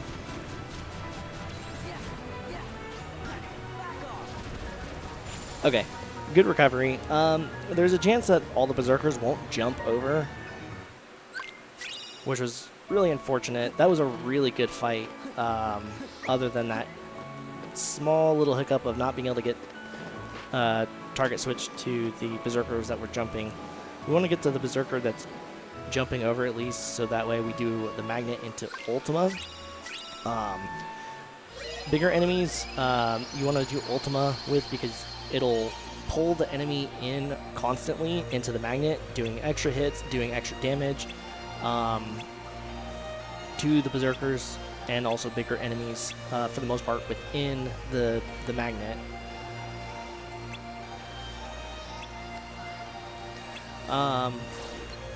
And like I said, it was just unfortunate. I was trying to get target switched, and it just wouldn't do it. I tried to do it a couple different ways there to try and salvage it, but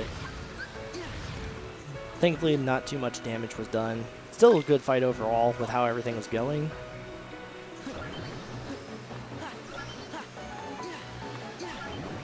So now we're kind of starting into our second visit sequences. We're in Wisdom form because with it being Wisdom form level 3, while base form has level 1 quick run, we have level 2 quick run in Wisdom form. And we're covering quite a bit of distance here to get to our actual intended destination. So we use Wisdom form here to traverse to our next destination rather than do base Sora. Plus, movement overall is a little bit better than base Sora. In general, with Wisdom form, if we do Magnet, as you saw as I was going towards the ledge there, we can kind of glide a little bit with the Wisdom form, which allows us to get slightly better height if we take it at at the best angle there. And something that you saw way back at the very start, we can actually use fire in Wisdom form to project ourselves forward, which allows us to cover distance in the air without having to go all the way around.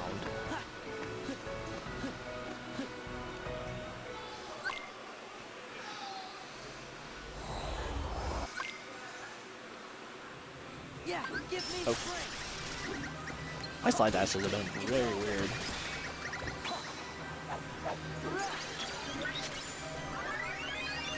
It's all good though. So Tron World, it's a bit of a shorter visit on the first go around. We won't be actually coming back at all once we're done with this world entirely. This is one of the few worlds that I mentioned that we won't be paying a second visit to and or going to in general. And with this mini game here, we're going to preset Wisdom form once again for movement. To end this mini game, the block that was glowing red at the very start, you have to use a finisher on. But with the drive explosion, when you transform, it counts as a finisher, so you can just do that on the block instead. Plus, it gives us slightly better movement, getting back to where we need to go. There's going to be a chest now after we get Master Form here. So one more thing I forgot to mention with anti-points. Every time we get a new form, our anti-points get completely reset. So everything that's routed is routed exactly the way they are, so that way when we do get a form, we never have to worry about transforming into anti-form. That big chest that you saw back there before I went back into Space Paranoids here was the Stitch chest.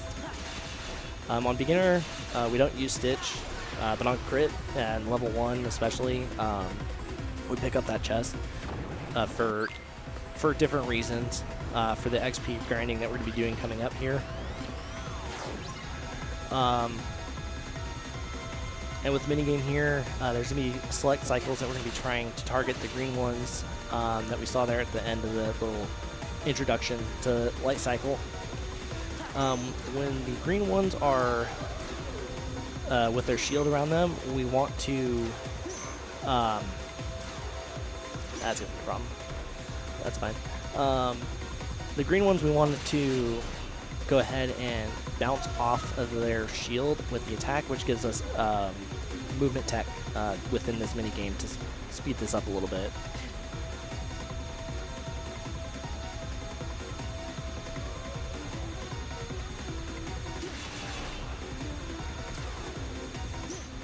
So just like that, because otherwise if you just were to do this normal without doing that movement, then it would just take a little longer. But there's 2 instances for sure. There's a third that we can try and get, which is that one right there. But you have to position yourself in a good spot. There's a couple other instances where we can get another one, but it's very random. The white bikes that you saw do any of the 3 moves for the blue, yellow, and green bikes. So if they don't do the shield, there's not really much we can do about it. There's no way to guarantee that they'll shield up either. So we just kind of have to go with it. So we're going to go ahead and equip Follow the Wind, which gives us the intricate ability called Draw, which Still don't have yet, but we will actually have the ability later on within the run itself. But for now, we're going to go ahead and equip this on. We're going to go ahead and have Genie ready to go. I'm going to make sure Comet's preset because Comet can kind of be funky for later on. So I'm going to go ahead and make sure that that's ready to go. But with Genie being set here, once I get to the top of the hill there, summon him. Hope he's in Master Form, which he showed up, thankfully. We're going to go up to this line right here at the very start. Magnet into Arcana. And the reason for having Follow the Wind on is the draw ability allows for the clusters to get pulled in while we're doing that. And then after that, we're just going to do Reflect. Reflect into Strike. We're going to wait for the Reflect to pop off, so that way we can just loop this infinitely. We're going to get to level 22 before we go ahead and end this little XP grind here. The other way, which I'm still not fully comfortable with, is just ending this immediately and doing level 21 fight that's coming up. But just for the sake of the event, and also just because I haven't gotten fully comfortable with the level 21 version of this fight, we'll go ahead and get to 22, because 22 has a strength boost, which makes this fight so much easier than without it. Oops, we're on Tron. After that minigame, we're going to equip Hero's Crest once again. Just for my sanity, I make sure Comet's preset going into this fight. The one time that I had already preset Comet, it did something funky for some unknown reason. Don't know what happened, but we ended up using Tron's limit, which we don't want to do in this upcoming fight. So the very start of this fight, we're going to quick run towards Hostile Program, which is the name of this boss. As we're quick running, we're going to activate Comet Rain, like so. Do an air combo, immediately go into Comet Rain, do an aerial spiral with an air combo, and then we're going to go into Master Form. Master Form has a unique property of draw, so going into Master Form allows us to immediately get the orbs that are all around that we need to freeze Hostile Program, and do a full air combo. Reflect into a full air combo just to make sure that we get enough damage.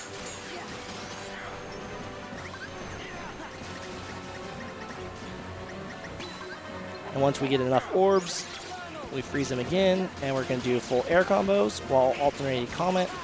Once we get down to the last bar of his health, we're just going to do Comet Rain into the end of the fight.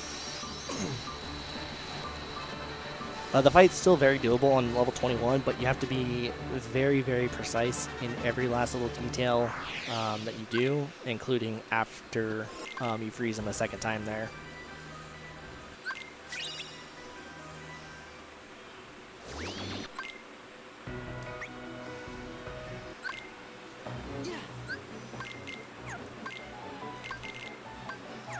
We're going to go ahead and equip Goofy Tornado. I actually almost forgot about that. So at the very start here, we're going to walk forward just slightly into a magnet. We're going to do a thunder, do another magnet, pop an ether after the magnet, into another magnet, thunder, finishing leap. And I meant to do Comet, I'm going to do a full Trinity here. I don't want to, but I was meaning to do Major Drive first, because everything beforehand, it's easier to recover your drive with Major Drive for smaller enemies like that than do Ultima. The Ultima is just an insurance to make sure that everything on that final wave would be taken out. And right at the very start here, we're going to summon Chicken Little. Do 2 blizzards into a finishing leap. I'm going to position myself so that Chicken pulls them in.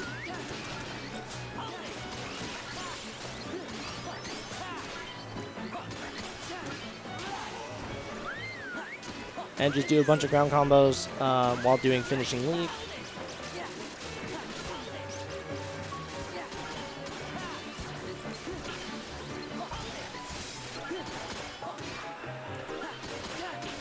There we go.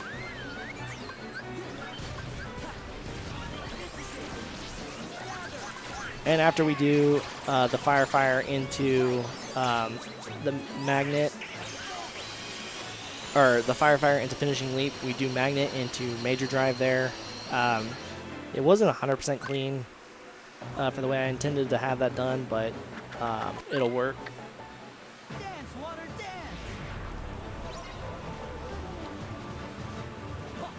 And so with Demix, we're actually fighting him now. We're going to go ahead and preset Trinity. We're going to get our count down to 32 forms before we go ahead into Trinity. At the start of the Trinity, we're going to do Ultima, kind of position ourselves back a little bit, and aim the major drive primarily towards Demix and his remaining clones for a very decent amount of damage there.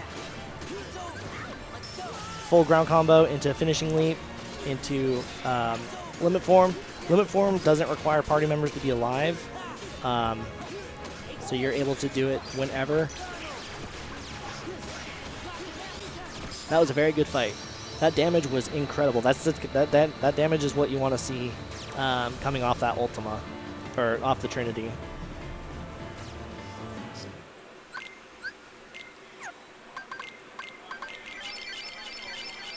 Don't really need to pop those there, but we're going to go ahead and do that anyway.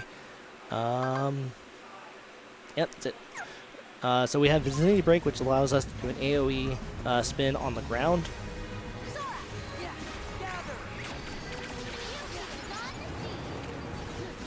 And we're going to do that with most of the enemies around us.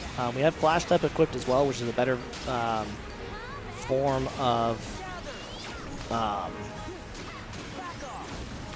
quicker form of Slide Dash. And now we're fighting alongside Final Fantasy characters in this section. We have Yuffie, Leon, of course, Cloud, and Tifa.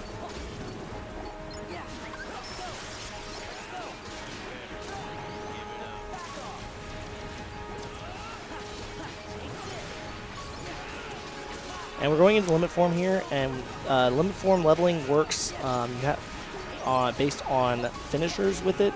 So you have to do finishers to the extent for the form. So in things like Sonic Rave, Infinity, Strike Raid, and Ars Arcanum, we have to do the full extent of the attack in order to get credit for a level point, in order to level up limit form.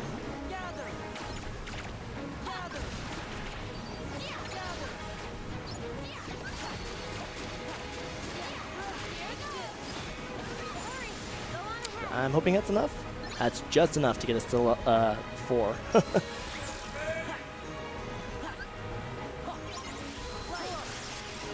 Unfortunate. So we'll do Infinity here just because I didn't kill the shadows.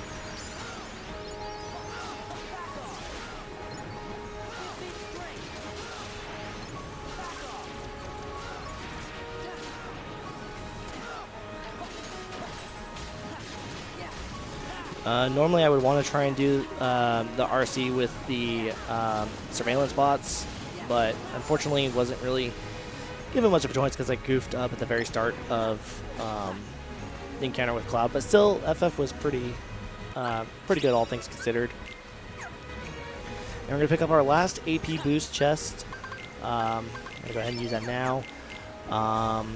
And we're going to throw... Jackpot back on Goofy, because even though Goofy's basically not going to be used for anything at this point, we still want to have that. So this fight, we're going to be using the Sparkle Ray as much as possible within this, and we're going to be manipulating the camera so that we can try and spawn in more Heartless that are in the background that are not actually on the field. This allows us to burn through the Heartless much faster to get us to the 1,000. And if a surveillance bot is caught spinning, we want to do Thunder on it, which allows us to immediately get the Sparkle Ray, or the grab into the Sparkle Ray RC, because we want to be doing this as much as possible through this entire thing, because it is the strongest move that we have for this fight. And even though this is on beginner, this fight can still end up with you dying. Just because you're by yourself, you have limited resources, and if you get enough surveillance bots that are doing that over there with the windup, it can quickly find you being very low on health.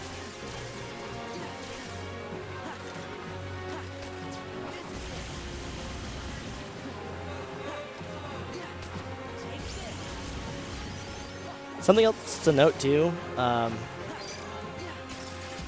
the surveillance bots, you have to time a little bit on when you do the RC on the ground. Otherwise, if you just try and mash it out, then you end up with weird rotations on the Sparkle Ray. And you're not able to get nearly as much. So that was the end of HP 3. We won't be going back to Hollow Bastion anymore after this. Hollow Bastion is now officially done for any percent. If we were doing all worlds, we would be visiting this again, but that would be a much more extended version of this run, as we'd have a bunch more worlds that we'd have to go to. So now it's the start of second visits. We're not going to talk to Beast immediately. We're going to actually go over to the parlor. And that's going to give us the transition back to this room. No, I'm not equipping anything. Just kidding. We do want to remove Beast from the party. At the very start here, I'm going to jump towards the Dragoons, target lock one of the Dragoons, and go straight into Ultima and into the finisher.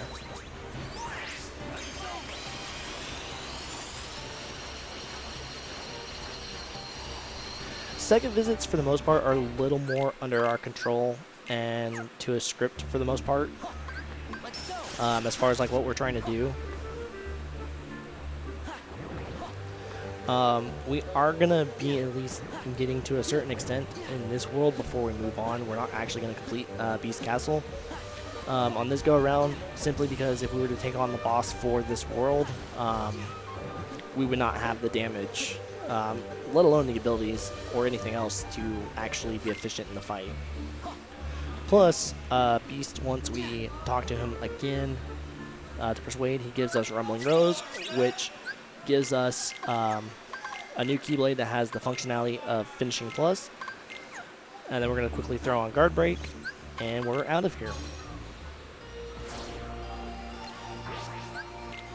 Because Port Royal is hiding a very big ability that is home to Donald, known as Duck Flare, which is the strongest, one of the strongest limit attacks in the game.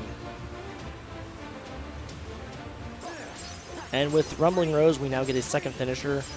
So now we're along the basis of Crit without having the Finishing Plus ability. Crit would still have an extra Finishing Plus because they have Rumbling Rose on top of having the Finishing Plus ability that we don't have on Beginner.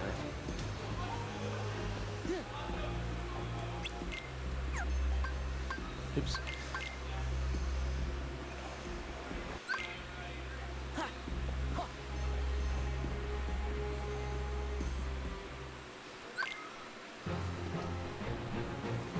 So our first fight here coming up is Reaper 1. We're going to do a full ground combo to a Blizzard.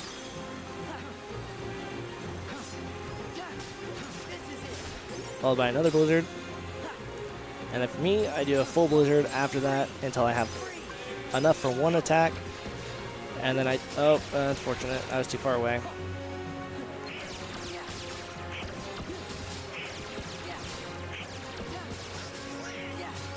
Yeah, this is fine though. We'll make it work.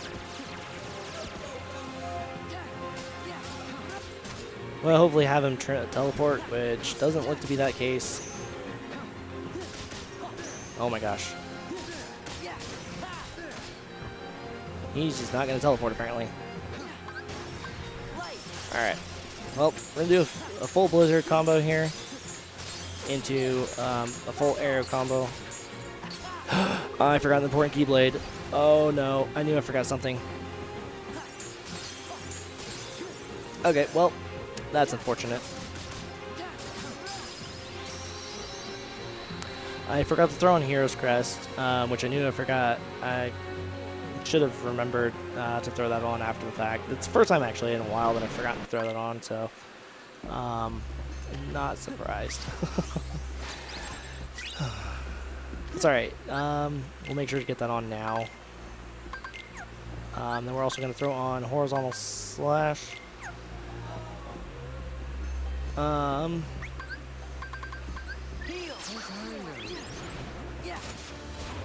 Just for the sake of showing it off, I'm going to get my drive back up to 3.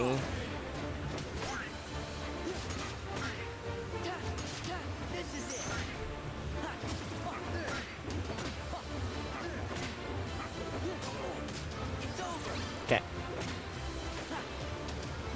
Just because I want to show it off, we'll do that. Normally I just power on ahead, but I want to make sure I can show this little cool trick off. So the third summon, by the way, that I picked up was Peter Pan. Like I said, we're only going to see him once in this run.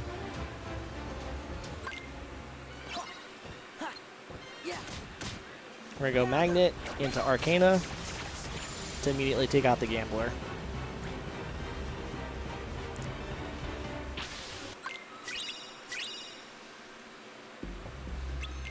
And now we're going to go back to Isla de Muerta.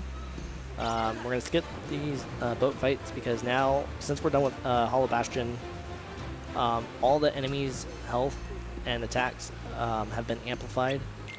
Oops. So it would take way too long for us to get through those fights on the boat ambush, so it's just quicker to do that. We're going to do a Magnet into a Guard Break. And the reason that the second finisher is possible now is because of Rumbling Rose. If we were on a crit, we'd be able to do it without having Rumbling Rose. Otherwise, if we didn't have Rumbling Rose on right now, we wouldn't be able to do a Magnet into a Guard Break because Magnet is considered a full finisher. So you can't combo anything else with it.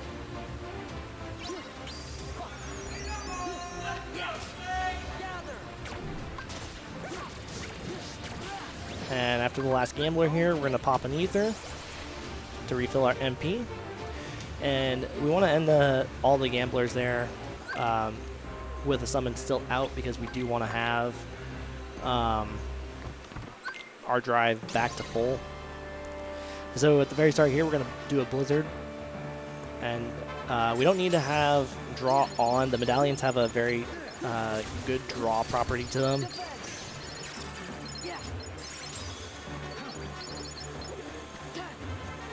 I'm gonna go ahead and fill my MP up a little bit.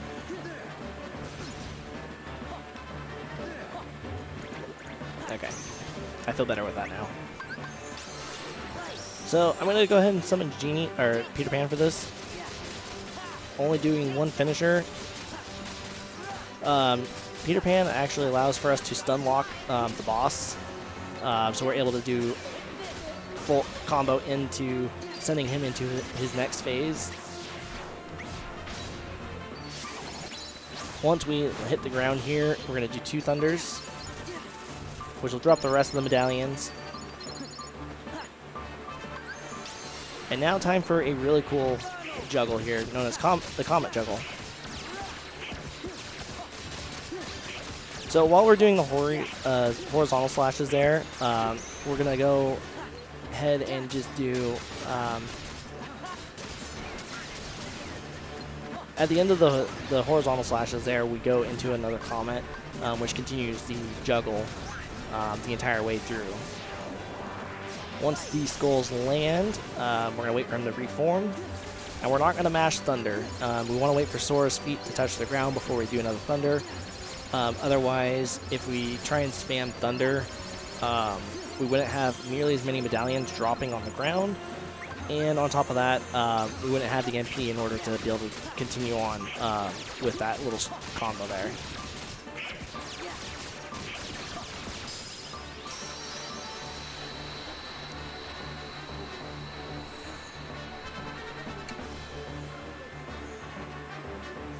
Other than Reaper 1, with me forgetting to throw on Hero's Crest for Master Form to get the extra air combo damage, that was a pretty good roll. Reaper 2 is definitely one of my favorite fights now compared to when I started, because it was a massive headache trying to get the hang of all of it to be actually efficient, especially when it came to the Comet Juggle and everything else. So we're going to go ahead and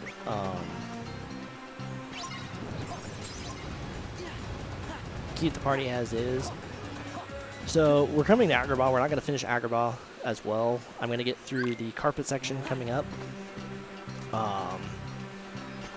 which will get us closer to level 30. Level 30 is going to have our all-important strength boost. Normally I'd also do this because it guarantees us getting draw before Halloween Town, which we need for a number of reasons.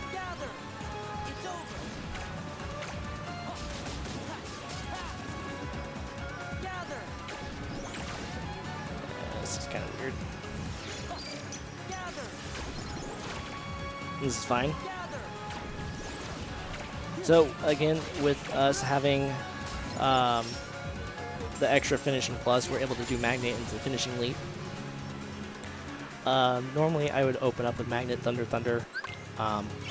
It was a little weird at the start, but still a pretty good fight. When the bats would recover, we would do a reflect, usually a double reflect into another magnet, which will get the last set of ads in pretty quickly. We don't need magic in this part. This little section here, just gotta do a few quick hits on the makeshift Jafar in order to move on, and then after that we get our magic back, so we don't have to worry about tossing the ether, even though it showed that we still only have half of the MP recharge back. So the very start here, we're going to go towards the back part of the tower, down towards the ground, magnet into finishing leap, try and take out all the rapid thrusters here, wait for the sorcerers to attack, do a reflect into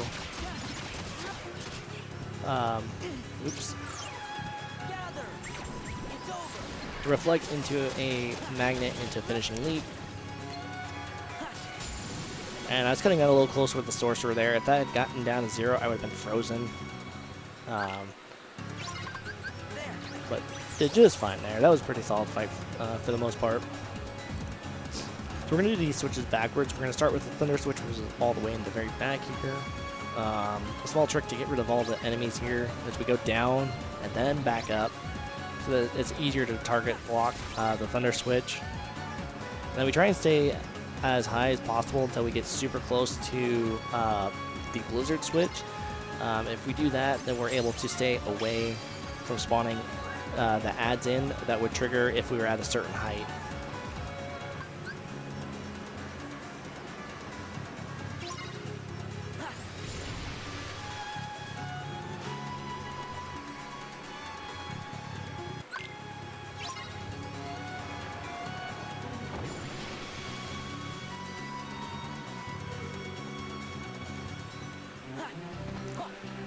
Then we're going to do one last little carpet mini game here, which is going to get us hopefully to level 30, if not super close, because we are a little bit further on XP than need be. Something that can happen too with 1K is, depending on the enemies that spawn during the 1K fight, can also determine how much XP you have coming out of Hollow Bastion third visit. So your XP can be a little bit skewed as far as where you're at. The more surveillance bots that you have that spawn during 1K, you're going to be walking out of HB3 with a bit more XP than normal. Because the surveillance bots are worth a lot more XP than the armored knights. Oops, did that a little too soon. It's fine. We still have another fat bandit that we can take care of, and we're also still cruising on XP, so I'm not overly concerned about XP. The main thing was getting draw before we get to Halloween Town for a second time. But we have to delay taking out the sorcerers because they're the ones that will take out the fat bandits that are chilling on top of the buildings, and the fat bandits are worth like 300 something XP. So it's a pretty big chunk. That's fine. We're right there at level 30, so it's not that big of a deal. If I had been cutting it super close on XP, that would have been a big deal having that. Not only having the sorcerer despawn, but also having missed the other fat bandit earlier.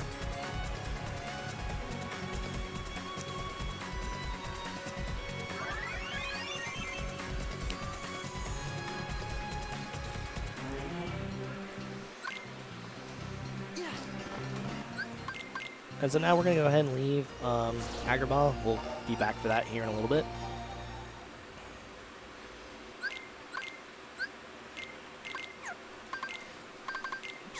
And now with Donald, we're going to go ahead and get rid of Comet Rain and throw on Duck Flare. We're also going to go ahead and set Goofy to Sora attack now because Goofy has served his purpose. And now we're on to the rest of our second visits, starting with Shock, Lock, and Barrel, once again, causing problems. We're going to go ahead and Magnet at the very start here and go into Major Drive, and then that's all that we have to do to get all three kids knocked out. Something to note is if Shock, which is the one with the witch's hat, if she were to run at the very start off to the left, she will not get pulled into the magnet. And there, I forgot to bring in Jack. That's okay. I can bring in after this. Jack, am I on? Donald. Cool.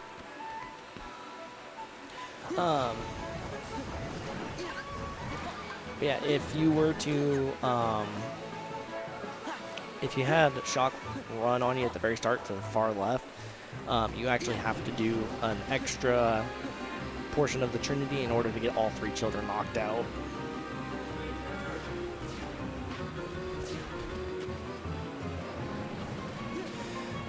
So we have Jack back in the party because we're going to do Dance Call here. A more advanced thing that you could do is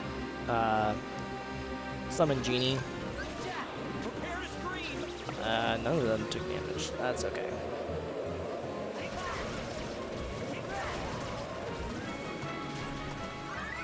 But the reason for draw is those ghost jack-o'-lanterns that spawn in, they have a bit of a super draw effect, so if they get anywhere close to those presents, it's going to be big-time problems.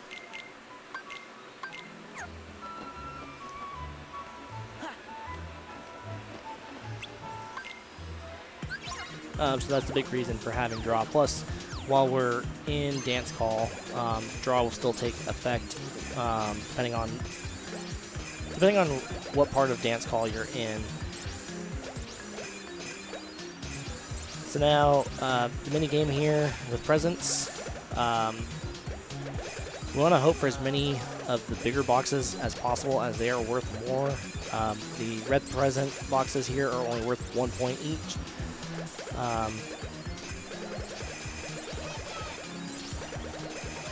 The bigger ones, like this one, are the jackpot that you really want to get.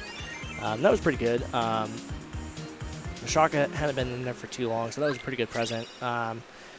Unfortunately, with Halloween Town, second visit, you can lose time or save a boatload of time based on presents, and there's nothing you can do about it.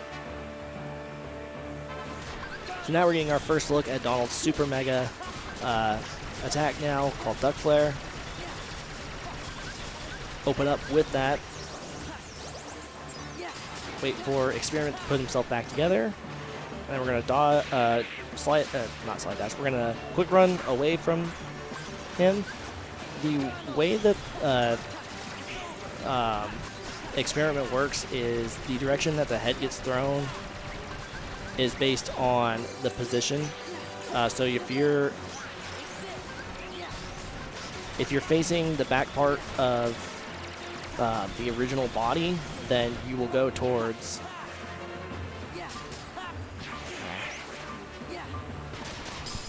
unfortunate. I couldn't get an aerial dive towards the body, but that's okay. But in order to get the body put back together quickly, you want to position yourself opposite of the original body that you're trying to get put back together.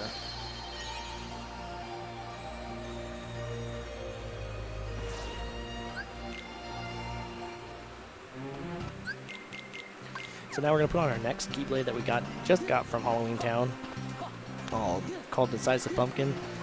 That Keyblade comes with its little perk called Combo Boost, which is going to help with this fight quite a lot. We're not going to be mashing X because we want to do slide dashes with Carpet and get as many hits before going into a finisher.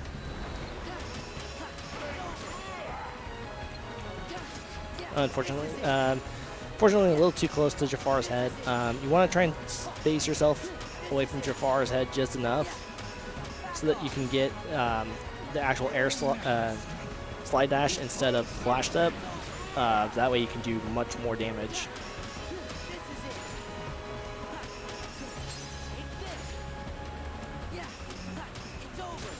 And once we get down past his little health gate there, we do a couple full combos before doing the RC, because otherwise if Jafar recovers before we can actually do the RC, we're going to get DM'd at that point. His DM's not super scary on beginner, it's just very time consuming. If you're not careful, however, it can get you killed, so it's better to avoid it altogether, which thankfully we're able to do, despite getting an early flash step, which we don't want to see as much. It's all about positioning. You just have to be just enough to where you're not getting flash step, because Carpet has its own built-in abilities, so it comes automatically with slide dash and flash step while on Carpet. And so that's why you can still do all those even if you don't have the abilities equipped. So now we're going to be finishing out Beast Castle here. We're going to go towards the Dragoons, reflect, magnet into finishing leap. And we're going to give it a moment, do a full air combo. With a delayed start on the aerial spiral, just to kind of hover back down.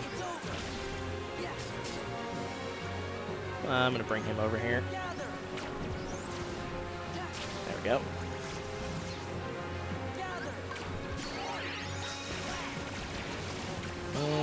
That was a weird spawn.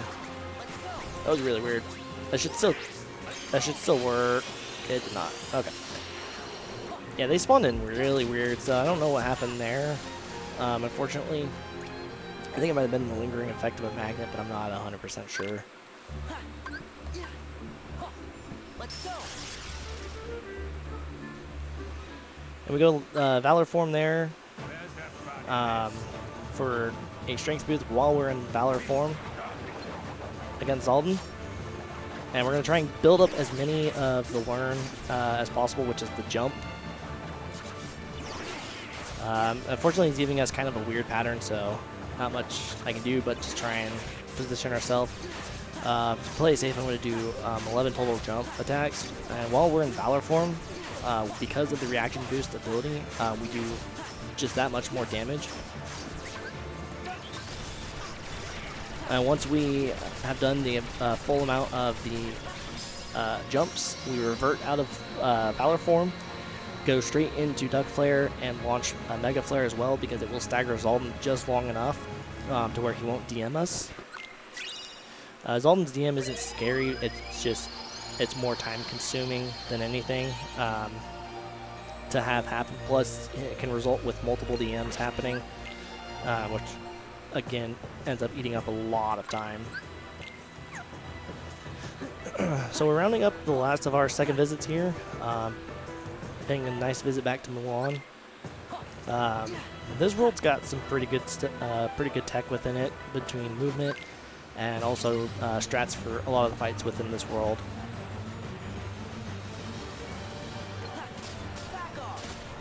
So we're doing the full ground combo there. After the reflect, we go. After the guard break, we go into.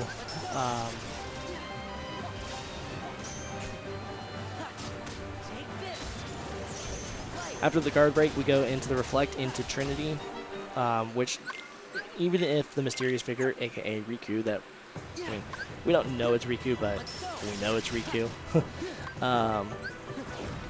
We go ahead and do the reflect into the Trinity, because even if he does move, the reflect into Trinity will carry over, much similar to what we saw with the sorcerer back in Agrabah for that kind of tech.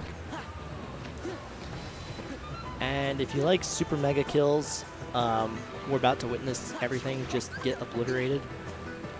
So at the very start here, we're just going to cast Magnet, and we're going to go straight into Ultima. And everything here is now dead.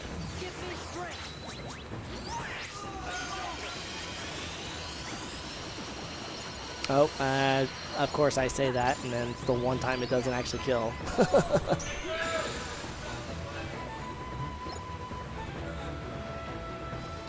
99% of the time, that is a full kill.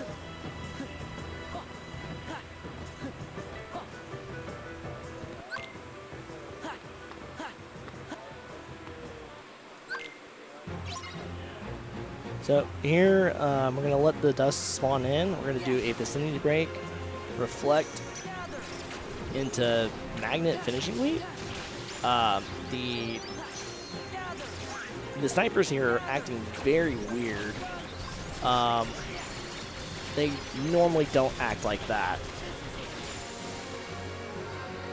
They normally actually will retaliate and allow us to. It will allow us to follow through.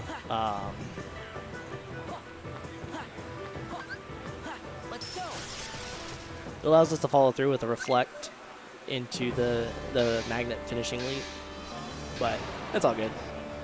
So we're going to just do one quick attack here. Do the grab, release, one attack into a finisher, into the second finisher, and we're just going to repeat that. And hopefully don't get hit. Because we did get hit again by the lightning, it's still a chance of it happening. We'll just simply grab back onto the big boy.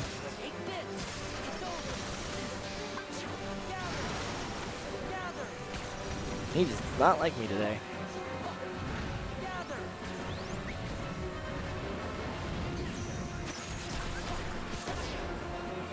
And then once he's down on the ground, we're going to go ahead and do Duck Flare into Mega Flare and be able to get the kill just in time.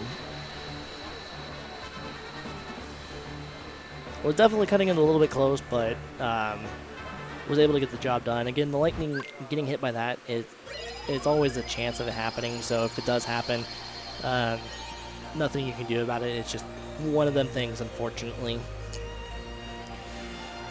So now we are on to the final stretch here.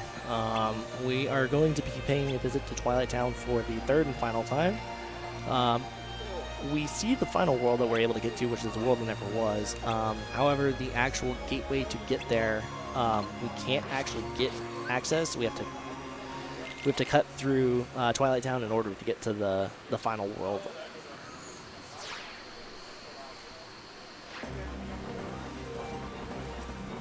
But hopefully everyone is enjoying the run. It is extremely nice to be able to showcase 2FM once again. And it's even sweeter to be able to represent the Cage community, you know, a few hours away from home.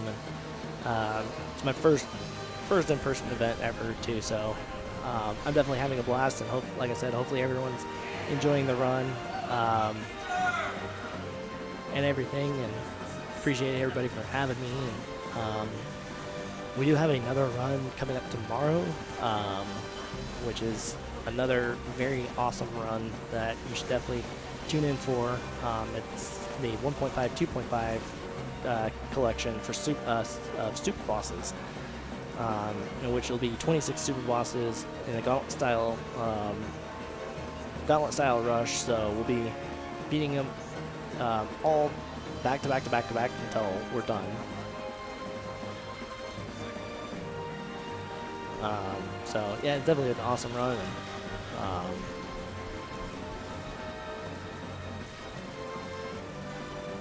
yeah, like I said, hopefully everyone's enjoying. It's definitely been nice.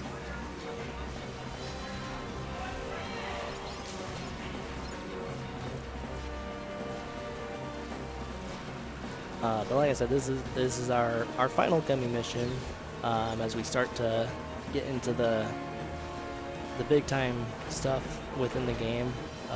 As we can tell by the world around us for the gummy travel, everything's changed. The music's changed to a more like dramatic, you know, build up of things are really going down now.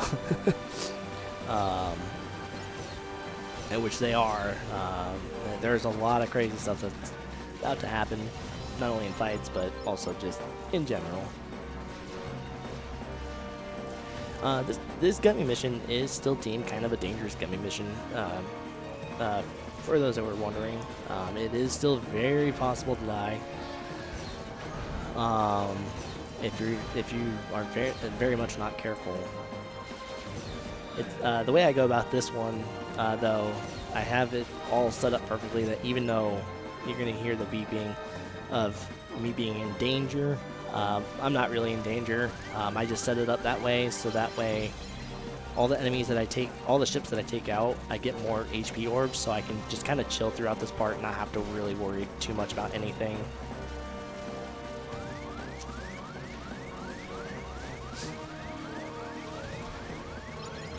Because there's going to be these guys that are going to spawn in that are grabbers, which allows me to take, when I throw them, everything just gets taken out. So I usually just intentionally set myself up low on health, so that way, again, I got nothing to fully worry about.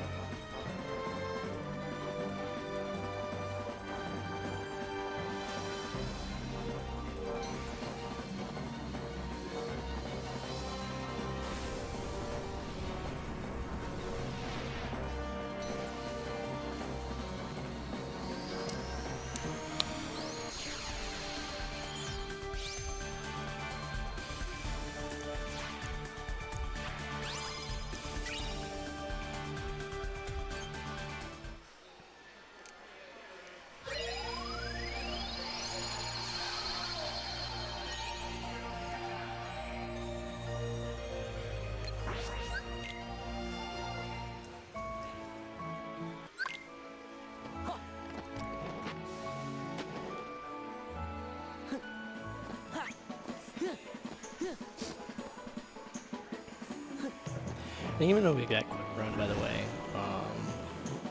the skateboard in a couple of the sections through Twilight Town, it's much faster to just take that versus quick running, because it's more of a directional thing with Sora. You're not able to really change directions super quick until you actually land back down on the ground. So it's just easier to take the skateboard in a couple of the spots. And for one of the last times, we're going to be summoning Genie for this part.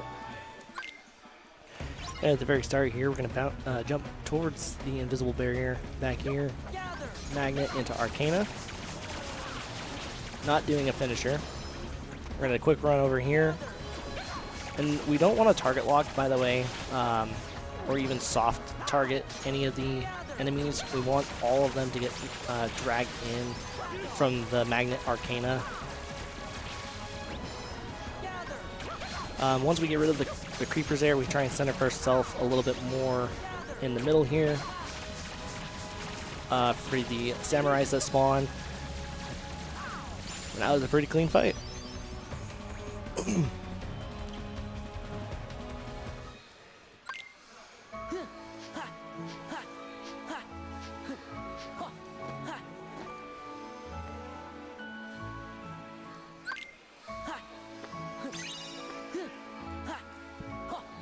So essentially, Twilight Town is pretty much done. We're going to be going through the portal, which puts us in between spaces, which is going to get us into the world that never was, that we couldn't access otherwise.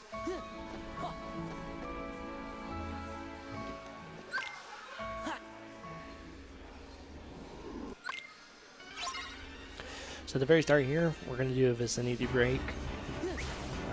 Then we're going to reflect, magnet, finishing leap, quickly do a fire into duck flare into mega flare, and it'll quickly take out all the dusts there. It is a bit much to try and manually do quickly, so it does take a little bit of time to get used to. So Axel here, once again, it's a bit of RNG as to whether or not this ends up being a good fight. Depending on what Axel does, can kind of cause more harm than good. Once the assassins start spawning in, we're going to start doing reflex on the ground, because while they're just spawning in, it allows us to do the magnet into, or reflect into magnet, which gives us drive back and also takes out everything that spawns in there. And just for a little bit of flair and a quick finish, we do magnet trinity.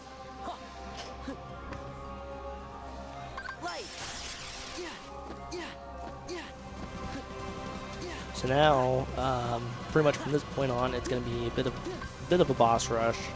The first of which is going to be Roxas. We're going to open up with a Reflect, Blizzard, guard break into his second finisher here.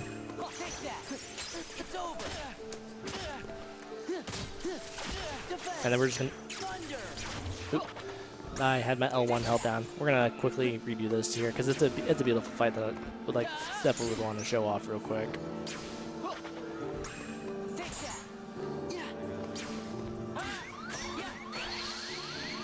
Yeah, unfortunately I had my L1 held down there still. Give me strength.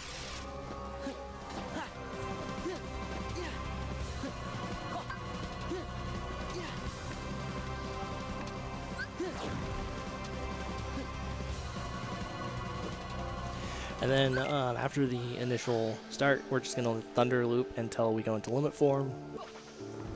Take that. This is it. Defense. Back off. Defense. Take this. Defense. Let's go. Yeah. This is it. Let's go. This is it. There. Yeah. This is it. Back off. Defense. Back off. That's unfortunate.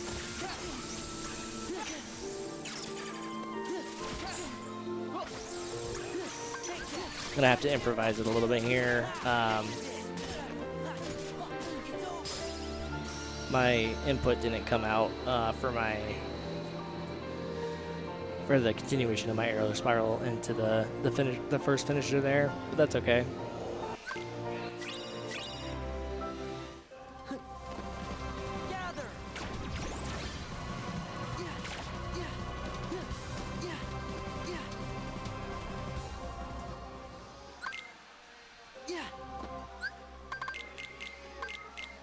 And so now we're going to go ahead and equip 2 becomes 1, which allows us to intentionally go into anti-form. Oh, vicinity break's still on, that's why. Okay. which is going to intentionally allow us to go into anti-form, which we're going to be resetting our anti-points because now at this point we don't have the luxury of any forms. And for as much as we've been popping forms, we want to make sure we're not going to accidentally go into anti-form in a fight that we don't want to through this world.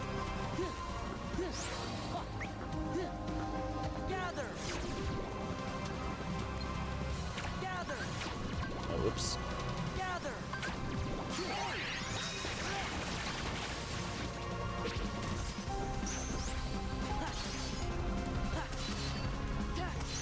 I have to improvise that a little bit.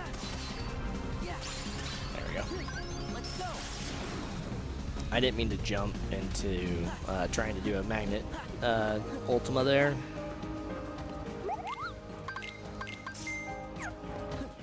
Yikes, ether count is a little tight here. I'm gonna sell whatever potions I have. It's not much. Okay, I should have enough. Because I can always, if I absolutely have to, I can always sell a few later on.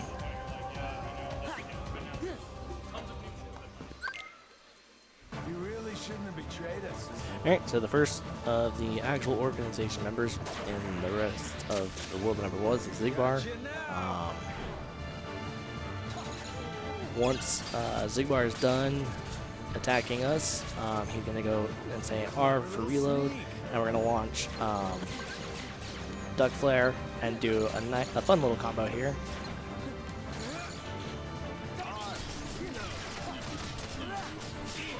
And before the aerial finish there finishes, we launch the Duck Flare, which allows us to stagger Xigbar.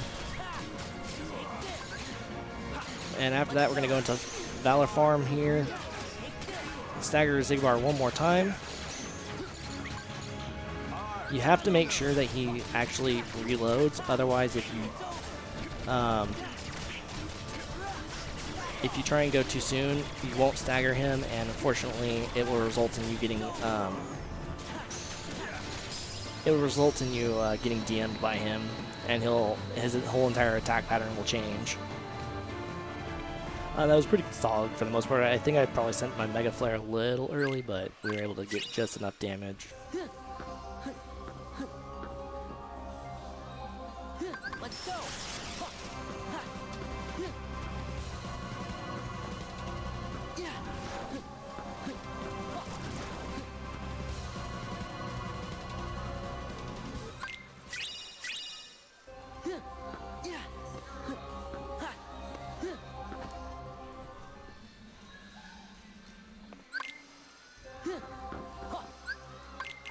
And we're gonna go ahead and take off aerial finish. I'm gonna read a quick draw just for the sake of it. So Lexer is gonna turn us into a die. We're gonna jump backwards at the very start here.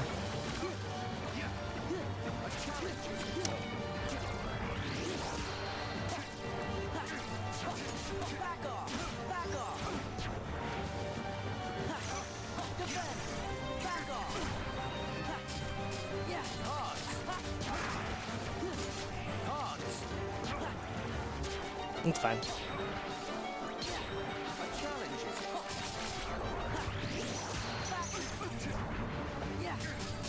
After he does a little card game, we're not going to actually do the card game. We're going to go ahead and do a combo that's reflect, attack reflect into a guard break, and then do an aerial spiral to try and continue that loop.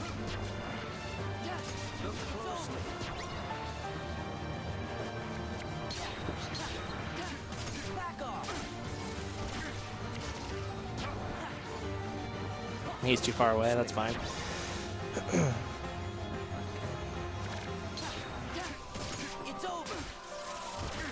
There we go.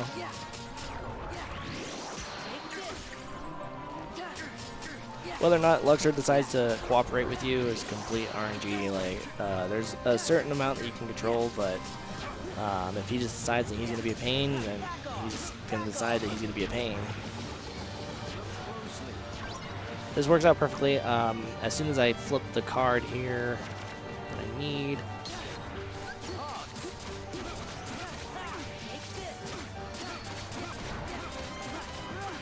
go into Trinity, and then we're going to do an Arse as soon as he lands with no finisher. Oh, I screwed up. I needed to do another Arse. That's fine. The important thing is just not losing limit form here, which we should be fine. Yeah, we'll be fine, because the timer pauses there. So now we gotta play his little DM game, which I screwed up. I've been used to his data fight, which is the card stuff goes faster.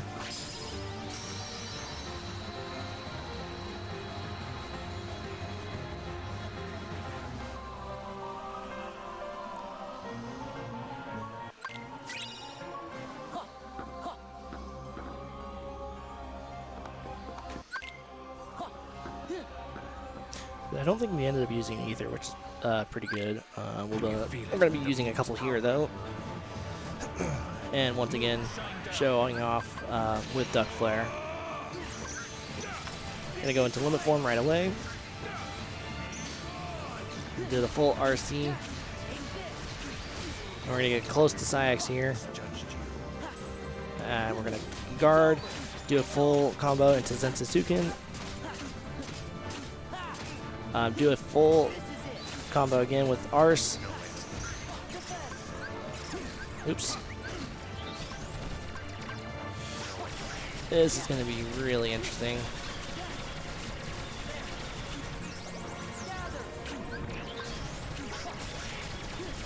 That will be fine. So Magnet, casting Magnet causes Syax to retaliate automatically, which allows us to kind of keep him fully under our control, even though his Berserk meter is full. I was on the wrong side for my menu, so I was going to do Reflect, Slapshot Reflect into Duck Flare, which would have increased the amount of damage that we would have done going into the Duck Flare, but I was on the wrong side, so we didn't exactly get the Duck Flare.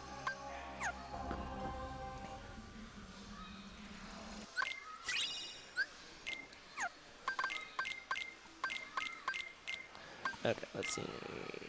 6, 8. I'm gonna go ahead and sell Riku's potions actually, just to be safe. I should have enough ethers, but my ether count's a little lower than I would like.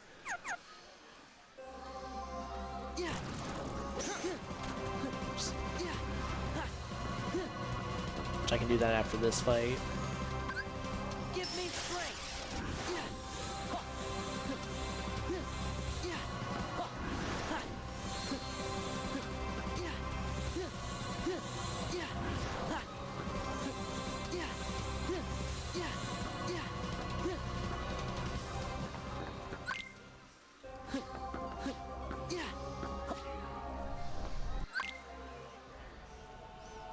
Alright, so we're going to be doing a tower mechanic here with Xemnas.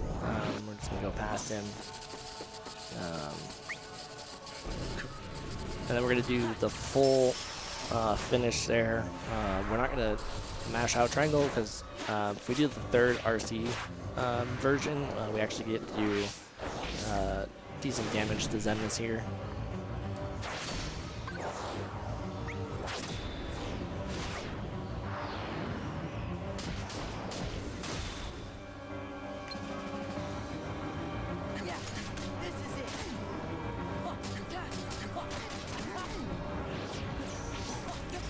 And this whole entire fight, we're just going to be doing Reflect, Slapshot Reflect, except my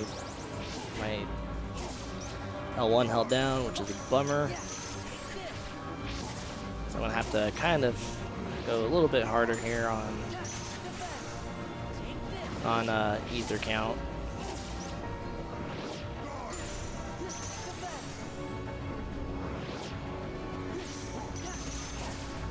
Yeah, this is a bummer, but that's okay.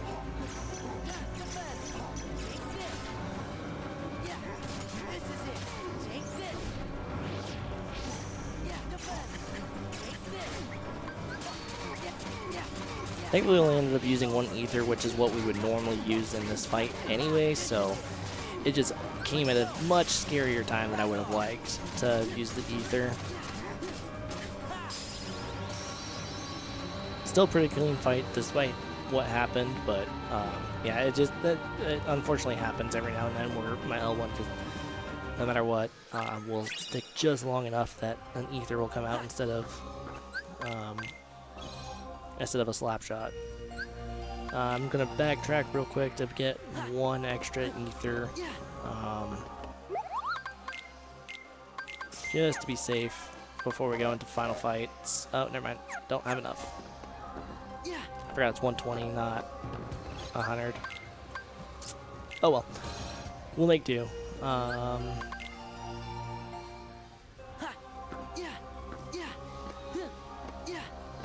We have 7. We should have enough. Yeah, actually, now that I think about it, I've got enough.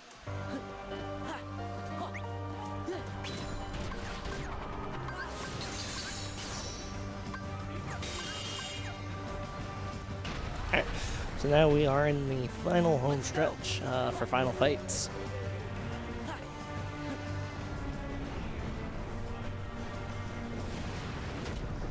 We're going to have a mob fight, we're going to have some individual fights,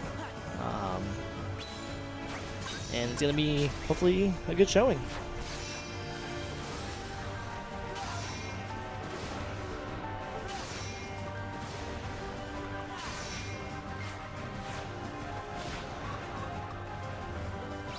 So right off the bat here, we're going to go ahead and use Magnet, and we're going to get Donald back in the mix. And we're just going to be using Magnet throughout this first part because these guys only need Magnet to send them off. And at that point, we only have to do a couple more to actually get into the reaction there.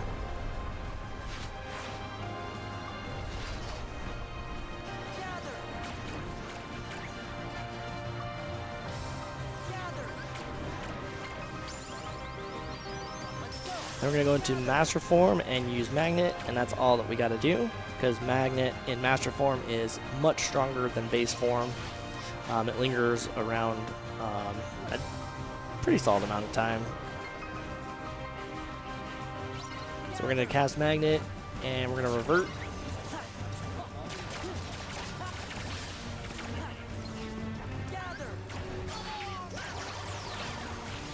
And we're going to do Ultima after the major drive there to get our drive back and also take out most of the ads that were within the Trinity. Unfortunately, we have an assassin that is straggling underground somehow. So that happened.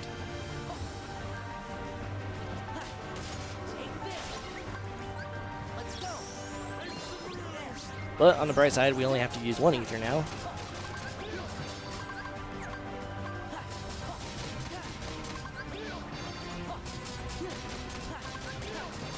There we go. I'm going to intentionally get knocked away by the Berserker's sword there and do a full Arcana.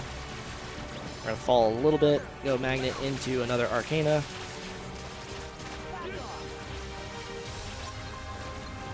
And then we're going to go ahead and dismiss Genie.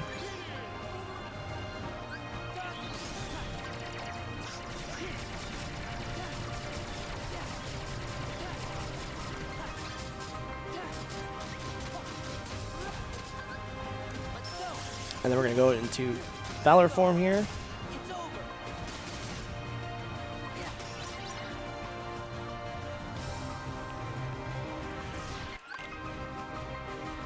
And at the very start here, we're going to do a full combo. We're going to try and delay the first finisher.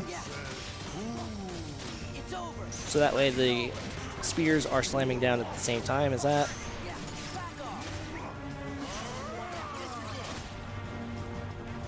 Oh.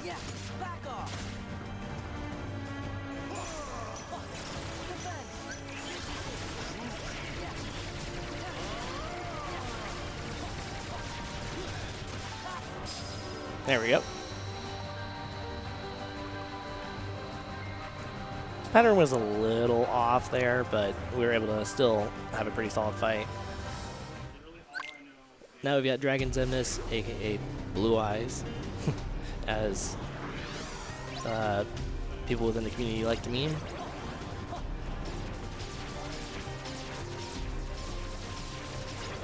And as soon as we get the laser on this first part, we're going to go ahead and use it. There is a way to ultimately have Sora infinitely do a finisher. So when we do the drain with Riku, we're able to just constantly do a finisher well past our finisher limit. Doing that when the enemies spawn in allows us to be able to constantly knock all the enemies immediately away, because it's all based on knockback instead of their actual health there. So it just speeds up this portion that much quicker.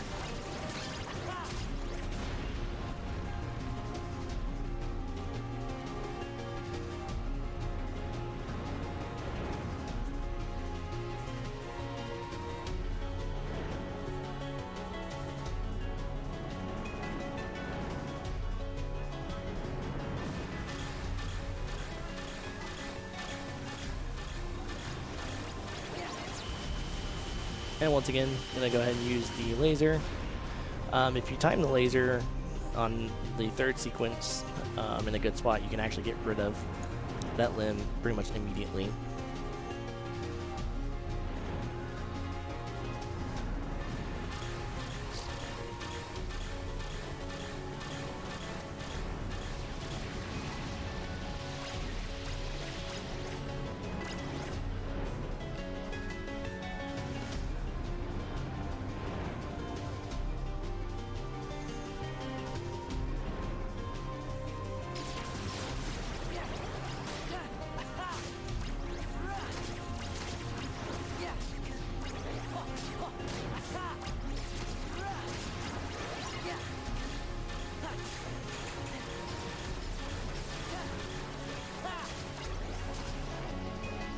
I thought we got the last part.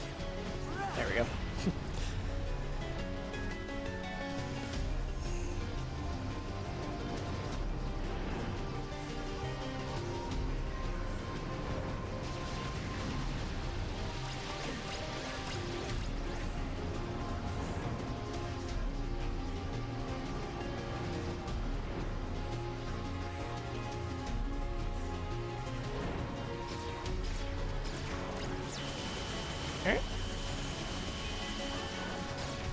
And that is Dragon Zemnis right there.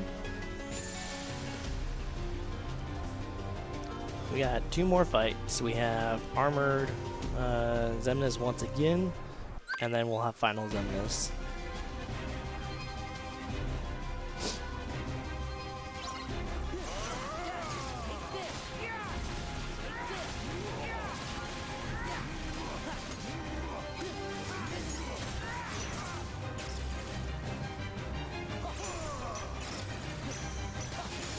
We're going to be using Reflect a lot through this this fight. Reflect, Slapshot, Reflect in the guard break. And something kind of fun to point out, we have intricately in this fight aerial dodge, glide of course, and dodge roll, all of which we don't have on base Sora in a normal situation.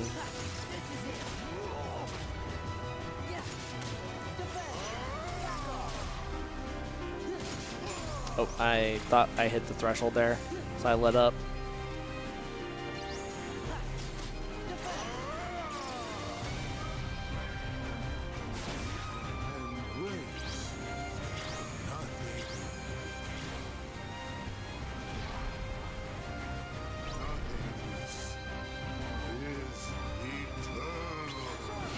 The second building is a little tougher to get immediately. The buildings spawn always in the same spots. The buildings that get thrown at you, however, sometimes vary a little bit, but everything else is the same. He's gonna throw up his barrier again.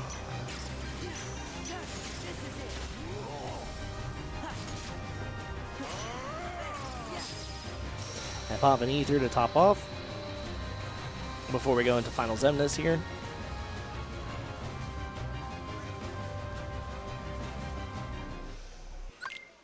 So at the very start, we're going to reflect, and we're going to do the RC alongside him.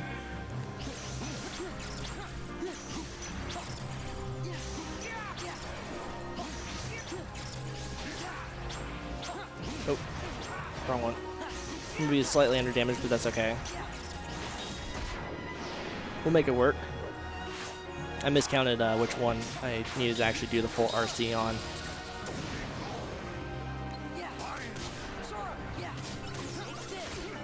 So we gotta make up damage a little bit here.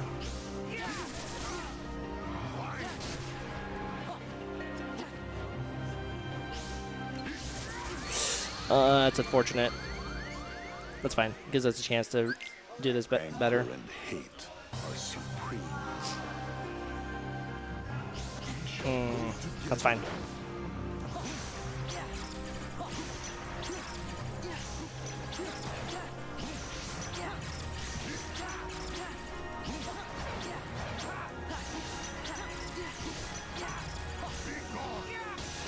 And on crit, that little explosion attack that he does would kill you. So it's a very unfortunate attack if that happens to you on crit.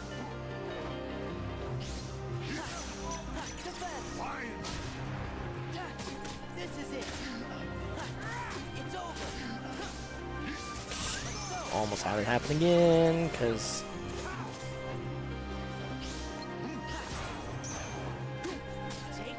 so we're gonna do the full combo into Zetsuken, into full arse without.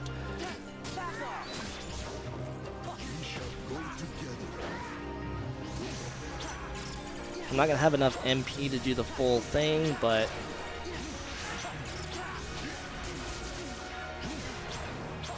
so I'm gonna intentionally not continue on with the attack, just because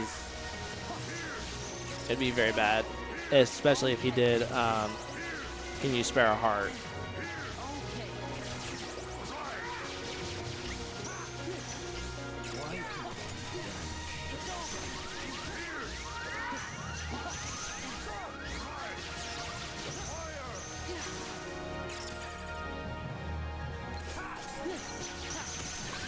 Alright.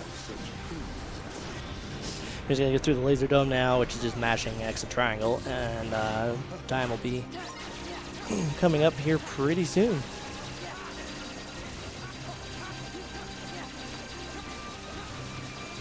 Depending on if my X button will actually decide to cooperate with me.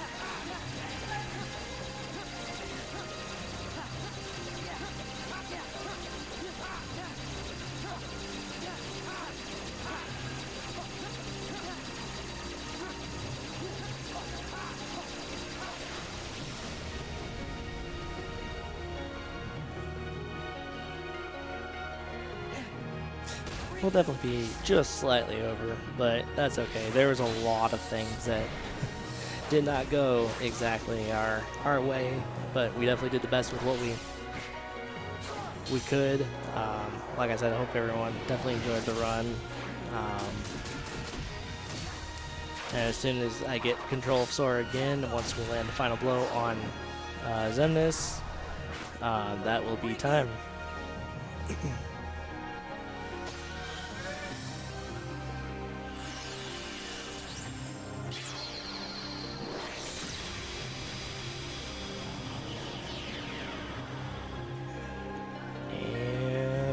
Time.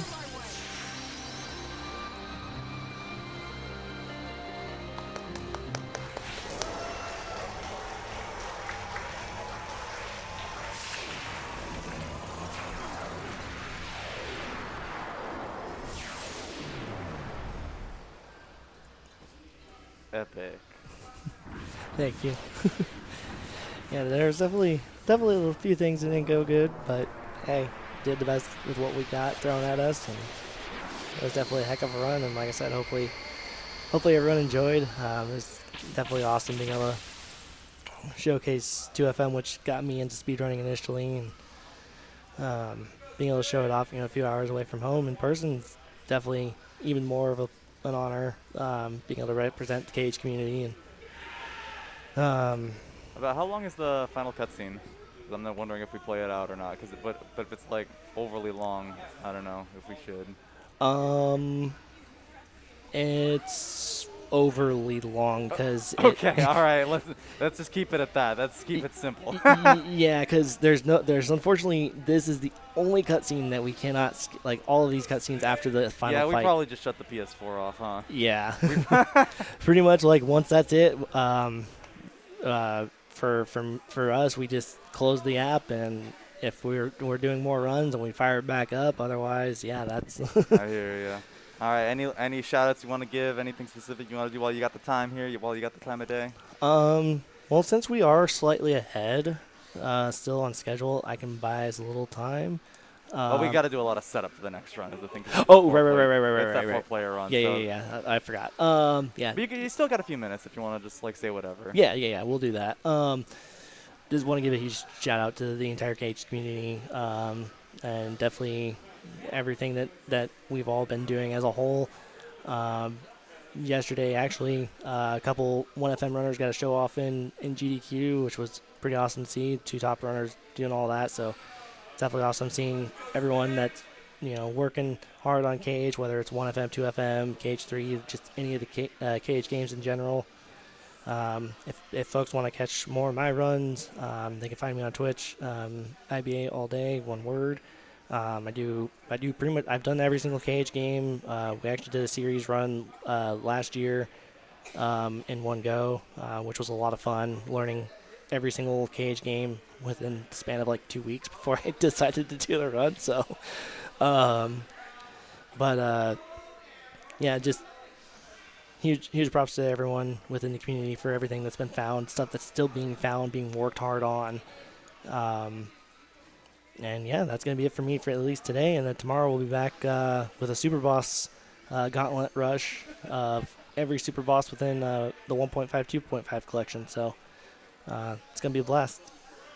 All right, well, thank you so much for your time. Thank you. Adios.